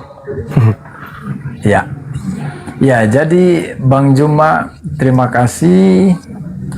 Silakan bilang begini bahwa tentang Markus pasal 13 ayat 6, di mana akan datang banyak orang dengan memakai namaku dan berkata akulah dia, dan mereka akan menyesatkan banyak orang. Bagi kami, ini mohon maaf sebelumnya, bagi kami yang dimaksud Tuhan Yesus itu adalah sekian banyak penyesat yang muncul setelah Yesus selesai melayani di bumi. Jadi mereka ini yang menggenapi penyesatan-penyesatan itu, mereka yang mengatasnamakan bahwa aku yang diutus Allah, aku yang diutus Tuhan. Nah, Bagi kami, salah satu orang yang menggenapi apa yang dinubuatkan Tuhan Yesus ini adalah Muhammad. Bagi kami Bang ya, sorry. Jadi Muhammad salah satu dari sekian banyak orang yang mengaku bahwa dia diutus Allah, yang menyesatkan banyak orang untuk keluar dari ajaran yang sebenarnya yang diajarkan Yesus dalam Alkitab. Nah, ini kami tahu bahwa itu adalah pekerjaan si jahat. Kami sangat-sangat prihatin dengan orang-orang yang kemudian dikesininya yang mengikuti ajaran-ajaran penyesatan yang diajarkan oleh orang-orang yang menggenapi apa yang sudah dinubuatkan oleh Yesus, bahwa mereka akan datang dan memakai nama Dia, bahwa akulah yang diutus Bapa, akulah yang diutus Allah, akulah yang diutus Tuhan. Nah, Muhammad mengakui bahwa dia diutus Allah. Maka bagi kami orang Kristen, Muhammad adalah salah satu dari sekian banyak orang telah menggenapi Markus 13 ayat 6 ini Bang. Gitu. Nah, tentang penyalipan ini lagi saya mau tekankan bahwa orang-orang yang di luar dari bangsa Israel adalah mengalami nasib naas kalau Yesus itu tidak disalib. Jika Yesus itu tidak dikorbankan, ada sekian banyak manusia, berjuta-juta bahkan lebih dari juta, orang akan binasa karena tidak diselamatkan lewat jalan salib. Jalan salib inilah yang membuka tirai sehingga hubungan yang terputus antara Allah dengan manusia itu menjadi nyambung kembali, klop kembali. Jadi kasih karunia itu terbuka lebar itu lewat pengorbanan Sang Firman yang menjadi manusia, dan orang tidak tahu persis bahwa Dia adalah Allah yang diutus, yang mengambil rupa seorang hamba dan menjadi sama dengan manusia, hidup dalam daging seperti kita. Orang-orang Israel tidak mengerti ini, dan Yesus sendiri Dia tidak mau terang-terangan kepada mereka, kepada seluruh orang Israel, bahwa Dia adalah Tuhan, supaya Dia disalib. Karena kalau Dia terang-terangan sama orang Israel ini dia kekeh. Kalau dia imani itu Tuhan, jangan coba-coba korek. Maka Yesus ketika Dia membuat mujizat, lalu orang itu mau bersaksi tentang Dia bilang, jangan beritakan bahwa itu aku yang melakukannya. Supaya orang Israel itu buta tentang Dia, dan Dia harus disalib. Yang perlu tahu adalah ke-12 murid ini, hanya sayang satunya jadi pengkhianat, yaitu Yudas. Dia yang dipakai setan juga untuk supaya apa yang direncanakan Allah ini terrealisasi, yaitu salib. Dan saya sangat bersyukur sekali Yesus yang adalah Allah yang sebenarnya tidak masuk logik manusia, Allah mengorbankan diri untuk disalib. Namun saya percaya, saya bersyukur kalau Yesus adalah Allah, Dia mau tergantung di kayu salib demi saya. Saya seharusnya digantung sebegitu rupa, disiksa sebegitu keji, namun saya tidak harus mengalami itu demi karena kasih karunia yang sudah dilakukan Yesus Kristus Tuhan kami di kayu. Jangan di-mute. Biar selesai sedikit lagi. Termute Bang, termute. Iya. Abang boleh saya satu pertanyaan sebelum saya pamit sebentar aja? Silakan Bang, silakan. Hati saya sangat terguncang dengan pernyataan Abang yang terakhir ini. Saya penasaran Bang, jangan sampai yang Anda sampaikan itu betul. Jadi gini, tolong tunjukkan dalil di mana Tuhannya Yahudi menginginkan penyaliban terhadap anak yang dikasihinya. Dalilnya Bang, tolong dalil. Oke. Tuhan menginginkan kematian orang yang benar demi menyelamatkan jutaan orang jahat. Itu tertulis di mana dalilnya? Elohim, bukan Paulus itu geng. Saya minta Tuhannya Yahudi menginginkan menyelamatkan para penjahat, jutaan orang jahat dengan mengorbankan satu orang benar, di mana dia diutus untuk dipercayai, bukan untuk disalibkan. Tapi hari ini Anda membuat saya terguncang dengan mengatakan hal tersebut. Tolong bantu saya menemukan data di mana Tuhannya Yahudi menginginkan membunuh orang benar demi menyelamatkan jutaan orang-orang jahat. Satu aja dalilnya, Bang. Tuhannya Yahudi ya, bukan Tuhannya Anda, tapi Tuhannya Yahudi. Artinya saya berbicara tentang perjanjian lama, di mana konsep perjanjian lama para nabi diutus dan membawa ketetapan-ketetapan kitab-kitab mereka. Ternyata di situ tertulis Tuhan yang maha dahsyat menghancurkan Sodom Gomora, Nabi Nuh, Bahtera Nuh dihancurkan kaumnya. Ternyata Tuhan ini, ya, ternyata Tuhannya lembut sekali dia, hatinya ternyata pink. Dia bisa membunuh orang benar demi menyelamatkan orang-orang jahat, bukan malah menghancurkan orang jahat sedunia dengan bahtera, tetapi bisa membunuh orang benar demi menyelamatkan orang jutaan para jahat. Tolong dalil. Anda begitu hebat dan menggugah perasaan saya jadi gemetaran saya, Bang. Jangan-jangan Anda benar, Tuhan yang baik ternyata tidak baik, membunuh orang benar demi menyelamatkan si jahat. Tolong dalilnya, silakan. Oke, saya bacakan, Bang. Terima kasih, Bang Juma. Silakan. Saya bacakan ada nubuatan dari Yesaya. Nubuatan itu adalah perkataan Allah lewat para nabi. Abang, saya mulai jangan baca. Sabar nih. Kalau berbicara Yesaya itu mustahile. Kenapa, Bang? Ada tembok yang begitu tinggi yang harus Anda lalui untuk mengais-ngais kitabnya Yahudi. Kenapa? Yang menyalib Yesus itu, Bang, ahli Yesaya. Ahli Yesaya, imam kepala mahkamah agama, orang-orang Farisi, ahli tafsir kitab Tanakh, ahli tafsir. Mereka disebut ahli kitab karena mereka memang ahli dalam kitab.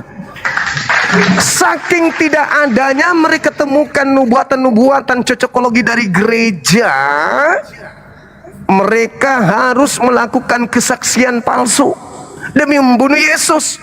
Mereka harus melakukan tipu muslihat. Markus 14 nomor 1, Matius 26 nomor 4, nomor 59, Yohanes 13 nomor 2. Mereka harus kerasukan setan untuk membunuh Yesus. Tidak ada nubuatan-nubuatan. Malah kalau Anda jeli membaca Yohanes 11, imam kepala membuat nubuat tahun itu, bukan membuat Yesaya. Dan satu hal yang harus Anda pahami mulai dari detik ini, Anda kalau berbicara kitab Yesaya, Anda harus masuk ke dalam Yesaya 1. Apa sebenarnya yang tertulis di dalam kitab Yesaya 1 sampai Yesaya 66 ini? Itu penglihatan Yesaya bin Amos tentang 4 zaman: Yotam, Ahaz, Hezekia, yang satu lagi ada yang ingat? Cuma 4 zaman itu. Yotam kan? Yotam. Tidak ada zaman Yesus. Jadi penglihatan itu pun Yesus sudah sampaikan di dalam Matius 23 nomor 32-33 bahwa engkau tidak akan mungkin lolos dari api neraka sebab engkau menanggung dosa nenek moyangmu yang telah menyalib orang-orang benar dari Habel sampai Zakaria anak bereknya. Kalian semua keturunan-keturunan para penyalib tidak akan lolos dari api neraka jahanam, kata Yesus. Kok sekarang justru orang masuk surga gara-gara menyalib Yesus? Jadi, Bung, saya minta data akurat. Kalau Yesaya itu ngambang, itu cocokologi yang tidak rasional, yang Anda ditertawakan sama empunya kitab. Andai saja apa yang ditetapkan oleh gereja, Yesus disalib karena Yesaya 53 itu, maka orang Yahudi, imam kepala mahkamah agama, tidak akan mungkin berdusta. Tinggal manggil Yesus. Yesus, dia duduk. Apa paman, kamu sudah tiba masanya untuk disalib sesuai dengan nubuatan yang ada. Oh iya. Tapi kan tidak. Mereka melakukan tipu muslihat, membuat kesaksian palsu, demi untuk membunuh Yesus. Jadi gugur Yesaya 53. Sekarang ada nggak dalil lain, Bang? Bantah dalil ini. Sabar. Saya kasih dalil, Anda boleh bantah. Amsal 6:16, 6 perkara yang dibenci Tuhan, bahkan 7 kekejian yang ada di dalam hatinya, yaitu menumpahkan darah orang benar. Itu adalah kekejian. Itu adalah hal yang dibenci. Yang kedua, Keluaran 23 nomor 7, nomor 8. Dusta jangan kau hambur-hamburkan. Jangan kau menjadi saksi dusta. Orang yang benar jangan kau bunuh. Orang yang tidak bersalah jangan kau bunuh. Sebab aku Tuhan tidak akan membenarkan orang jahat. Sekarang bantah dalil itu dengan konsep kekristenan bahwa Tuhan memerintahkan membunuh orang benar demi menyelamatkan orang jahat. Silakan. Ada dalil? Silakan, Bang. Ini tadi habis ini. Sebentar, Bang. Saya mau lurusin. Tadi, Bang, ya. Ya, silakan. Ya, saya mau lurusin begini bahwa saya sudah bilang tadi bahwa saya berbicara dari perspektif kekristenan dan ini berdasarkan Alkitab. Adapun Bang Juma mencoba tadi mengutarakan dalil-dalil yang sudah diutarakan Bang Juma, lalu kemudian mengutip sejumlah ayat-ayat dalam Alkitab. Saya bilang itu wajar karena ketidakpahaman Bang Juma. Saya juga tidak menyimpan rasa sakit atau apa karena saya tahu Bang Juma tidak sama sekali memahami tentang kebenaran ini. Nah, yang perlu saya mau kasih tahu bahwa Yesaya 53 ini berbicara tentang nubuatan, yaitu perkataan Tuhan yang disampaikan lewat Nabi Yesaya memulai dari perkataan dari kata ini. Dia bilang, siapakah yang percaya kepada berita yang kami dengar dan kepada siapakah tangan kekuasaan Tuhan dinyatakan? Sebagai taruk ia tumbuh di hadapan Tuhan dan sebagai tunas dari tanah kering ia tidak tampan dan semaraknya pun tidak ada sehingga kita memandang dia. Dan rupa pun tidak sehingga kita menginginkannya. Tunggu. Jadi Bang, itu kan sebentar. Enggak. Nah, ini bukan cocokologi, Bang. Ini cocokologi itu, Bang. Cocokologi. Sebentar, cocokologi itu, Bang. Coba Anda lihat di data. Sabar, Bang. Sabar. Kami enggak membiarkan penipuan terjadi di depan orang banyak. Ketika dikatakan begini, boleh baca di Alkitab, Bang. Boleh baca di Alkitab. Saya lebih paham Bible kayaknya, Bang, daripada Anda. Kelihatannya saya lebih paham. Ulangan ini, kalau Anda berbicara mengenai kitab Yesaya, Anda buka sampul pertama dulu. Nubuatan yang muncul di dalam kitab Yesaya itu menurut si penulis itu bercerita tentang masa mana. Itu dulu, Bang. Coba Anda buka Yesaya 1 nomor 1 dulu sebagai pembuka kitab tersebut, biar tahu ternyata yang dibicarakan itu adalah ruang lingkup tentang raja-raja Yehuda. Jadi kalau Anda langsung mengulas 53, Anda menyepelekan ahli Taurat yang punya kitab. Justru karena tidak ada Yesaya berbicara Yesus, maka imam kepala Mahkamah Agama menyalib Yesus dengan dasar tipu-tipu, bukan dengan ulangan. Bukan dengan nubuat. Saya rasa begitu, abangku. Coba masuk dulu di dalam Yesaya 1 nomor 1. Silakan Anda bacakan dulu situ. Oke. Ya, sebentar Bang Juma. Jadi Yesaya ini itu ratusan tahun sebelum Yesus disalib. 600 tahun. Orang ahli Taurat maupun orang Farisi, orang Saduki itu ratusan tahun baru muncul setelah perkataan nubuatan ini. Jadi kalau Yesaya 53 ini dibacakan mulai dari ayat 1, Bang, mulai dari ayat 1 dimulai Yesaya 53 ini sampai ayat 12, banyak orang akan tercengang mendengarnya karena orang-orang yang tidak mengerti akhirnya akan terbuka jelas dia. Wah, ternyata Yesus yang disalib itu dia sudah dinubuatkan dari zaman Yesaya dan itu sudah ratusan tahun sebelum Yesus disalib. Dan itu digenapi, lalu itulah satu-satunya jalan keselamatan yang akan diraih oleh orang-orang Kristen dan sudah digenapi pada kurang lebih 2000 tahun. Oke, baik Bang. Karena Yesus Ya, karena Yesus ini Tuhan bagi kalian, maka kalian memang harus mendapatkan senjata-senjata untuk menjual Yesus demi untuk menyesatkan orang lain. Kalau Anda memaksakan Yesaya 53, Bang, ini saya jelaskan berdasarkan dengan ilmu, bukan cocokologi. Dengarkan saya baik-baik. Anda tadi membaca data 1, siapakah yang percaya berita yang kami dengar, dan kepada siapakah tangan kekuasaan Tuhan itu dinyatakan? Sebagai taruk ia tumbuh di hadapan Tuhan, dan sebagai tunas dari tanah kering. Tunas dari tanah kering.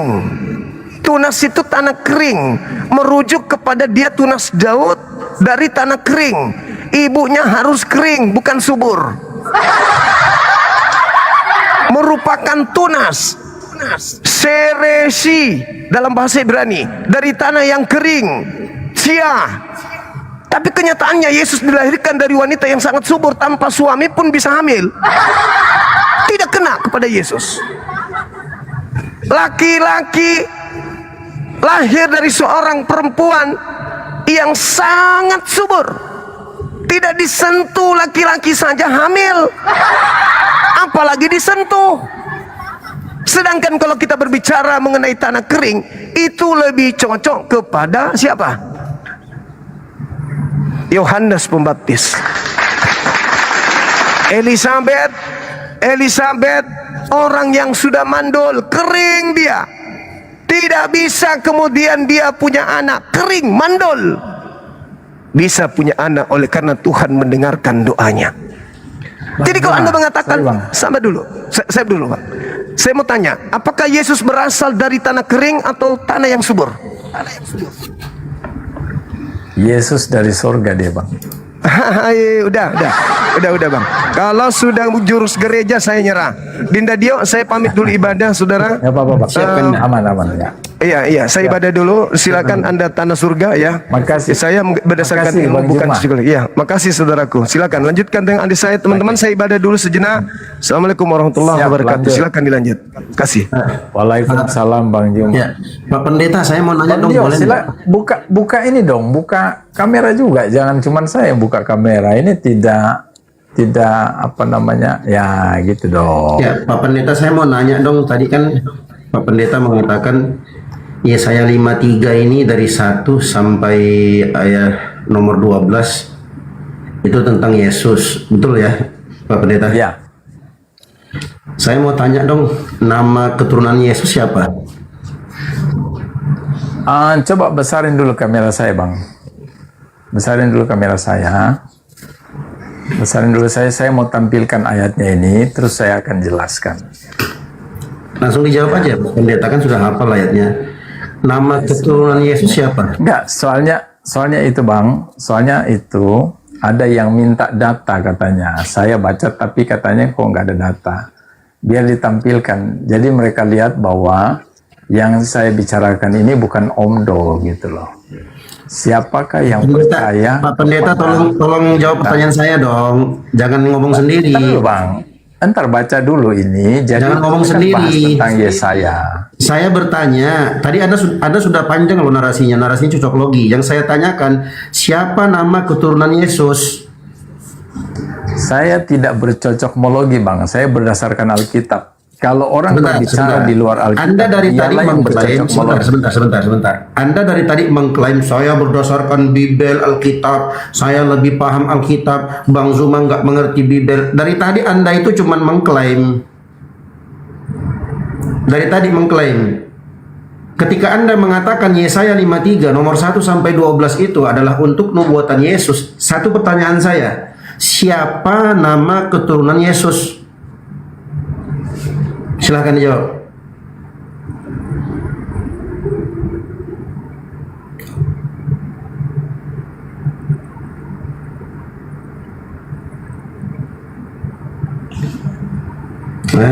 Cocok logi dari tadi. Dibisukan lagi nih. Siapa nama keturunan Yesus, Bang? Saya tanya. Tidak ada keturunan Yesus. Siapa keturunan Yesus? Oke, stop. Terima kasih. Silahkan kalian perhatikan teman-teman. keturunan Dia katakan tidak ada keturunan Yesus. Bentar. Gantian. Kamu kalau nge-framing jago. Yesaya 53, gantian kita ngomong. Iya, menjelaskan ngomong. itu keturunan ilahi, bukan Gantian keturunan ngomong. Enggak seperti Gantian kamu ngomong. punya anak, saya punya anak. Enggak bang, kita enggak kelas. Sorry, saya nggak kelas kok, nipu-nipu kok di sini. terima kasih ya. Saya bukan kelas Anda kelas di. Kalau Bang Zuma masih oke, dia masih nyambung. Jangan terlalu jauh kelas dia Bang Zuma. bercocokologi, Bang. Kau cuma mengklaim dari tadi. Karena enggak Dari tadi pertanyaan Bang Zuma enggak kau jawab. Di mana dalilnya Elohim menginginkan kematian orang yang benar demi menyelamatkan jutaan orang jahat? Di mana? Kau enggak jawab dari tadi. Kau cuma cocok logi. Baru satu pertanyaan kau sudah mau kabur. Pertanyaan Bang Zuma tadi. Jangan mati-matikan saya. Di mana Elohim? Kalau kau enggak mau dibisuin, kau turun. Kalau kau merasa tidak level dengan saya akan turun karena. Di mana dalilnya Elohim inginkan kematian orang yang benar demi menyelamatkan jutaan orang jahat? Di mana dalilnya itu? Kau lari ke Yesaya 53 nomor 1 sampai 12, kau katakan ini adalah untuk nubuatan Yesus jadi Tuhan.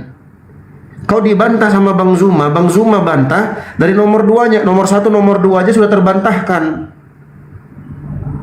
Makanya aku tanya satu pertanyaan, kalau Yesaya 53 nomor 1 sampai 12 adalah nubuatan untuk ketuhanan Yesus, siapa nama keturunan Yesus? Kau bilang nggak ada. Kabur kan kau? Kabur. Teman-teman bisa lihat teman-teman ya, ini. Ketika membicarakan tentang siapa yang dinubuatkan seperti yang Bang Zuma jelaskan tadi, itu disebutkan tentang keturunannya. Ini kita bacakan ayatnya, penjelasannya. Nih, apabila ia menyerahkan dirinya sebagai korban penebus salah, ia akan melihat keturunannya. Siapa keturunannya? Nggak ada keturunannya. Berarti ayat ini gugur. Bukan untuk Yesus. Ngaco kau. Sok paten kali kau. Dari tadi kau ad hominem aja kau terus serang-serang Bang Zuma. Bang Zuma ini saya maklumi karena Bang Zuma itu tidak memahami Alkitab. Dari tadi Bang Zuma jelaskan Bible-nya. Ini aku catat loh teman-teman. Aku punya catatannya. Dia nggak nyambung. Sok paten terus gitu ad hominem. By data dong. Anda tidak mengerti, Anda tidak paham. Saya maklumi. Sebagaimana saya tidak mengerti Al-Quran. Ya beda bos. Kau nggak bisa ngerti Al-Quran kalau kau nggak bisa bahasa aslinya, bahasa Arab. Kami mengerti Bible karena tertulis dengan bahasa Indonesia. Beda bos. Sabar kali abang gue tadi. Sabar kali dia, Masya Allah. Tadi itu yang mute, aku yang mute tadi. Sudah nggak sabar aku tengoknya. Makanya Bang Zuma bilang jangan di mute, kita dengarkan sampai selesai. Terus keluar tuh satu pertanyaan terakhir. Sabar sekali kandaku itu, aduh, luar biasa. Dari tadi nyalain terus, ad hominem terus. Pakai data dong.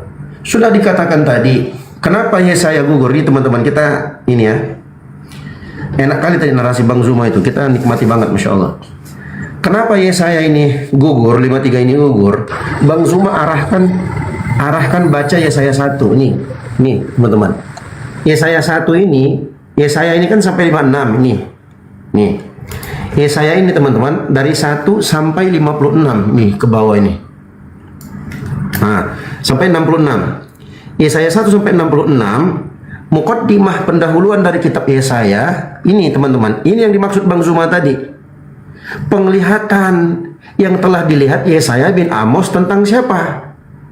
Tentang Yehuda dan Yerusalem dalam zaman Uzia 1, Yotam 2, Ahaz dan Hizkia 4. Raja-raja Yehuda. Itu dari 4 ini yang dimaksud Bang Zuma tadi. Udah mental tapi tetap ngotot, ngeyel. Dipaksakannya Yesaya 53. Yesaya 53 itu sudah dibantu oleh Bang Zuma. 53 nomor 2 itu disebutkan tentang tanah kering. Artinya ibunya yang nggak subur tapi bisa. Sedangkan ibunya Yesus itu subur sekali. Tanpa bapak, tanpa ayah pun dia bisa melahirkan. Begitu, Bos. Terus kemudian kalau kita baca lanjutan Yesaya 53 ini, di ayat yang ke-12-nya, di ayat yang ke-10-nya, itu diceritakan lanjutannya. Apabila ia menyerahkan dirinya sebagai korban penebus salah, ia akan melihat keturunannya. Berarti yang diruwatkan dalam Yesaya ini, dia itu punya keturunan. Yesus nggak punya keturunan, Bos.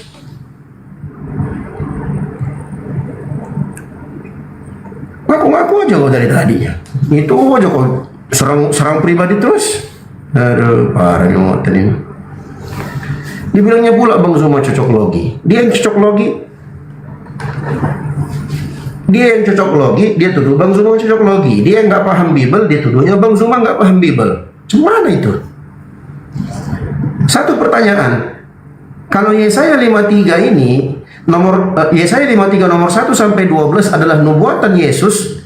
Siapa nama keturunan Yesus itu? Siapa? Yesus tidak punya keturunan. Macam mana itu pertanyaannya? Berarti kau nak baca. Terus dibilangnya itu keturunan ilahi. Keturunan ilahi katanya teman-teman. Keturunan ilahi. Allahu Akbar. Keturunan ilahi, terus apa lagi? Keturunan rohani. Makanya Bang Zuma bilang tadi, kami tidak mengizinkan orang-orang berbohong di hadapan banyak orang. 5,6 loh tadi penontonnya. Bayangkanlah itu coba.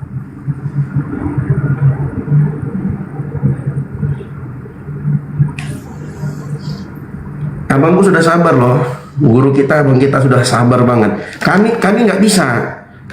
Dia digituin, nyerang pribadi. Pakai argumen, jangan serang pribadi, Bos.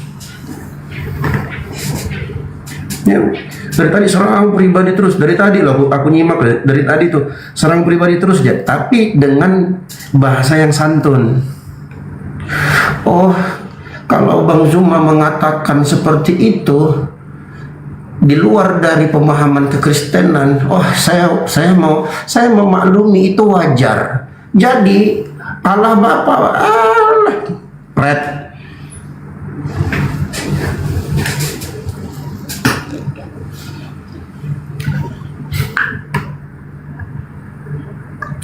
Jadi untuk siapa Yesaya? Yang jelas Yesaya 53 nomor 1 sampai 12 itu terbantahkan, bukan untuk Yesus. Silakan kalian baca nomor 10-nya. Yesaya 53 nomor 10-nya. Itu disebutkan tentang keturunan orang itu. Yesus nggak punya keturunan. Kalau Yesus punya keturunan, hancur sudah. Hancur. Sebenarnya Bang Zuma sudah cut dari awal, sudah di-cut. Kalian bisa lihat Yesaya 1 nomor 1. Itu baik hatinya Bang Zuma itu di situ. Dia tetap ngeyel. Dibongkar lagi Yesaya 53 nomor 2. Begitu pakai data. Anda itu berbicara tidak sesuai dengan konsep kekristenan. Jadi saya memaklumi. Sebagaimana saya juga tidak. Jadi Bang Zuma itu tidak mengerti Alkitab. Saya memaklumi itu sebagaimana saya juga memaklumi saya tidak mengerti Al-Quran. Red. Antam pribadi terus dari tadi. Ad hominem terus. Pertanyaan dasar nggak dijawab. Ketika Bang Zuma nanya di mana dalilnya Elohim inginkan kematian orang yang benar demi menyelamatkan jutaan orang jahat, itu di mana dalilnya? Di mana dalilnya? Bang Zuma sebutkan dalil, karena di perjanjian lama itu seperti di Keluaran nomor 23 yang tadi Bang Zuma sebutkan, tidak boleh menumpahkan apa tadi teman-teman, menumpahkan darah. Ya, orang yang tidak bersalah dan yang benar tidak boleh kau bunuh. Itu jelas itu. Nih dalilnya, kita buka. Keren tadi itu dalilnya. Makanya aku bilang teman-teman, dicatat itu yang Bang Zuma sebutkan. Nih, Keluaran 23:78, haruslah kau jauhkan dirimu dari perkara dusta. Satu, si pendeta tadi udah pendusta itu dia. Yang kedua, orang yang tidak bersalah dan orang yang benar tidak boleh kau bunuh. Ini dalilnya Bang Zuma. Berarti dalam tradisi orang-orang Yahudi itu dilarang membunuh. Nah, Yesaya ini teman-teman, Yesaya ini tradisi orang Yahudi. Makanya Bang Zuma minta, di mana di tradisi Yahudi dalam kitab mereka dibolehkan membunuh orang yang benar, orang yang baik. Terus tiba-tiba, aduh paling geram aku tadi itu. Dibilangnya pula Nabi Muhammad itu penyesat. Allahu Akbar. Jadi para penyesat yang akan datang itu katanya, yang satu-satunya yang cocok dengan apa yang dinubuatkan oleh Yesus tentang penyesat yang akan datang, itu Nabi Muhammad katanya teman-teman. Allahu Akbar. Gak nyambung. Asli gak nyambung. Greget aku dengarnya. Buktikan dong. Bang Zuma buktikan kalau Yesus bukan Tuhan berdasarkan Bible kalian. Sekarang kalian buktikan. Kalau kalian menuduh Nabi Muhammad SAW sebagai penyesat, kalian datangkan sumbernya dari Al-Quran. Mana? Al-Quran mengatakan Nabi Muhammad penyesat di mana? Nggak ada. Nggak ada. Justru yang ada sebaliknya. Muhammadur Rasulullah. Nabi Muhammad SAW itu adalah Rasul Allah. Kan begitu? Iya. Keren sih Bang Zuma, Masya Allah. Banyak faedah-faedah teman-teman kita bisa dapatkan. Silahkan teman-teman Kristen yang mau naik. Pendetanya mencret, satu pertanyaan nggak bisa dijawab. Kabur dia. Anda bukan level saya. Kristen itu kalau nggak mengklaim, nipu, framing. Ada 3 aja dah. Kalau nggak mengklaim sepihak, nipu-nipu. Kalau nggak framing. Udah. Mana datanya gini? Oh, saya nggak punya HP. Saya lagi di tengah laut. Di mana datanya ini Bang, Yesus begini-begini? Oh, ini di sini gelap, nggak bisa kelihatan. Banyak kali alasannya. Di mana datanya? Di mana datanya? Pertanyaan Bang Zuma tadi ya. Di mana dalilnya Elohim inginkan kematian orang yang benar demi menyelamatkan jutaan orang jahat? Apa jawabannya teman-teman? Jawabannya framing kan? Dia bilang apa? Kalau Bang Zuma bernarasi dengan narasi yang seperti itu di luar dari pemahaman kekristenan, ya saya memaklumi, wajar kalau Bang Zuma tidak mengerti Alkitab. Coba lihat jawabannya teman-teman. Kalau nggak mengklaim, kalau nggak nipu, framing, 3 aja itu udah. Ya nggak dijawabnya, nggak ada jawabannya. Ayo naik teman-teman Kristen. Kalau nggak punya HP, lagi tengah laut atau lagi di luar, atau enggak matanya katarak, atau kalau enggak ya ad hominem, serang pribadi. Ad hominem itu serang pribadi. Silakan teman-teman. Aku ketawa baca typingan tadi. Typingannya udah turunkan penipu. Allahu Akbar. Tapi asik sih, asik. Kita dapat banyak pelajaran ya teman-teman. Bang Zuma itu kadang dia beliau pancing keluar semua tuh penipuan. Nanti di belakang baru dibabat habis. Sayangnya teman-teman. Tadi Bang Zuma mau ibadah.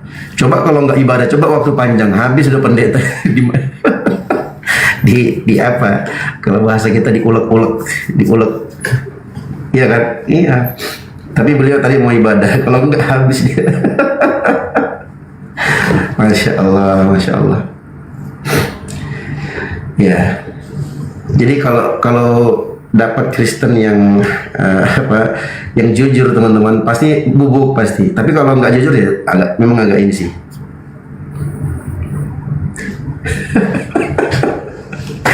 Allahu Akbar. Susah memang kalau nggak jujur tuh susah. Tadi kalian ingat nggak tadi sebelum tadi pendeta yang terakhir, yang sebelumnya siapa namanya itu?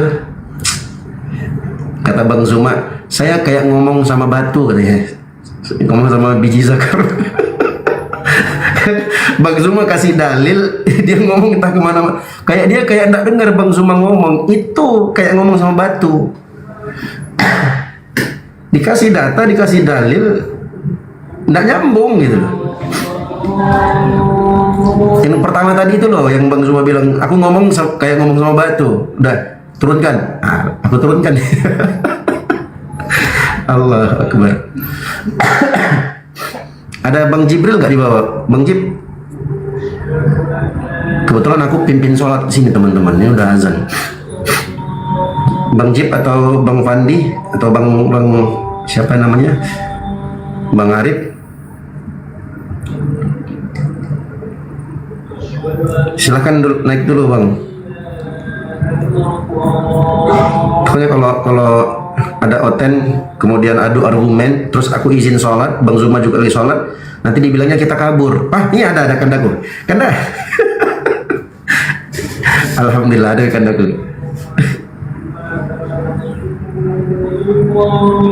Alhamdulillah. Ya kan. Ada si Victor, nggak usah naik lah kau Victor lah. Kalau suka nyerocos kau Victor. Kanda izinkan dulu sholat Kanda, azan di sini. Di Kanda, izin dulu ya. Semangat terus, saya pantau di bawah. Assalamualaikum warahmatullahi wabarakatuh.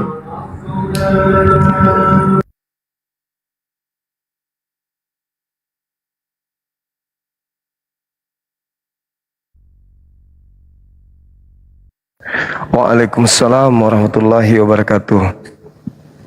Ya teman-teman, makasih udah menunggu ya. Sedikit lagi kita lanjut lagi ya. Ya teman-teman, makasih udah menunggu ya. Sedikit lagi kita lanjut lagi ya.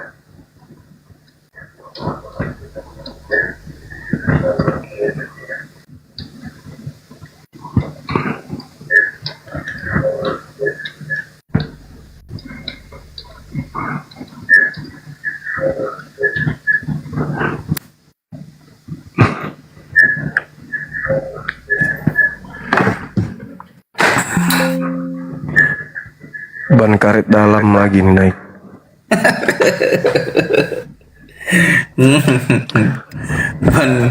ban karet bisa ban luar, bisa ban dalam cuma. Iya. Ban terpental. Oke. Aku gedein dulu suaranya ya. Apa kayak mana ceritanya? Ceritanya kayak mana? Ceritanya baik, ceritanya mantap. Luar biasa. Bagus.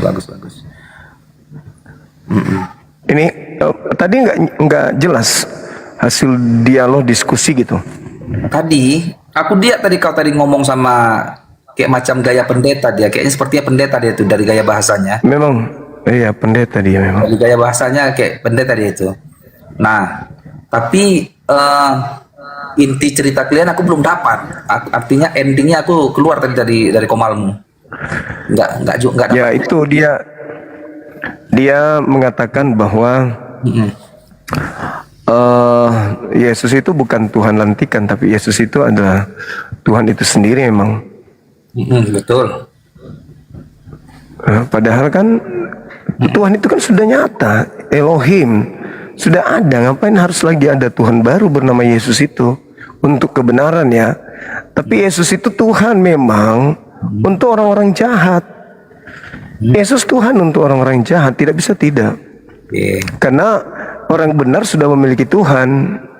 Pencipta langit dan bumi, itulah Tuhan yang benar bagi orang-orang yang benar. Sedangkan Yesus ini Tuhan yang dilantik oleh pencipta langit dan bumi untuk orang-orang jahat. Yesus itu hanya untuk orang jahat. Apa kurangnya Tuhan yang sudah mengutus para nabi? Sudah lengkap itu Tuhan yang diutus oleh para nabi. Ajarannya sudah ada. Terus kenapa harus ada lagi Tuhan baru? Begitu Bung, silakan. Oke. Yang pertama cuma pernyataan-pernyataanmu itu yang banyak mengandung pertanyaan. Contoh nih, Tuhan dilantik gitu kan. Dilantik ini seperti yang setauku ya, yang dilantik itu pejabat yang akan menduduki sebuah jabatan, lalu pengesahannya dilantik oleh pejabat atasannya. Itu namanya dilantik. Jadi kenapa kau mengatakan Yesus itu Tuhan yang dilantik? Dari mana referensimu? Ya kan tadinya dia bukan Tuhan. Dia memperkenalkan dirinya sebagai utusan. Gini, Juma. Tiba-tiba. Pernah kau lihat pelantikan? Kenapa? Pelantikan itu presiden dilantik lagi. Presiden dilantik oleh MPR. Contoh gitu kan, diambil sumpah. Iya. Nah, pelantikan itu harus disertai dengan peristiwa proses pelantikan. Ada si pelantik, ada yang dilantik. Tuh bacalah itu Roma 14:9. Pertama, pelantikannya. Siapa yang dilantik? Yesus yang disalib oleh orang jahat. Dilantik oleh siapa pelantiknya ini? Pelantiknya oleh Tuhannya Yahudi. Tuhannya Yahudi yang bernama, nggak ada namanya, Elohim. Orang menyebut Elohim, ya. Elohim. Di mana peristiwa pelantikannya ini? Tempat dan waktunya di mana? Nah, di Yerusalem sana. Petrus yang mengkhotbahkan itu. Di mana Petrus berkata Yesus dilantik dan ada yang melantik dia? Itu di dalam KPR 2 nomor 36. KPR 2 nomor 36. 36, nggak apa-apa lah. Artinya kalau memang betul Yesus ada yang melantik dia, ada terjadi peristiwa itu, ya bang, benar ceritamu. Kan begitu aja. KPR 2 ayat berapa Juma? 36. 36. Bentar. Jadi seluruh kaum Israel harus tahu dengan pasti bahwa Allah telah membuat Yesus yang kamu salibkan itu menjadi Tuhan dan Kristus. Telah membuat, oke. Sabar. Apakah kalau Tuhan telah membuat, ya, telah membuat sama dengan melantik begitu? Iyalah, kan tadinya bukan Tuhan, menjadi Tuhan. Dilantik. Tadinya bukan presiden, menjadi presiden. Ya dilantik lah. Jadi, oke, ada disertai dengan SK pelantikan. SK pelantikannya itu salib. Iya. Lu. SK pelantikan. Salib itu lambang kutukan dan lambang penderitaan. Iya. Itu makanya dia adalah Tuhan bagi orang yang menyalib. Maka orang yang dikutuk Tuhan ini menjadi sembahan bagi penyalib. Udah selesai. Akibat daripada orang yang berdosa ini, yang menyalibkan Yesus ini, kan ada nih yang menyalibkan Yesus nih, sehingga Allah menghukum mereka yang para si jahat ini, manusia jahat ini, menghukum para si jahat ini, menjadikan mereka menuhankan Yesus. Itulah kutukan bagi mereka. Kira-kira begitu. Yes. Oke, yang menyalibkan Yesus adalah orang Farisi dan ahli Taurat yang berusaha menyalibkan dia melalui tangan orang Romawi dengan Oke. Kutanya dulu kau, hasil akhir apakah orang Farisi dan orang Yahudi itu menjadikan Yesus Tuhannya? Iya. Menjadikan, betul. Menjadikan. Kutanya dulu Billy, apa kau kan keturunan orang Farisi Yahudi itu kan Billy Yosef itu. Kau Tuhan kan ya Yesus Billy? Pasti dia, Yesus itu adalah pagan, kata Billy. Yesus itu adalah berhala bagi Billy. Sekarang permasalahannya.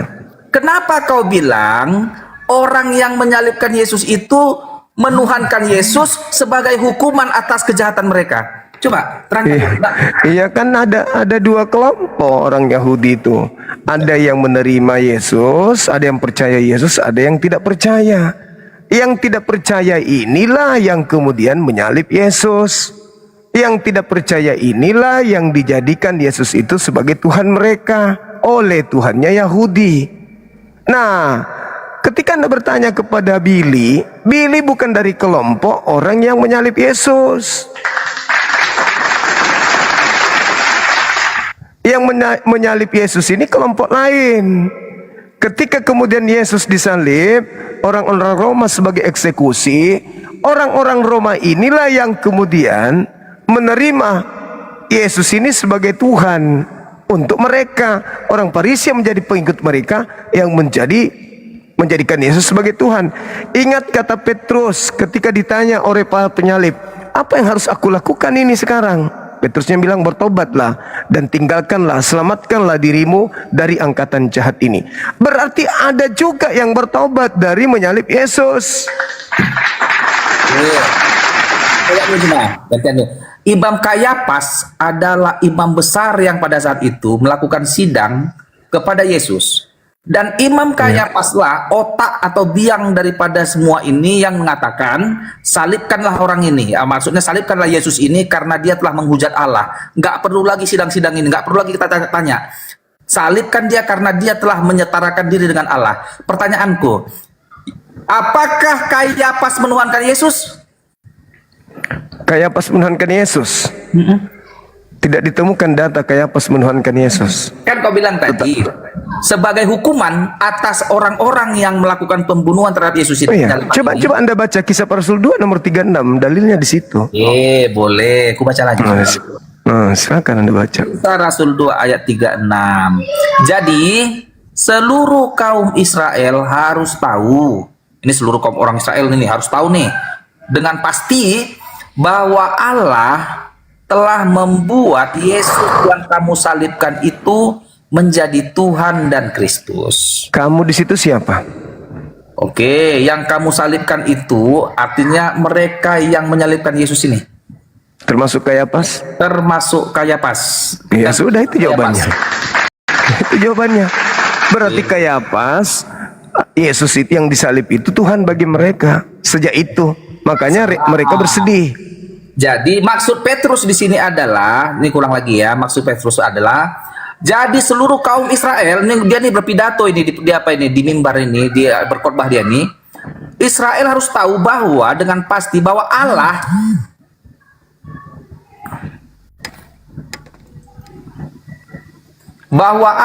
ini pelan-pelan baca, telah membuat Yesus yang kamu salibkan itu menjadi Tuhan dan Kristus. Mereka harus tahu, Kayapas itu harus tahu bahwa Allah telah membuat Yesus itu sebagai Tuhan dan Kristus. Tetapi sekalipun mereka tahu, mereka tidak percaya juga. Kayapas dan ahli Taurat dan orang Farisi tidak menuhankan Yesus. Sekalipun Petrus berkoar-koar, woi, Yesus itu Tuhan dan Juru Selamat. Datanglah Kayapas, gigi kau. Sama kau lah itu Tuhan tuh, sama aku dia itu pagannya itu. Sama aku itu Yesus itu berhala. Cerita aja kau Petrus, kata si Kayapas. Makanya sampai detik ini 80% Yahudi nggak percaya Yesus. Ya paling 20% ya Kristen di situ. Selebihnya mereka percaya Yesus ini adalah orang nabi biasanya ini. Bukan Tuhan bagi Yahudi. Jangan kau bilang Kayapas menuhankan Yesus, kau salah paham. Terus dari mana ajaran Yesus ini Tuhan? Nah, dari mana ajaran ini Yesus ini pun? Dari mana ajaran Yesus jadi Tuhan? Kok bisa Yesus jadi Tuhan? Ini ajaran daripada apostel. Apostel menurunkannya kepada bapak-bapak gereja sebagai turunan mereka karena mereka mati juga. Mati apostel turun ke bapak gereja karena ada pemuritan, ada muridnya si X, si Y, ada si Y, si Z lagi turun lagi muridnya. Murid ini memuridkan lagi. Murid-murid inilah yang melakukan pengajaran sampai ke sekarang. Coba tunjukkan kepada saya dalil dari kitab Matius, sebagaimana Paulus mendiktekan Theos turun ke bumi mati di atas salib. Loh, kitab Matius berapa? Ya enggak, tunjukkan murid Yesus, taruhlah Matius ini muridnya, anggaplah kita paksakan. Di mana Apostolos Matius mengajarkan seperti yang diajarkan Paulus orang Farisi ini. Filipi 2 nomor 6, nomor 7, nomor 8. Theos tidak mempertahankan, melainkan mengosongkan dirinya, turun ke bumi mengambil rupa hamba, mati di atas tiang salib. Kan itu Paulus tuh. Yang Anda maksud apostolos itu kan Paulus tuh. Apostolos itu adalah orang-orang yang dipilih Yesus langsung untuk pemberitaan Injil. Itu apostolos. Ya, makanya saya tanya, Ya. Yang saya tahu cuman Paulus yang mengajarkan Tuhan turun ke bumi jadi manusia mati disalib. Oh, Paulus ada memberikan suratnya. Suratnya itu jadi ajaran, benar. Surat itu menjadi isi kitab suci, betul. Berarti orang Farisi, bagi mereka dilantiknya Tuhan bagi mereka, Pauluslah yang menerima itu. Pauluslah yang mengajarkan orang-orang barat untuk menggantikan dewa mereka dengan Yesus. Karena Yesus ini adalah Tuhan yang dilantik untuk orang jahat. Sebentar dulu, kita satu-satu dulu. Yang pertama tadi kita selesaikan dulu bahwa pernyataanmu itu tidak benar, bahwa Allah menghukum orang yang menyalibkan Yesus itu dengan hukuman menjadikan dia yang menyalibkan Yesus itu menuhankan Yesus sebagai Tuhan. Itulah hukuman atas mereka yang menyalibkan Yesus, kan kira begitu. Itu fakta, itu real, itu hukuman. Salah kawan, salah, nggak begitu. Lalu faktanya Imam Kayapas tidak menuhankan Yesus. Faktanya para ahli-ahli Taurat tidak percaya Yesus Tuhan. Yang percaya Yesus Tuhan itu adalah Petrus, Yakobus, Yohanes. Memang orang Yahudinya ini, tetapi Petrus, Yohanes, Yakobus tidak menyalibkan Yesus. Dia lari, artinya Yohanes di situ ya ada mengatakan itu dia murid kesayangan Yesus itu. Petrus lari dia, artinya dia menyangkal. Tetapi Petrus tidak menyalibkan Yesus. Yang menyalibkan itu orang Farisi, Kayapas. Coba seluruh orang Israel harus tahu bahwa Yesus yang kau salibkan itu diberitahukan. Iya. Nah, sekarang siapa kamu yang menyalib? Yang menyalibkan Yesus siapa? Orang Farisi. Betul. Ahli Taurat, imam kepala mahkamah agama. Betul. Nah, bagi mereka Yesus itu dibuat menjadi Tuhan kan? Tidak. Dalilnya kau baca sendiri gimana sih? Loh. Panggil dulu. Woi, apa admin? Panggil si Billy, panggil si Billy. Loh, kenapa jadi Billy? Biar kita validasi sama orang Yahudi langsung. Loh. Dalil kitabmu itu yang mengatakan begitu kok. Seluruh orang Yahudi harus tahu dengan pasti bahwa Tuhan Elohim telah membuat Yesus yang kau salibkan itu menjadi Tuhan dan Kristus. Kamu di situ siapa? Nah, orang ahli Taurat dan orang Farisi yang membenci Yesus kan? Betul. Siapa gini Yesus yang tadinya dibenci. Orang Israel, bentar cuma aku dulu. Semua orang Israel ini pidato nih Petrus ini. Semua orang Israel harus tahu bahwa Yesus adalah Tuhan dan Kristus. Itu sebentar dulu. Bentar. Kampret. Mana ada kayak begitu? Semua orang Israel harus tahu bahwa Allah telah membuat Yesus yang kamu salibkan itu menjadi Kristus dan Tuhan. Kira-kira begitu ceritanya ini kan? Ya, itu baru betul. Sebentar, maka diberitahukanlah ini sama jemaat ini, woi orang Farisi dan ahli Taurat, Yesus yang kamu salibkan itu telah dijadikan Allah menjadi Kristus dan Tuhan. Dikasih tahu nih sama jemaat nih atas perintah Petrus tadi di podium tadi tuh. Nah, setelah diberitahukan sama jemaat ini yang koar-koar Petrus ini, faktanya apakah si Kayapas masuk Kristen atau apakah Kayapas beriman pada Kristus? Tidak. Apakah ahli-ahli Taurat ini percaya kepada Kristus hanya karena ucapan Petrus itu? Tidak. Kenapa bisa tidak? Ya memang mereka nggak percaya sampai detik ini pun Yesus bukan Tuhan bagi mereka. Berarti mereka bertaubat. Loh. Sekarang begini. Yang membuat Yesus menjadi Tuhan bagi mereka siapa yang membuatnya? Yang membuat Yesus bagi siapa? Yang membuat Yesus menjadi Tuhan bagi orang-orang itu siapa? Orang-orang itu maksudmu siapa? Itu ini merujuk yang menyalib Yesus, Cumi. Yang membuat Yesus menjadi Tuhan bagi orang yang menyalib Yesus itu siapa yang membuatnya? Mana ada? Kau baca dalil tadi? Kau baca dalil kan? Disuruh memberitahukan saja, kasih tahu sama mereka. Tidak, isi pemberitahuan itu ada kekuatan yang membuat orang yang mereka salib itu menjadi Tuhan. Kutanya dulu kau. Alamak. Yang menuhankan Yesus itu cuma Petrus. Sabar dulu, sabar. Monggo. Yang membuat Yesus yang disalib ini menjadi Tuhan itu siapa? Menjadi Tuhan Allah. Allah yang membuat Yesus yang disalib ini menjadi Tuhan. Ada nggak yang bisa membatalkan itu?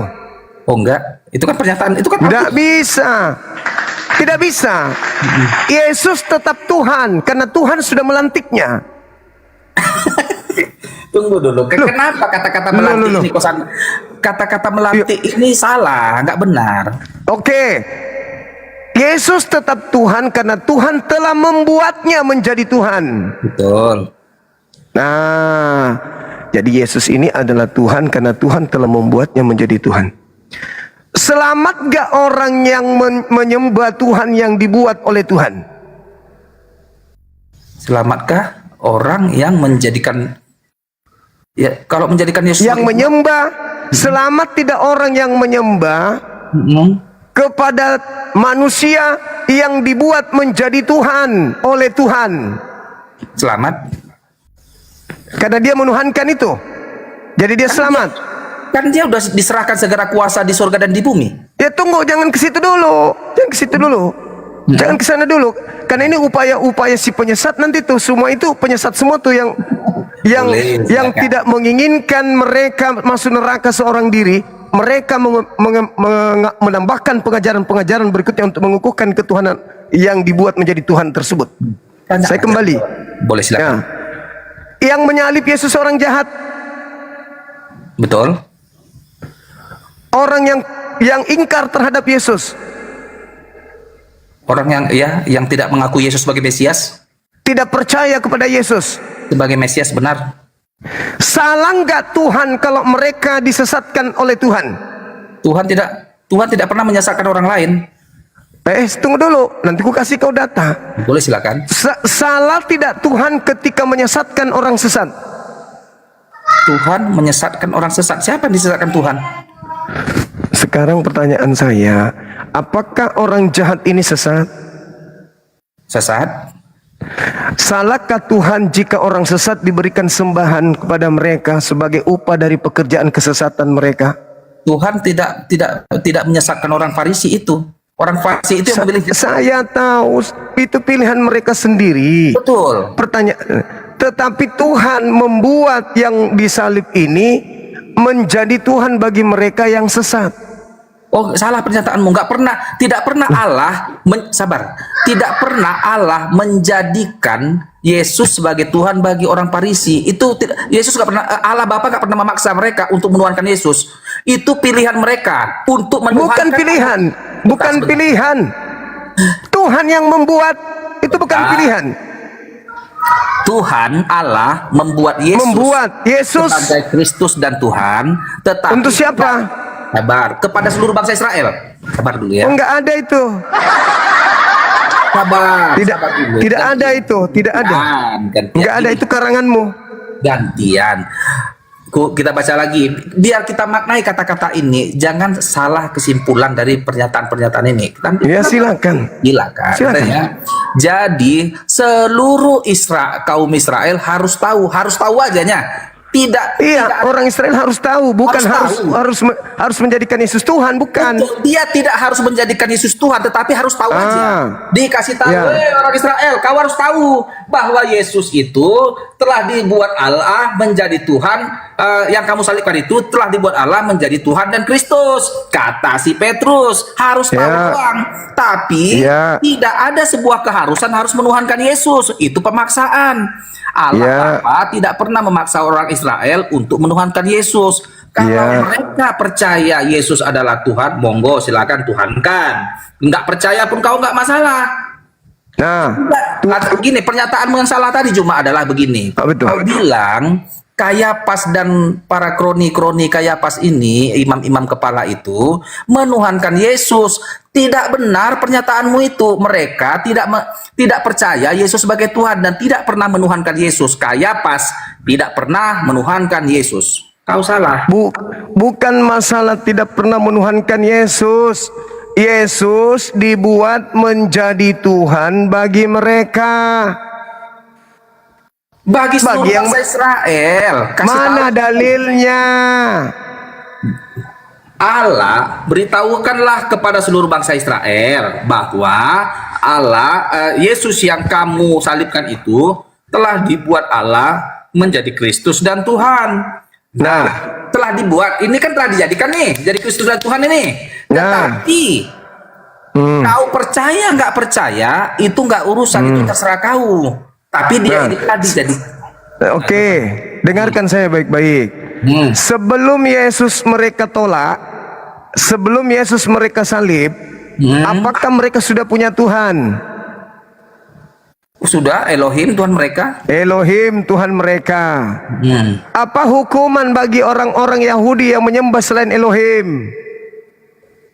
Oh tidak, mereka kan dihukum, dihukum mati, diperintahkan untuk dibunuh. Tiba-tiba saja mereka menolak Yesus. Setelah mereka menolak Yesus, mereka membunuh Yesus. Setelah mereka membunuh Yesus, Tuhan yang selama ini mereka sembah menjadikan Yesus yang mereka salib itu menjadi Tuhan. Juma, kalau didengar orang Kristen Juma jadi ketawa Juma. Apalah orang ini? Salah kesimpulan. Tuhan yang mereka sembah selama ini membuat Yesus yang mereka salib ini menjadi Tuhan. Salah. Mati nih ya. Jadi yang kita baca tadi itu apa? Dia membuat siapa jadi Tuhan rupanya? Ya Allah ya Karim. Kutanya kau, apakah Kayapas menuhankan Yesus? Jangan ke situ dulu. Gampang itu saya jawab. Sekarang permasalahannya, apakah orang-orang yang menyalib Yesus, Kayapas, imam kepala, mahkamah agama, orang Farisi, sudah punya Tuhan sebelum ada Yesus? Sudah. Ketika kemudian di antara mereka dibuat manusia yang mereka benci sebagai Tuhan, bahagia enggak mereka? Oh, tidak bahagia. Ada tidak bahagia? Tidak bahagia. Memang tidak bahagia. Kata Nusso, hati mereka sangat tertusuk dengan perkataan itu, dengan pernyataan itu. Berarti Yesus Tuhan adalah musibah besar bagi mereka. Karena Tuhan. Tadi nggak kayak gini cakapmu. Sabar dulu, sabar dulu. Artinya kau jangan pelin-pelan. Lurus saja, apa ya? Kau bilang sebagai hukuman atas mereka yang menyalibkan Yesus, kejahatan mereka, Allah menjadikan mereka menuhankan Yesus itu sebagai efek hukuman atas kejahatan mereka. Kan itu dari pernyataanmu. Sekarang beda. Saya kasih analogi. Apa? Bukan. Anda memutuskan penjelasan saya dengan langsung mengkat sebuah pertanyaan karena saya belum selesai. Saya kasih analogi. Orang Yahudi sudah punya Tuhan Elohim. Tiba-tiba ada perintah, jangan kau tebang pohon ara ini. Pelihara pohon ara, makan buahnya, pelihara dia. Tiba-tiba saja ada yang datang melanggar perintah Tuhan dengan menebang pohon ara itu. Lalu satu orang imam berkata kepada mereka, semua orang Israel harus tahu bahwa pohon ara yang kau tebang itu telah oleh Elohim telah membuat pohon ara yang kau tebang itu menjadi Tuhan. Ada nggak yang mau menjadikan pohon tadi sebagai Tuhan? Meninggalkan Elohim yang betul, menyembah kepada pohon yang mereka tebang. Ada nggak? Kenapa lari ke pohon? Aku biar terangkan simpel. Saya kasih kamu analogi. Analogimu nggak cocok ke materi ini. Kenapa tidak cocok? Satu Tuhan, jangan ada ilah lain. Hanya Elohim saja. Hanya Elohim saja. Aku mengkoreksi narasimu tentang kekristenan, peristiwa-peristiwa itu aku bilang salah. Inilah. Biar aku tunjukkan kesalahanmu. Biar aku tunjukkan kesalahanmu. Saya belum selesai. Loh, sekarang boleh nggak membuat Tuhan baru selain Elohim? Kutanya dulu. Bagi orang Yahudi tidak boleh. Tidak boleh. Ketika Tuhan marah, lalu Tuhan marah kepada yang melanggar aturannya. Lalu dia mengatakan, aku jadikan pohon ini menjadi Tuhanmu. Oke. Aku jadikan Yesus yang sebentar. Aku jadikan Yesus yang kau salibkan itu jadi Tuhanmu, kan? Itu maksudmu kan? Iya. Oke. Sekarang permasalahannya adalah, itu berkat atau itu kutukan? Sabar dulu. Jadi kan kutukannya itu kan dari Oke. Kita dulu. Kutukan dah itu atau itu berkat? Kau bilang tadi kutukan itu kan sebagai kutukan. Saya bertanya. Saya bertanya. Ketika Yesus dijadikan menjadi Tuhan selain daripada Elohim, apakah itu kutukan bagi mereka atau itu berkat, keselamatan bagi mereka? Dari narasimu tadi, aku bisa berkesimpulan dari narasimu tadi itu adalah kutukan bagi mereka, sehingga sebagai kutukan bagi mereka yang membunuh Yesus, maka mereka menuhankan Yesus yang telah mereka bunuh. Kan begitu kan? Bukan mereka, maka Yesus dibuat menjadi Tuhan selain Elohim. Betul enggak itu? Alah. Kau sekarang sudah ada Tuhan dua. Enggak kau pegang cakapmu yang tadi. Kau jadi meper. Karena Anda membuyarkan percakapan saya yang sebelumnya. Sekarang cuman ada satu Tuhan. Sekarang sudah ada cuman satu Tuhan, yaitu Elohim. Ketika Tuhan marah, Tuhan menunjuk yang disalib ini sebagai Tuhan juga. Pertanyaannya muncul, Tuhan yang mana yang benar? Kok jadi ke situ kita? Harus Tuhan yang mana yang benar? Tuhan yang mana yang benar? Menurut siapa? Yang Elohim atau Yesus? Kau tanya menurut siapa? Titik acuannya siapa? Menurut Elohim. Kalau menurut Elohim, kau tanyalah sama Elohim. Kalau menurut spesifik kau, Elohim mengatakan jangan ada ilah lain di hadapanku. Ya, betul. Lalu karena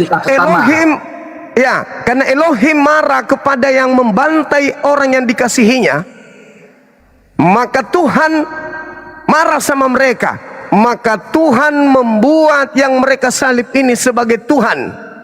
Pertanyaannya, yang dibuat ini menjadi Tuhan ini Tuhan benar atau Tuhan hanya bagi mereka yang dihukum?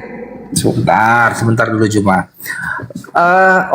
Orang Farisi dan ahli Taurat membunuh Yesus, bersekongkol membunuh Yesus. Lalu Allah Bapa marah kepada si pembunuh ini, si orang Farisi dan ahli Taurat ini. Oke.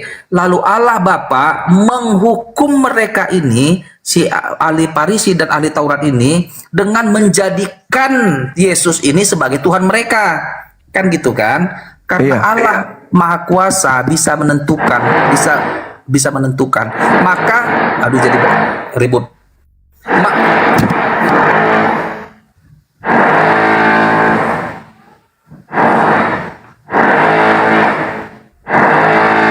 Kedengaran ribut apa itu? Bor itu di samping tetanggaku itu. Tapi masih bisa, suaranya masih bagus.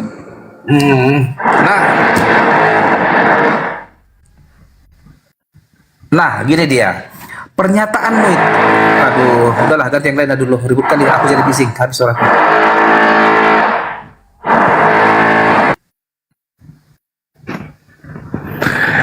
Tuhan Elohim, Tuhan yang maha suci lagi maha tinggi, tidak pernah mengutus Yesus untuk menjadi Tuhan. Yesus dia utus sebagai hamba kepada Bani Israel, agar Bani Israel percaya kepada Yesus. Ketika Yesus diutus, sebagian dari mereka benci Yesus. Sebagian dari mereka tidak menikahi Yesus. Bahkan bukan hanya sekedar tidak percaya, bukan hanya sekedar tidak suka, bukan hanya sekedar menolak Yesus, tetapi berusaha sebisa mungkin, semaksimal mungkin membunuh Yesus. Tuhan Elohim yang mengutus Yesus kecewa dong. Oh, ini kok malah dibunuh ini. Lalu kemudian dengan keadaan itu, Tuhan membuat Yesus menjadi Tuhan. Nah, sekarang ada berapa Tuhan? Ada dua. Tuhan yang benar-benar Tuhan, dan manusia yang dibuat menjadi Tuhan oleh Elohim. Muncul pertanyaan, manusia yang dibuat Elohim menjadi Tuhan ini Tuhan untuk orang jahat atau Tuhan untuk orang yang benar?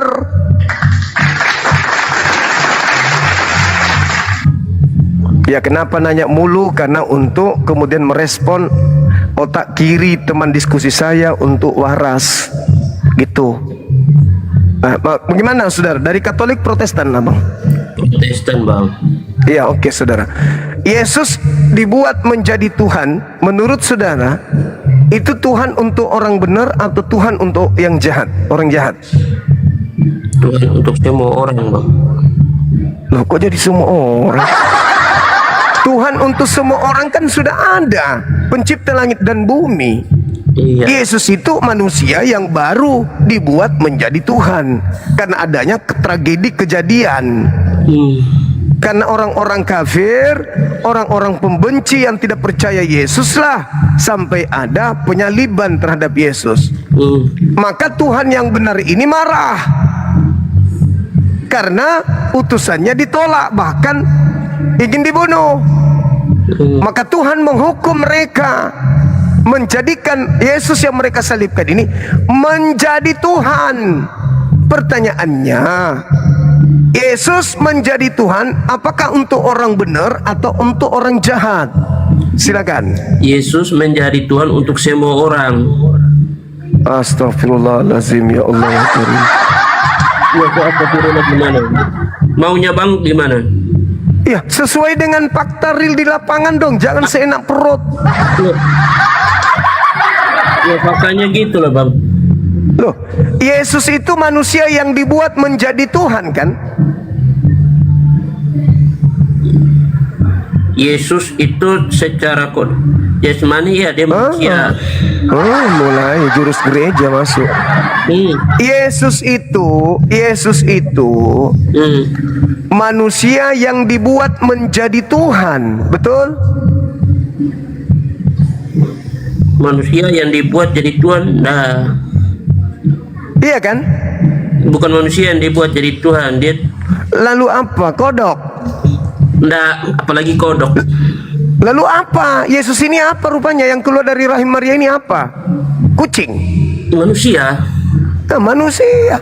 Berarti dia adalah manusia yang dibuat menjadi Tuhan. Ya, secara logis mungkin bisa dibilang begitu. Nah, kenapa dia dibuat menjadi Tuhan? Karena hukuman atau karena hadiah? Karena kasih. Mate mija. Karena kasih pula. Iya. Karena kasih, karena begitu besar kasih Allah akan dunia ini. Nah, gitu. Selanjutnya, sehingga ia menganugerahkan anaknya. Barang siapa yang percaya tidak binasa, yang tidak, melainkan memperoleh hidup yang kekal. Yang tidak percaya binasa enggak? Ya. Nah, berarti orang yang menyalib Yesus binasa atau tidak? Ya. Ya binasa, berarti penyaliban itu kebinasaan. Masa penyaliban kebinasaan? Loh, saya ulang lagi. Orang yang tidak percaya Yesus binasa tidak? Yang mana dulu nih? Yang sudah kenal Yesus tapi tidak percaya? Orang yang tidak percaya Yesus binasa tidak? Kenal dulu. Kalau sudah kenal tetapi tidak percaya, itu binasa. Oke. Orang yang sudah kenal Yesus tapi tidak percaya binasa tidak? Binasa. Orang yang menyalib Yesus binasa tidak? Binasa. Binasa. Berarti salib itu adalah kebinasaan. Kok dasarnya apa? Yang binasa ini menyalib Yesus atau tidak? Yang binasa. Apa yang menyebabkan mereka binasa? Karena menyalib orang yang tidak bersalah toh. Yang membuat mereka binasa karena menyalib. Berarti nyalib, berarti salib ini adalah kebinasaan atau kehidupan. Proses penyalibannya itu, pembunuhannya itu, menghakiminya itu. Iya, berarti salib ini simbol kehidupan atau simbol kebinasaan? Salib ini. Salib yang dimaksud ini adalah salib penghukuman Romawi atau salib yang sekarang dijadikan sebagai simbol iya, bahwa yang saya tanya salib. Ya, yang Anda maksud itu salib pada saat salib yang adalah bagian dari hukuman Romawi, ya, atau salib yang saat ini. Bedanya dengan salib saat ini apa? Salib yang ada di saat sekarang ini apa bedanya? Salib yang saat ini adalah sebagai simbol. Simbol. Sekarang salib yang benar itu sebagai simbol keselamatan. Salib yang benar, yang benar-benar salib itu kebinasaan atau keselamatan? Salib yang benar-benar salib yang Anda maksud ini adalah apa dulu? Salib yang pada saat Romawi menyalibkan Yesus itu adalah bagian dari hukum. Itu hukum, ya. Itu hukum, bagian dari proses hukum, ya, bagian dari penghakiman dunia, penghakiman pemerintahan Romawi saat itu. Ya, paham dulu nih apa itu salib. Jadi paham secara sejarah. Ya. Nah, salib itu apa, Bang? Teologis, salib itu kutukan atau keselamatan? Yang Anda maksud ini salib yang mana dulu? Memang ada berapa salib sih? Zaman Romawi dulu itu hukuman mati itu dilakukan melalui penyaliban. Nah, terus Yesus yang disalib. Sekarang salibnya ini kutukan atau keselamatan? Yang Anda maksud ini apa, benda salibnya atau proses dan bendanya? Ya nggak ada urusan dengan benda kalau orang. Terus kenapa Anda tanya? Terus kenapa Anda tanya salib yang mana? Ya, saya tanya, kan Anda tanya salib, ya saya tanya balik Anda. Anda tanya salib ini yang mana? Salib sebagai benda atau salib sebagai simbol dalam teologis? Sekarang salib nih, salib. Saya bikin kamu kayaknya otaknya hang juga rupanya. Ini salib nih. Tempatnya Tuhanmu digantung. Ini tempat Tuhanmu digantung ini. Ini tempat kutukan atau tempat keselamatan. Nih. Keselamatan itu ada di diri Yesus, bukan di salibnya. Berarti ini apa? Salib ini apa? Keselamatan atau kutukan? Cuman media, itu cuman tempat Yesus mati toh. Udah. Anda di bawah, Bang. Anda di bawah aja. Anda jilat kloset sana. Susah saya diskusi sama babi. Niat saya ingin mencerdaskan. Ternyata bukan cuman modelnya yang kayak mirip. Memang ternyata babi beneran. Didatangkan gambarnya, ditolak. Ya toh, dijelaskan motifnya, ditolak. Dia ingin meloloskan simbol ini sebagai simbol keselamatan. Berat kan? Berat. Kalian tidak bisa memang. Kenapa? Karena kalian menyembah Tuhan lantikan. Berapa kali harus kubilang? Mau kalian putar kemana-mana, tetap aja kalian itu menerima hadiah dari Sibilisis. Salib itu yang kalian terima itu bukan dari Tuhan. Salib itu hadiah dari mana? Ya pelakunya, siapa pelakunya? Ya Sibilisis.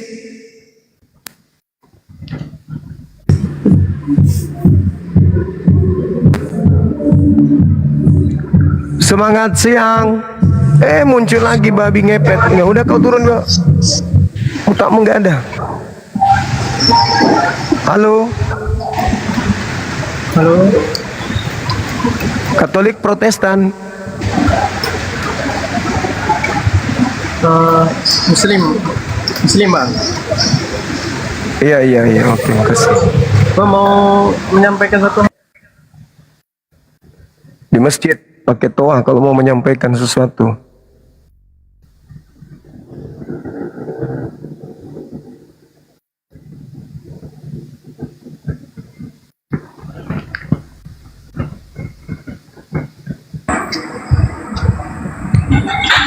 Semangat sore. Semangat sore para pendeta, pastor. Apa kabar?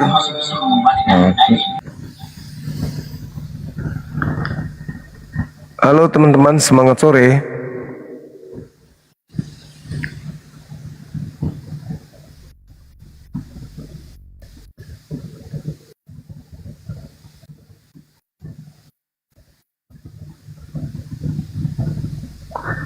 Semangat sore teman-teman.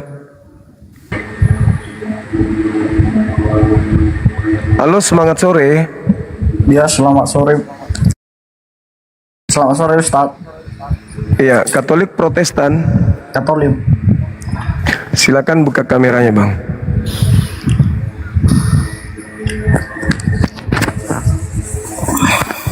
Oke.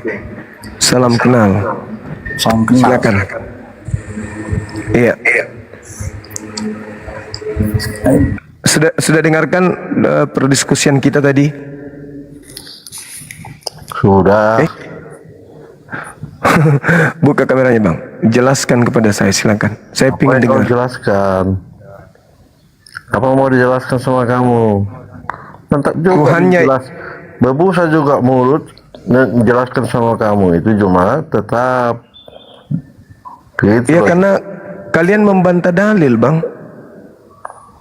Masalahnya itu di situ. Dalil apa mau dibong? Tuhannya Yahudi membuat Tuhan jauh lebih cerdas orang Kristen cuma.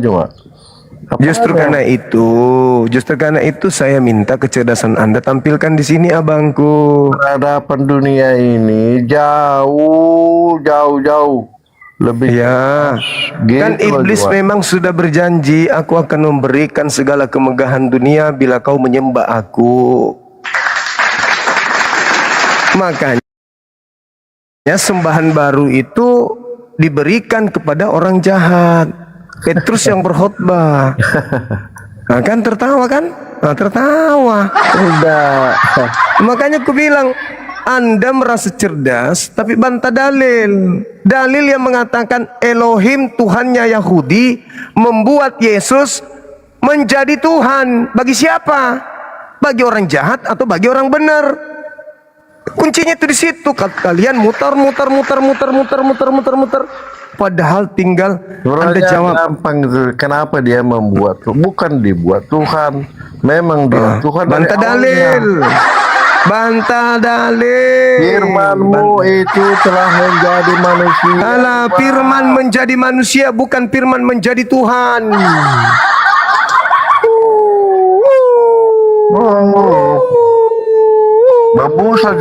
Babusa juga bicara sama kamu itu tidak akan. Karena kamu membantah dalil, Subaidah. Coba kau jujur. Tuhan sudah ada. Tuhan yang tak ada awal dan tidak ada akhirnya ini sudah ada.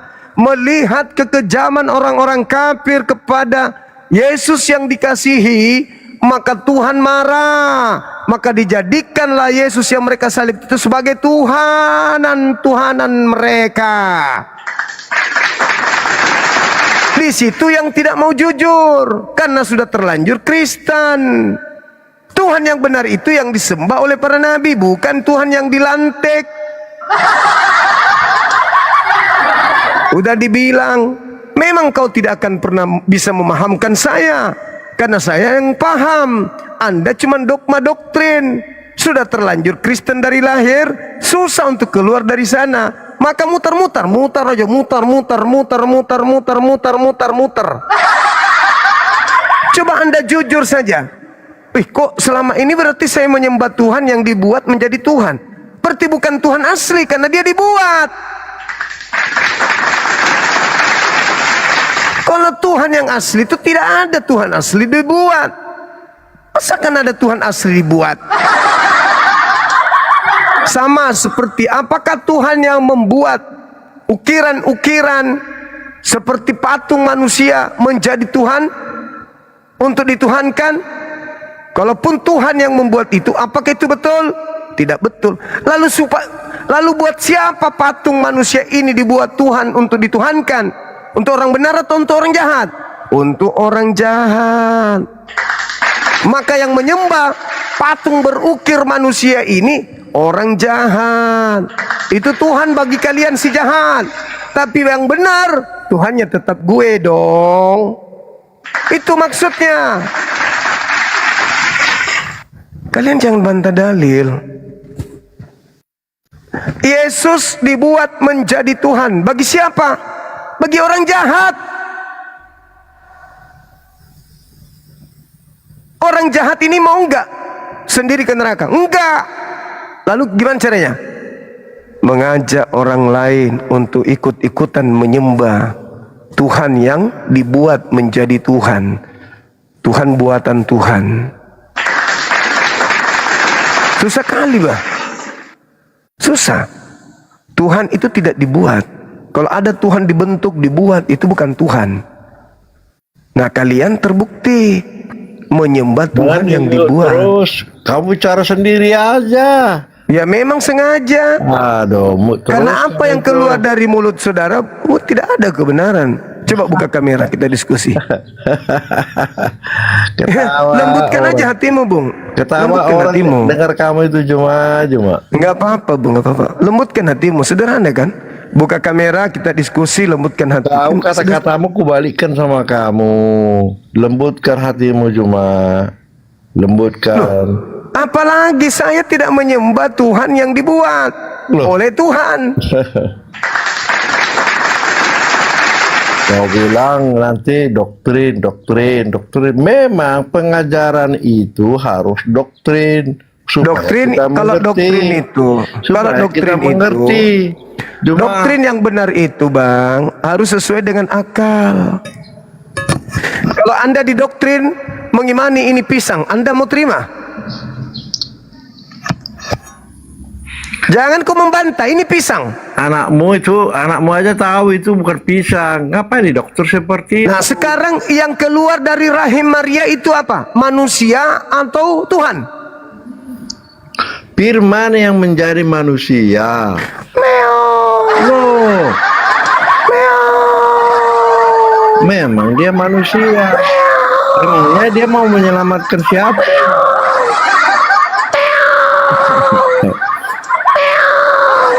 Anak TK saja tahu yang keluar dari rahim Maria itu adalah manusia. Sama ini, anak TK aja tahu ini pulpen. Nah, kenapa bisa kau katakan Yesus itu Tuhan? Dengan embel-embel dia firman yang datangnya. Karena kamu sudah terjerat masuk ke dalam lingkaran manusia jahat yang diberikan Yesus sebagai Tuhan bagi mereka. Kamu terjerat. Aku menjerat engkau dengan tipu daya. Dalam kelicikanku aku menjerat engkau dengan tipu daya. Ada 4.000 orang menonton kamu lihat kau bicara itu loh, Juma. Saya berdasarkan dalil. Dalil. Dalil bung, saya ngomong bung. Malu kau Saya nanti. nggak ngarang bebas. Tidak. Dalil. Saya berbicara berdasarkan dalil. Saya tidak cocokologi. Saya ngomong dalil berdasarkan dalil. Oke cuma ya. Yesus. Oke ya, nanti lain silakan. kali kita Oke, bicara. Bang. Lanjutkan Oke, aja kalau saudara, kamu thank you. belah. Ya, oke, makasih Cuma. Oke. Thank you, sama-sama. Oke, makasih. Sederhana waras itu. Sederhana. Gunakan akal sehat, tenangkan hati, lepaskan doktrin pelan-pelan. Baca Bible. Gunakan akal membaca Bible. Lepaskan doktrin gereja dulu. Kalian pasti sehat. Halo, semangat siang sore. Semangat sore, Saudara. Juma. Iya, silakan kameranya dibuka, Bang. Belum bisa buka kamera ini, Juma. Bisa dong, ini sudah terbaca di sini kok kayak Paulus pula Bapak ini. Saya lagi di Silakan. luar ini, Juma. Lagi di jalan, Juma. Sorry, belum bisa buka kamera saya, Juma.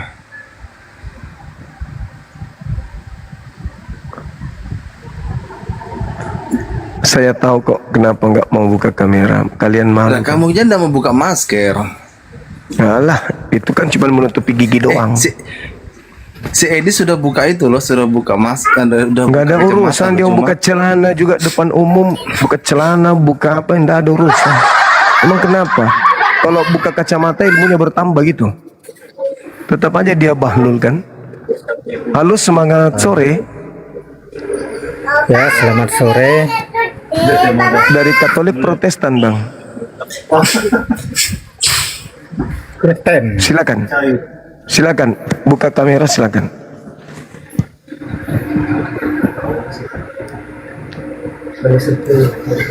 Silakan Bung, silakan. Bentar, saya masih cari. Jalan tiap orang nggak tahu kemana. Gimana cara bukanya nih? Dia agak susah orang. Kurang. Ini orangnya muda. Nggak bisa ini. Terbatas.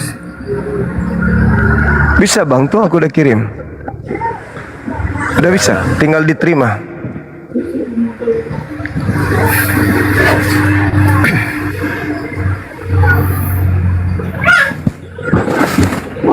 Jadi jatuh deh. Bentar. Jatuh deh. Perbaiki dulu ya.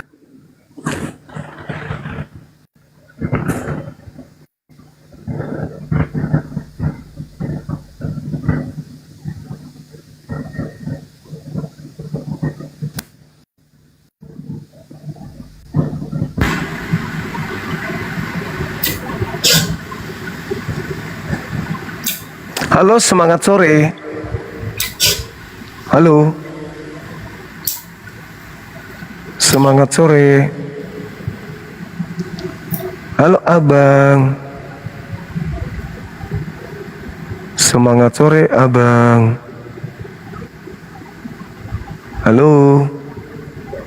Halo.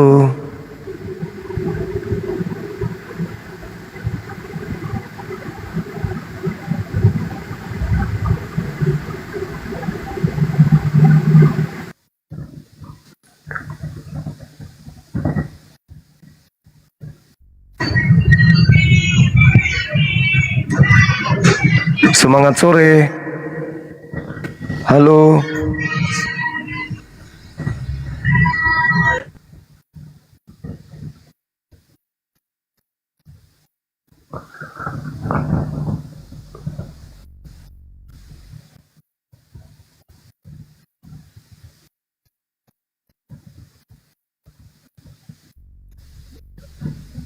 Silakan teman-teman non-muslim ajukan permintaan lagi, kita diskusi, tapi gunakan akalnya lah, jangan asal ngomong aja gitu loh.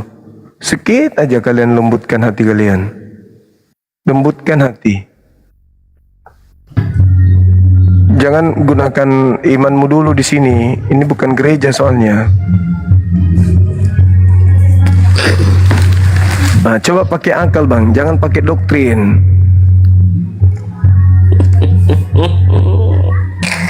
Ikan Dibilang pakai angka, jangan pakai doktrin. Penyaliban itu pekerjaan orang percaya atau pekerjaan orang yang tidak percaya.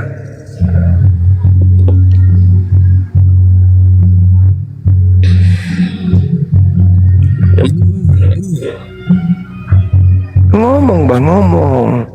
Gimana bang? Penyaliban itu pekerjaan orang yang percaya atau orang yang tidak percaya? Suatu penyaliban terhadap siapa? Astagfirullahaladzim, ya Allah ya Karim. Penyaliban terhadap sembahanmu yang dilantik menjadi Tuhan untukmu. Loh, kapan Yesus lantik bang? Siapa yang lantik? Bapa Elohim yang melantiknya menjadi Tuhan bagi orang jahat. Loh, masa Yesus dilantik bagi orang jahat? Iya, dalilnya jelas. Yesus itu Tuhan bagi semua orang. Mana dalilnya? Lihat aja di Injil adalah bang. Muridnya Edis. Masa begitu? Loh, nggak usah disuap-suap lah. Kalau mau baca aja ada. Nggak ada. Justru karena itu saya minta, karena nggak ada. Ya itu berarti kurang belajar itu bang. Nenekmu kiper, mana ada? Bible tidak menerangkan Yesus Tuhan. Untuk semua orang itu nggak ada. Yesus dibuat menjadi Tuhan bagi orang jahat yang menyalib Yesus. Kisah Para Rasul 2 nomor 36 sampai nomor 40. Yesus itu Tuhan bagi semua orang. Dalilnya mana? Kampret. Yesus itu datang untuk semua orang. Mana dalilnya, jangkrik? Ada di Injil bang, cari aja. Masa kayak begitu? Jangan ajak saya bercanda lah. Aku mau serius samamu bang. Di mana dalilnya Yesus itu Tuhan untuk seluruh manusia? Itu di mana dalilnya?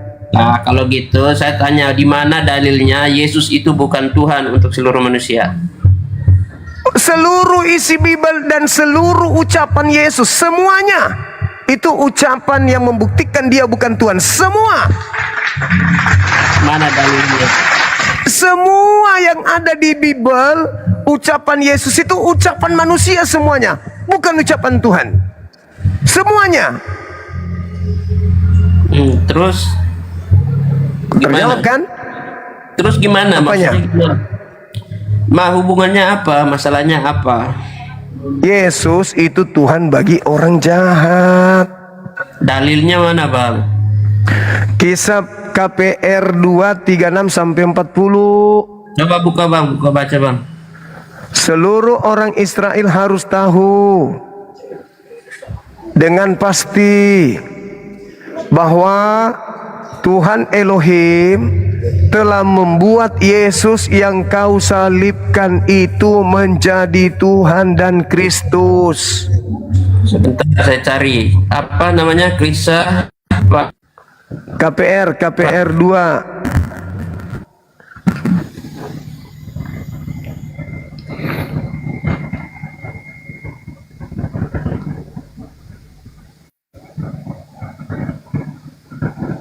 Mana tadi itu? Kabur. Kabur atau diturunkan?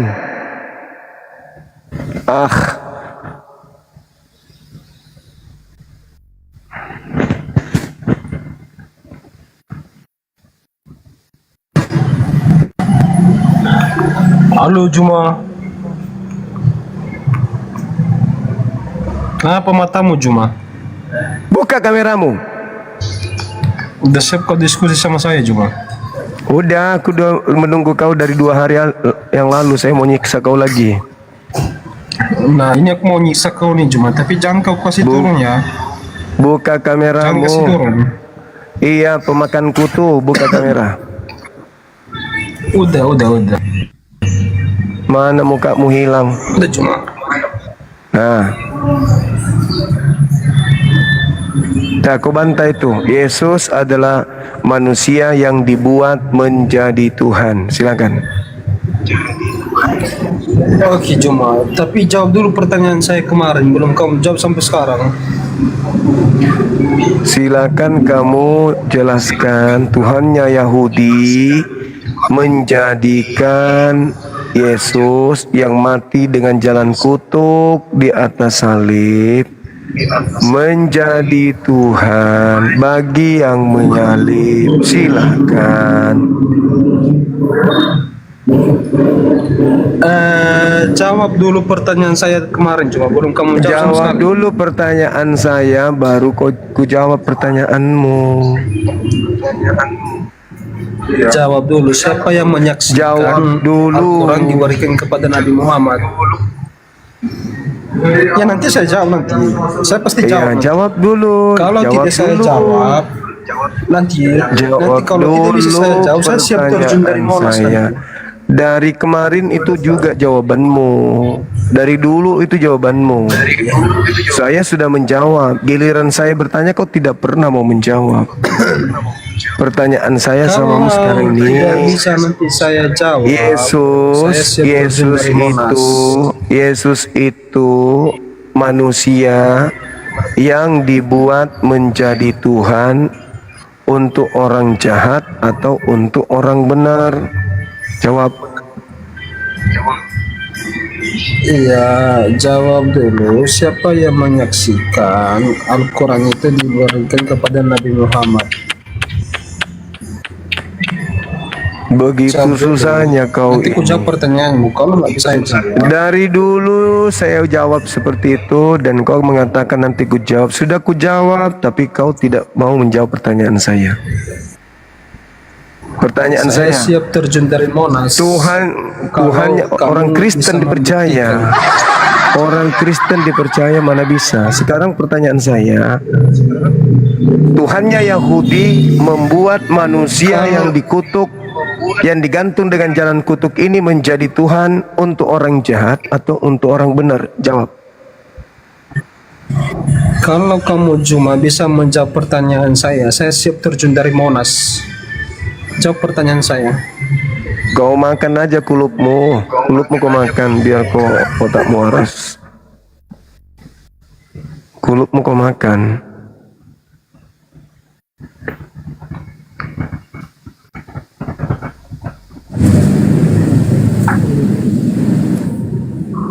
Semangat sore.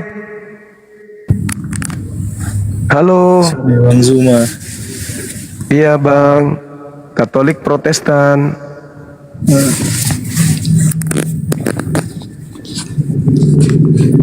Bang Zuma. Ya. Saya mau nanya ini.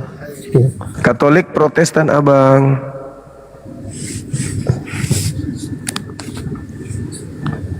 Kalau misalnya Bang Zuma katakan Yahweh membuat Tuhan baru, terus siapa yang disalib? Pertanyaan saya bang, Katolik atau Protestan abang ini? Pantekosta.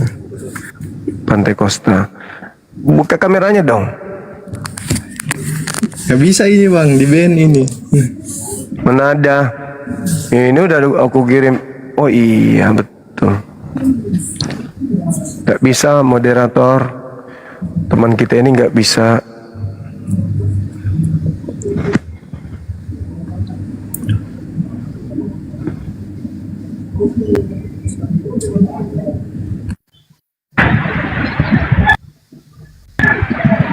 Pesanku kepada Samili yang tadi ya, sesamaku muslim, sesamaku domba, untuk kalian itu memperhatikan kalian itu pantas digembalakan oleh siapa?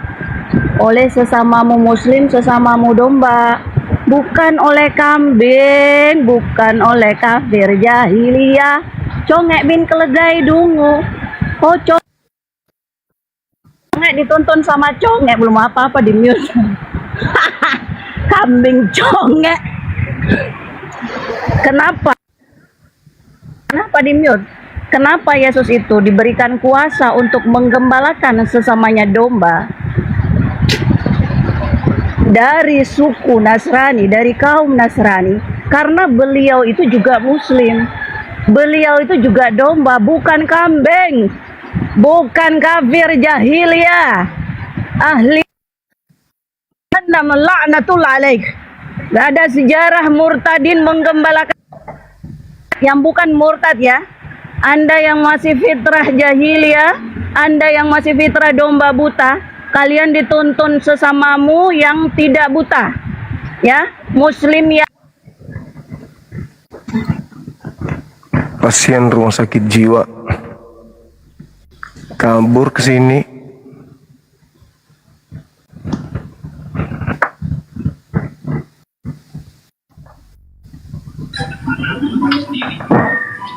Halo, assalamualaikum.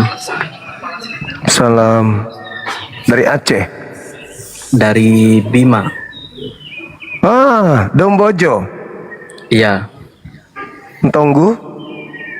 Dari Dompu Adulakei. Oh, Adulakei. Boto dong ah. Ya. Boton do Bima di Makassar. Makassar ka Bang Juma? Iya. Tahu bahasa Bima? Tiwara. Tiwara itu nggak ada. Nggak ada. Iya. Sikit-sikit saya belajar bahasa Bima. Saya kira ada keluarganya di Bima. Loh, jangan salah, Bima dengan Makassar itu kan saudara emang. Iya. Kebanyakan orang Bugis di Bima. Bukan, secara kerajaan kita, Raja Bima itu kan orang sini. Kawin sama Kesultanan Bima pertama. Nikah dengan anak kerajaan dari Sultan Hasanuddin. Gitu, Bang. Iya. Iya, keluarga dengan Pasir Saifuddin Ibrahim. Siapa? Yang Murtadin itu, Murtadin. Murtadin. Iya.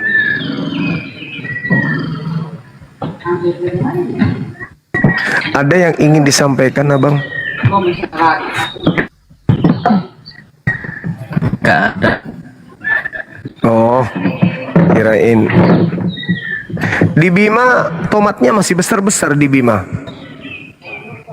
Tomat Lombok ini bawang merahnya masih besar-besar.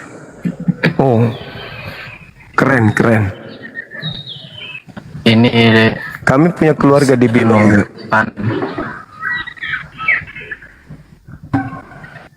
Di Bima kita banyak keluarga.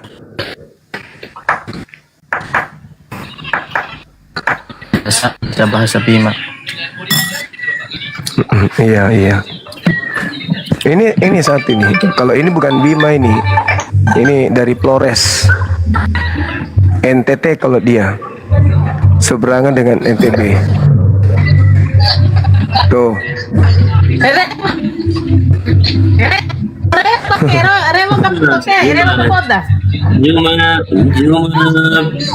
Juma bin Kalad. Cuma ini kan Assalamualaikum warahmatullahi wabarakatuh. Waalaikumsalam warahmatullahi wabarakatuh. Wai. Haji. Tobaru. Iya, banyak mak. Kimon Rajid baru. Wai. Wah, kakak me Papua Oh, koki Papua. Iya. Mak dangkang kapal di. Wah deh. Kayak. Iya. Melo Malaysia ulangnya, saudara. Oh iya. Saya kepingin ketemu ini, Panjuma ini. Siap. Dengan Ban Dalbo. Siap. Dalbo di bawah nih, di Bolde. Oh, di Bone. Oh iya. Iya. Ya, insya Allah. Nanti saya jalan-jalan ke Sudiang. Iya. Kalau perlu beli rumah di Maros, Pak Haji. Wah, karena bolak baru. Oh, mantap. Iya, selamat kita Lek. Selamat kita pada selamat. Iya, nah dia kamu bolak baru tuh tani teri aja. Oh, iya. Enggak. Masya Allah. Kamana kemana kata nana emak kuliah tujuh padat tuh. Kamana kemana kata nana emak kuliah tujuh padat tuh. Siap. Oke, nanti kita ketemu. Siap. Ah, Baik. Ini info ini ada katanya acara bulan 9. Iya, Info ini betul. ada katanya acara di mana? Bolangi, Makassar. Oh, di Bolangi. Iya. Ada informasi kan saya bilang nanti hadir ki kalau bulan 9 saya bilang insya Allah saya usahakan. Iya, datang oke Pak. Boleh nih. Oke. Oke, Siap. terima kasih saudaraku. Sama-sama. Ya, Siap. assalamualaikum warahmatullahi wabarakatuh. Waalaikumsalam warahmatullahi wabarakatuh.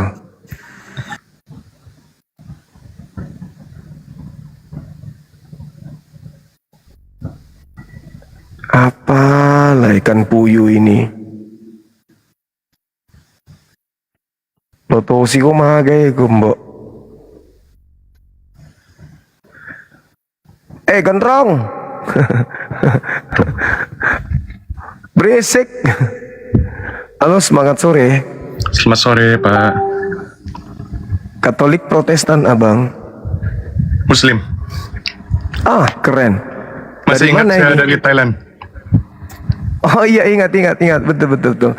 Yang kemarin kita... Iya, yang di Zoom kemarin itu ya? Bukan di Zoom ya, saat terakhir itu 6 bulan yang lalu saya berkawan sama Bang Suma juga.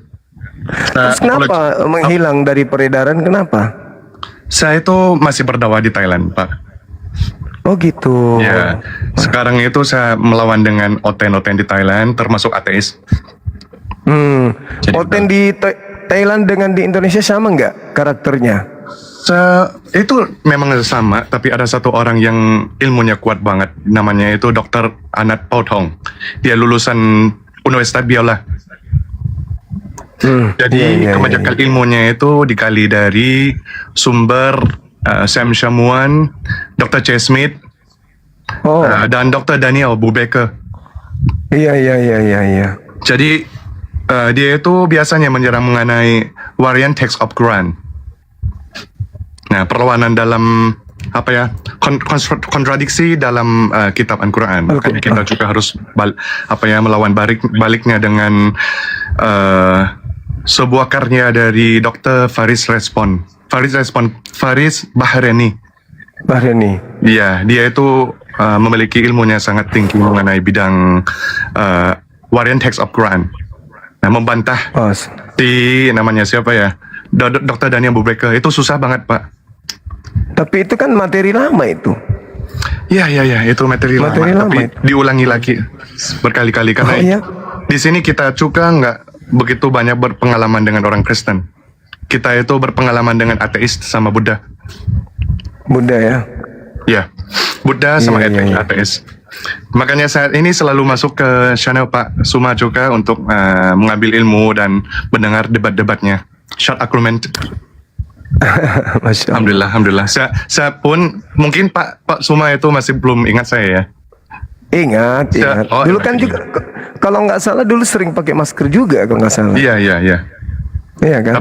Tapi tidak apa-apa, saya sudah keluar dari kerja. Tidak ada masalah lagi. Oh gitu, nggak ada masalah lagi. Terus yang saya tanya, orang-orang Thailand sana mereka menggunakan Bible bahasa apa mereka?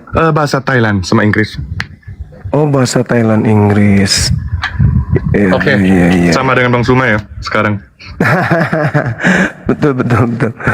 Masya Allah. Ini sekarang saya juga besok saya ada ceramah di satu sekolah tentang LGBTQ. Nah, jadi saya menyarankan teman-teman kalau ada argumentasi sama LGBTQ atau Kum Waria Kum Sodom, ini buku ini bagus. Why Homosexuality is Prohibited in Islam. Itu mengandung scientific research dan filosofi, filsafat yang logikanya tinggi untuk membantah aliran-aliran sesat seperti liberalisme juga yang mendukung homoseksualitas. Di Thailand angka itu besar. Angka apa ya besar, Pak? Yang LGBT ini. Saya merasa ini kalau kita ngomong angka, memang Indonesia itu lebih besar. Tapi kalau kita ngomong, kalau kita bicara membahas soal persen di Thailandnya lebih tinggi.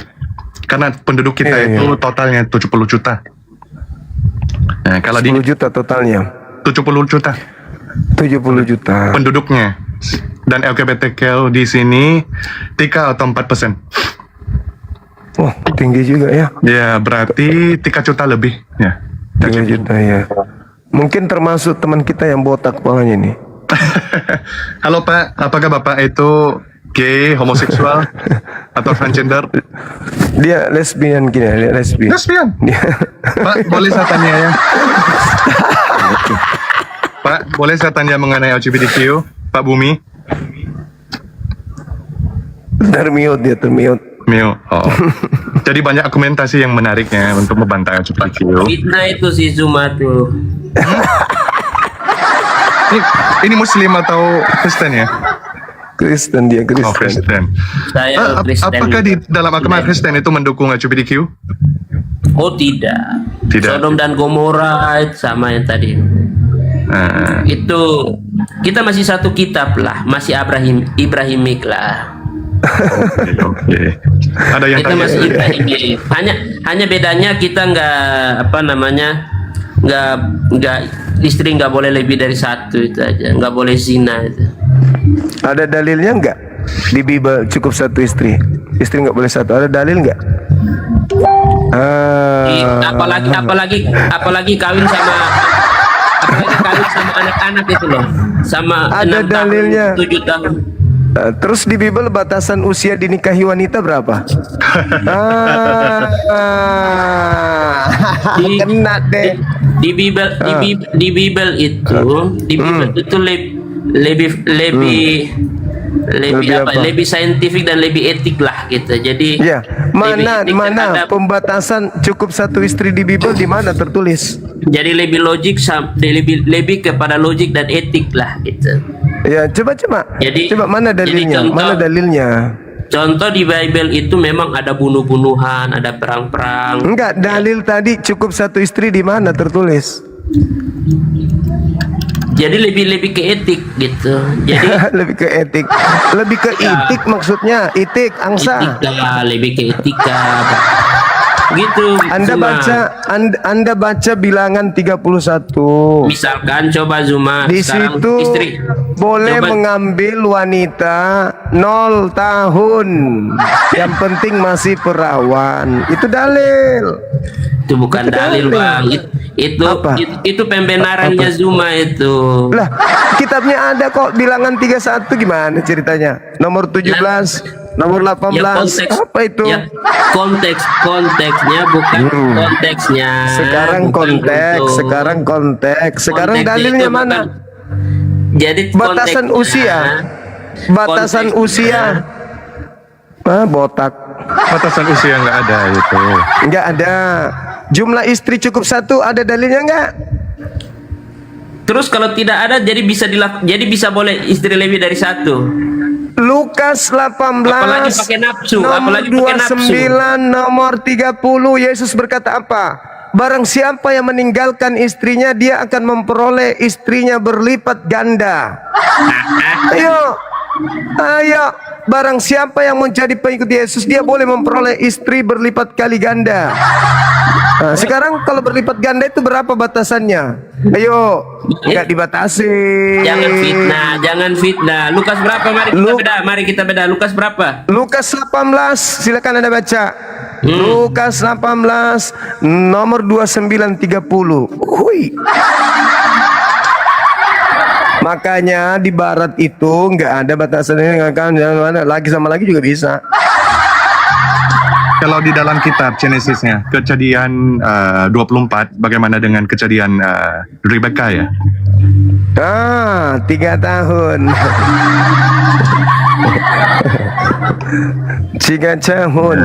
Jadi dengan perhitungan ya yang paling masuk akal itu harusnya 3 tahun.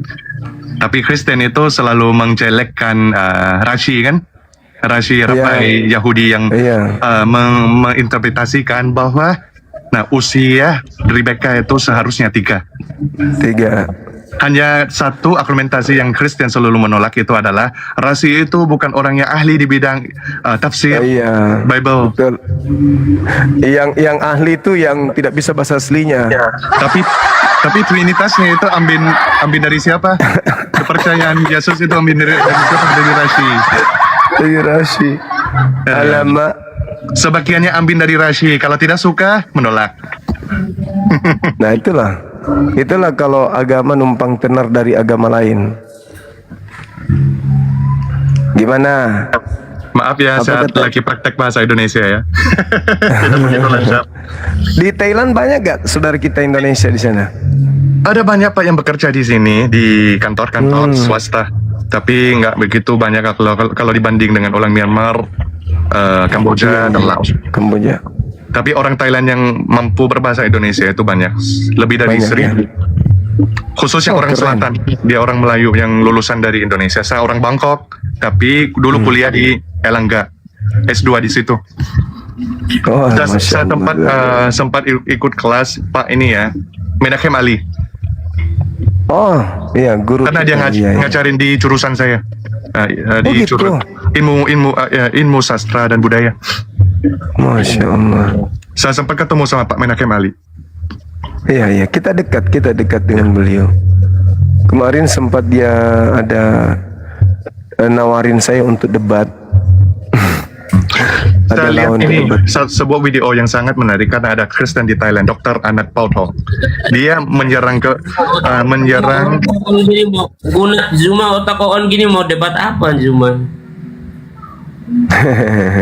Nah, kalau Dr. Anat Pauthong juga dia diskredit Islam, dia menyerang Islam dengan topik Makkah itu sebenarnya tidak berada di Saudi Arabia. Makkah Ka'bah itu dulu tidak pernah ada.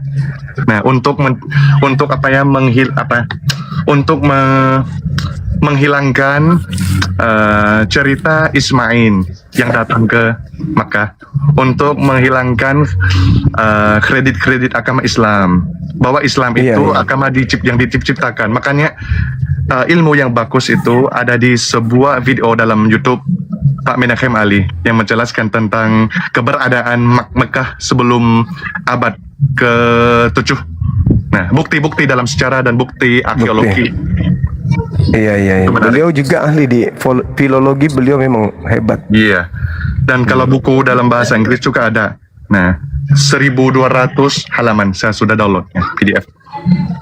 Alhamdulillah.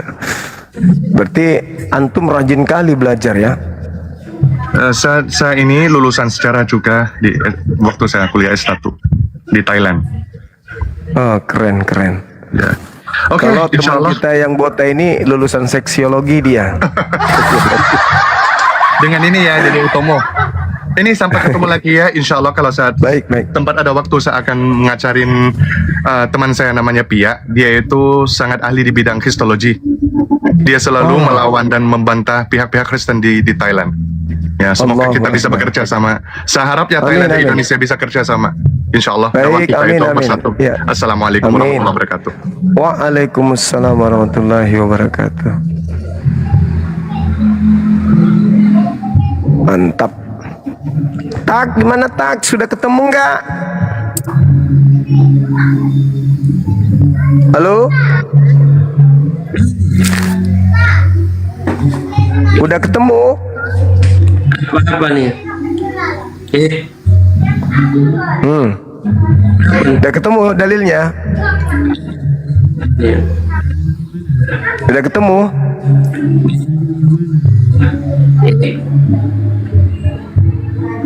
Udah belum? Ah, kau ini.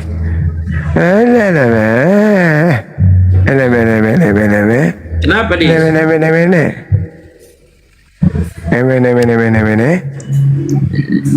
Gimana Zuma? Kamu kenapa kamu menyek-menyek?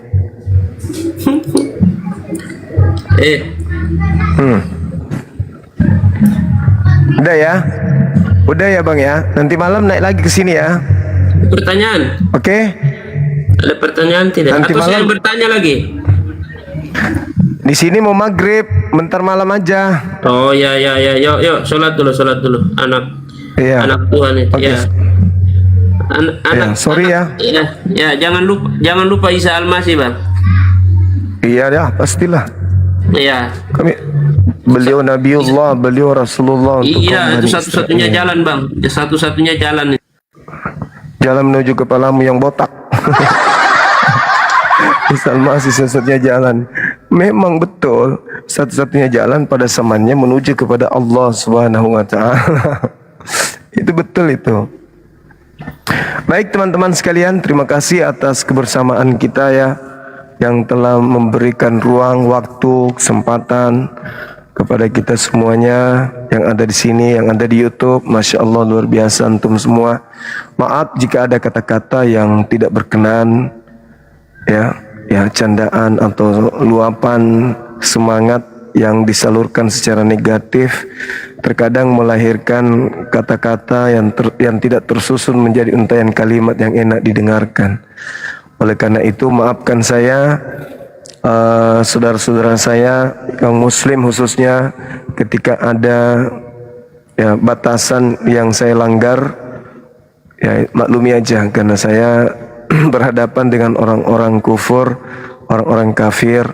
Dalam arti kata yang saya hadapi ini bukan manusia biasa, tapi manusia yang luar biasa.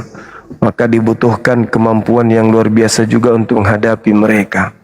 Karena saya manusia biasa yang juga memiliki kelemahan dan kekurangan, maka tentulah akan ada ketimpangan di saat saya merespon, menelaah, menjabarkan, menguraikan apa yang menjadi tangkapan dari pesan yang mereka sampaikan pada saat berdialog.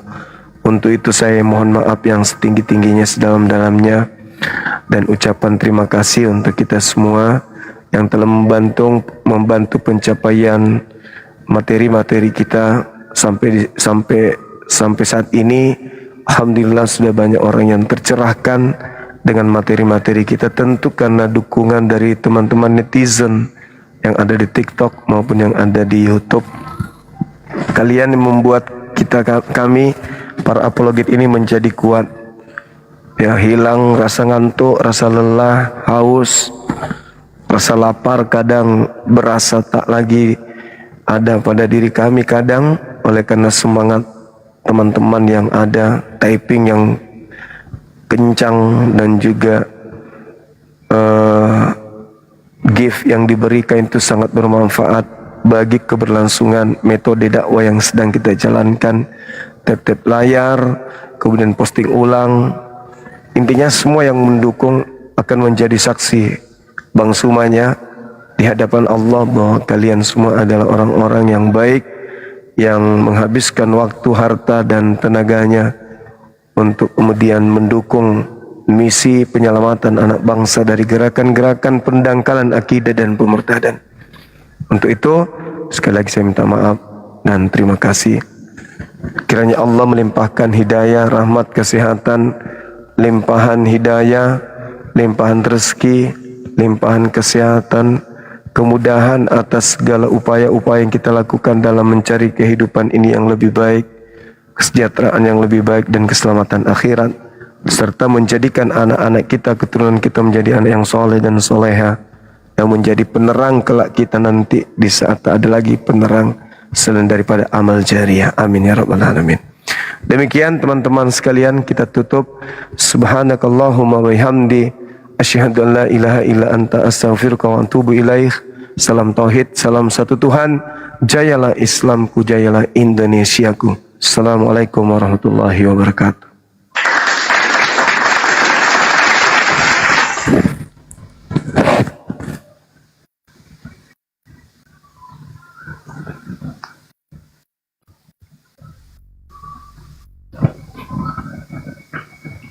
Teman-teman sekalian, saya ingat teman saya tadi, Mbak Ewi yang jenderal, menitipkan amanah untuk mengajak teman-teman kita umroh bareng Bang Suma di bulan Januari. Yang mau silakan daftar, bisa menghubungi Bang Handi ya, atau DM ke saya juga boleh. Nanti saya baca pelan-pelan DM-nya. Yang mau, jangan yang mendaftar yang tidak mau, awas. Sudah nggak mau daftar pula tuh, bikin susah nanti. Yang mau aja ya. Terus ingat nggak tadi teman-teman? Ketika ada pendeta yang ngotot bahwa Yesaya 53 itu untuk Yesus, lalu dia baca data nomor 1, nomor 2. Ingat gak?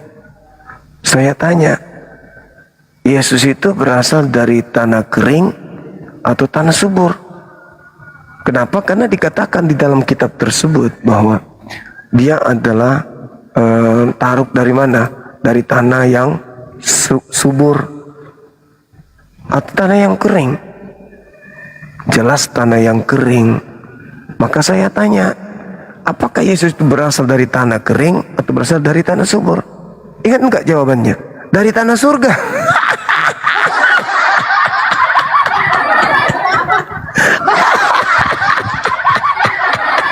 Aku lagi sedang serius-seriusnya kawan.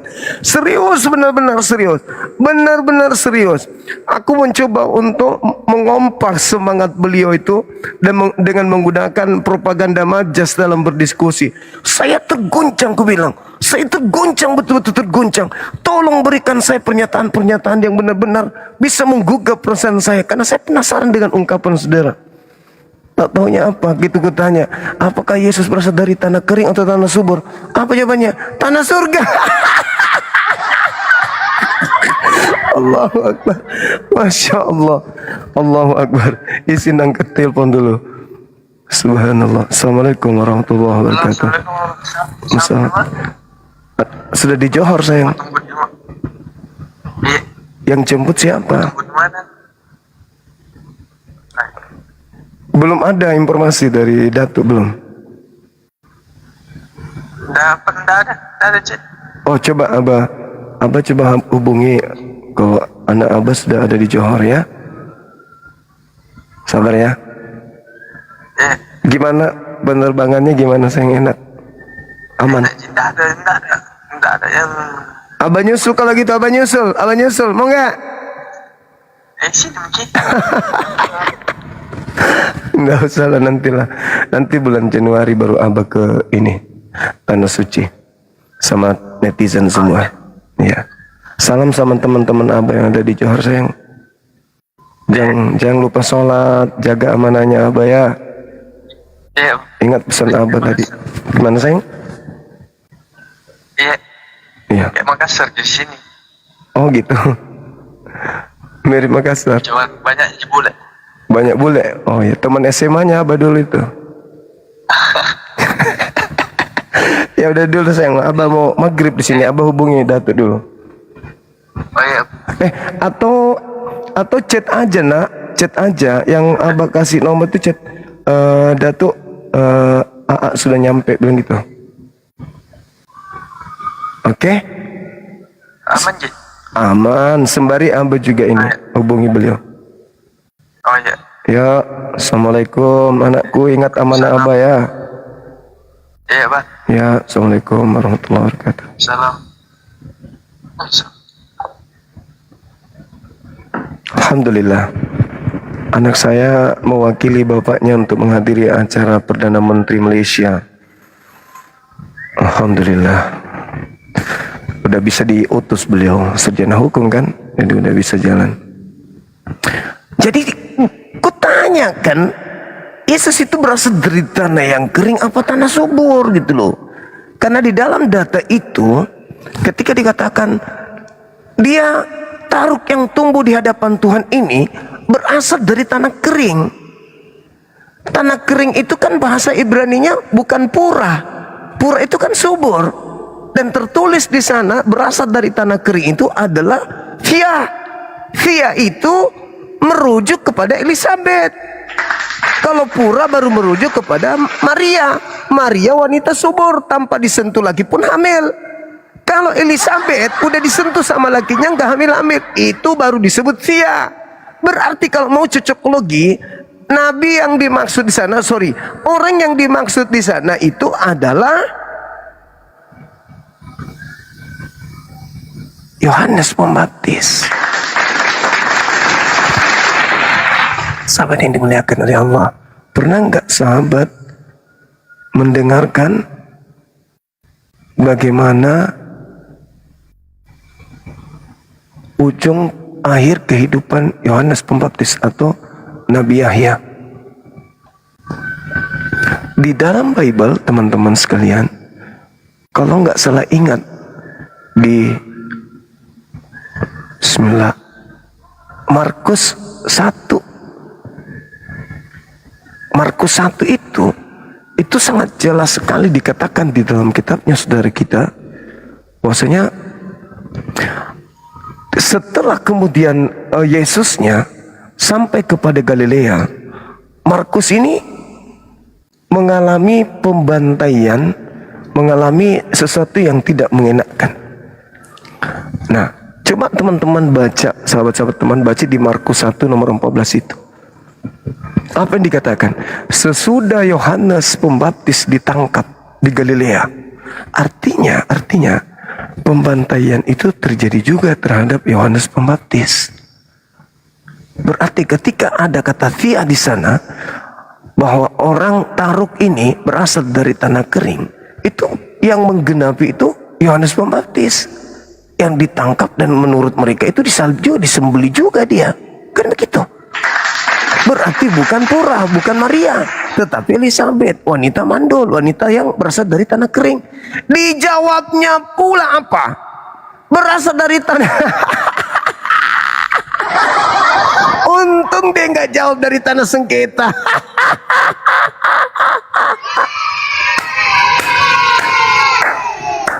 Ada padahal seorang pendeta yang suka, ya, Bang Suman tidak paham Bible, Bang Suman tidak ngerti Bible, malah dia mengatakan Nabi Muhammad itulah penyesat yang dimaksud salah satunya.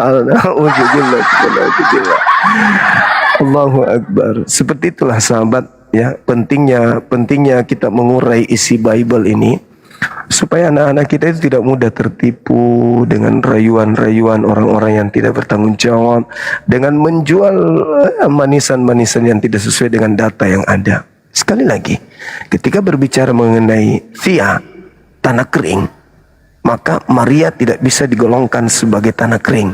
Dia adalah tanah yang subur, harusnya Pura, tapi original teks yang mengatakan via berarti tanah kering, bukan merujuk kepada Maria.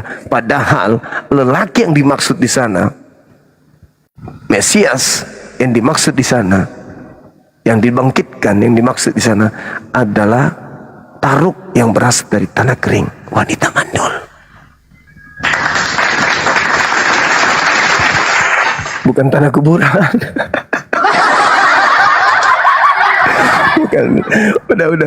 Udah, saya mau sholat dulu, mau sholat maghrib dulu teman-teman. Mudah-mudahan materi kita siang hari ini ada manfaatnya. Kita tutup lagi. Assalamualaikum warahmatullahi wabarakatuh. Mari kita selamat kita pada selama. Ingat, Yesus tidak berasal dari tanah surga. Yesus berasal dari tanah yang subur, bukan tanah kering. Bye. Lucu deh. Tanah sengketa. Harus ada di kitab suci istilahnya.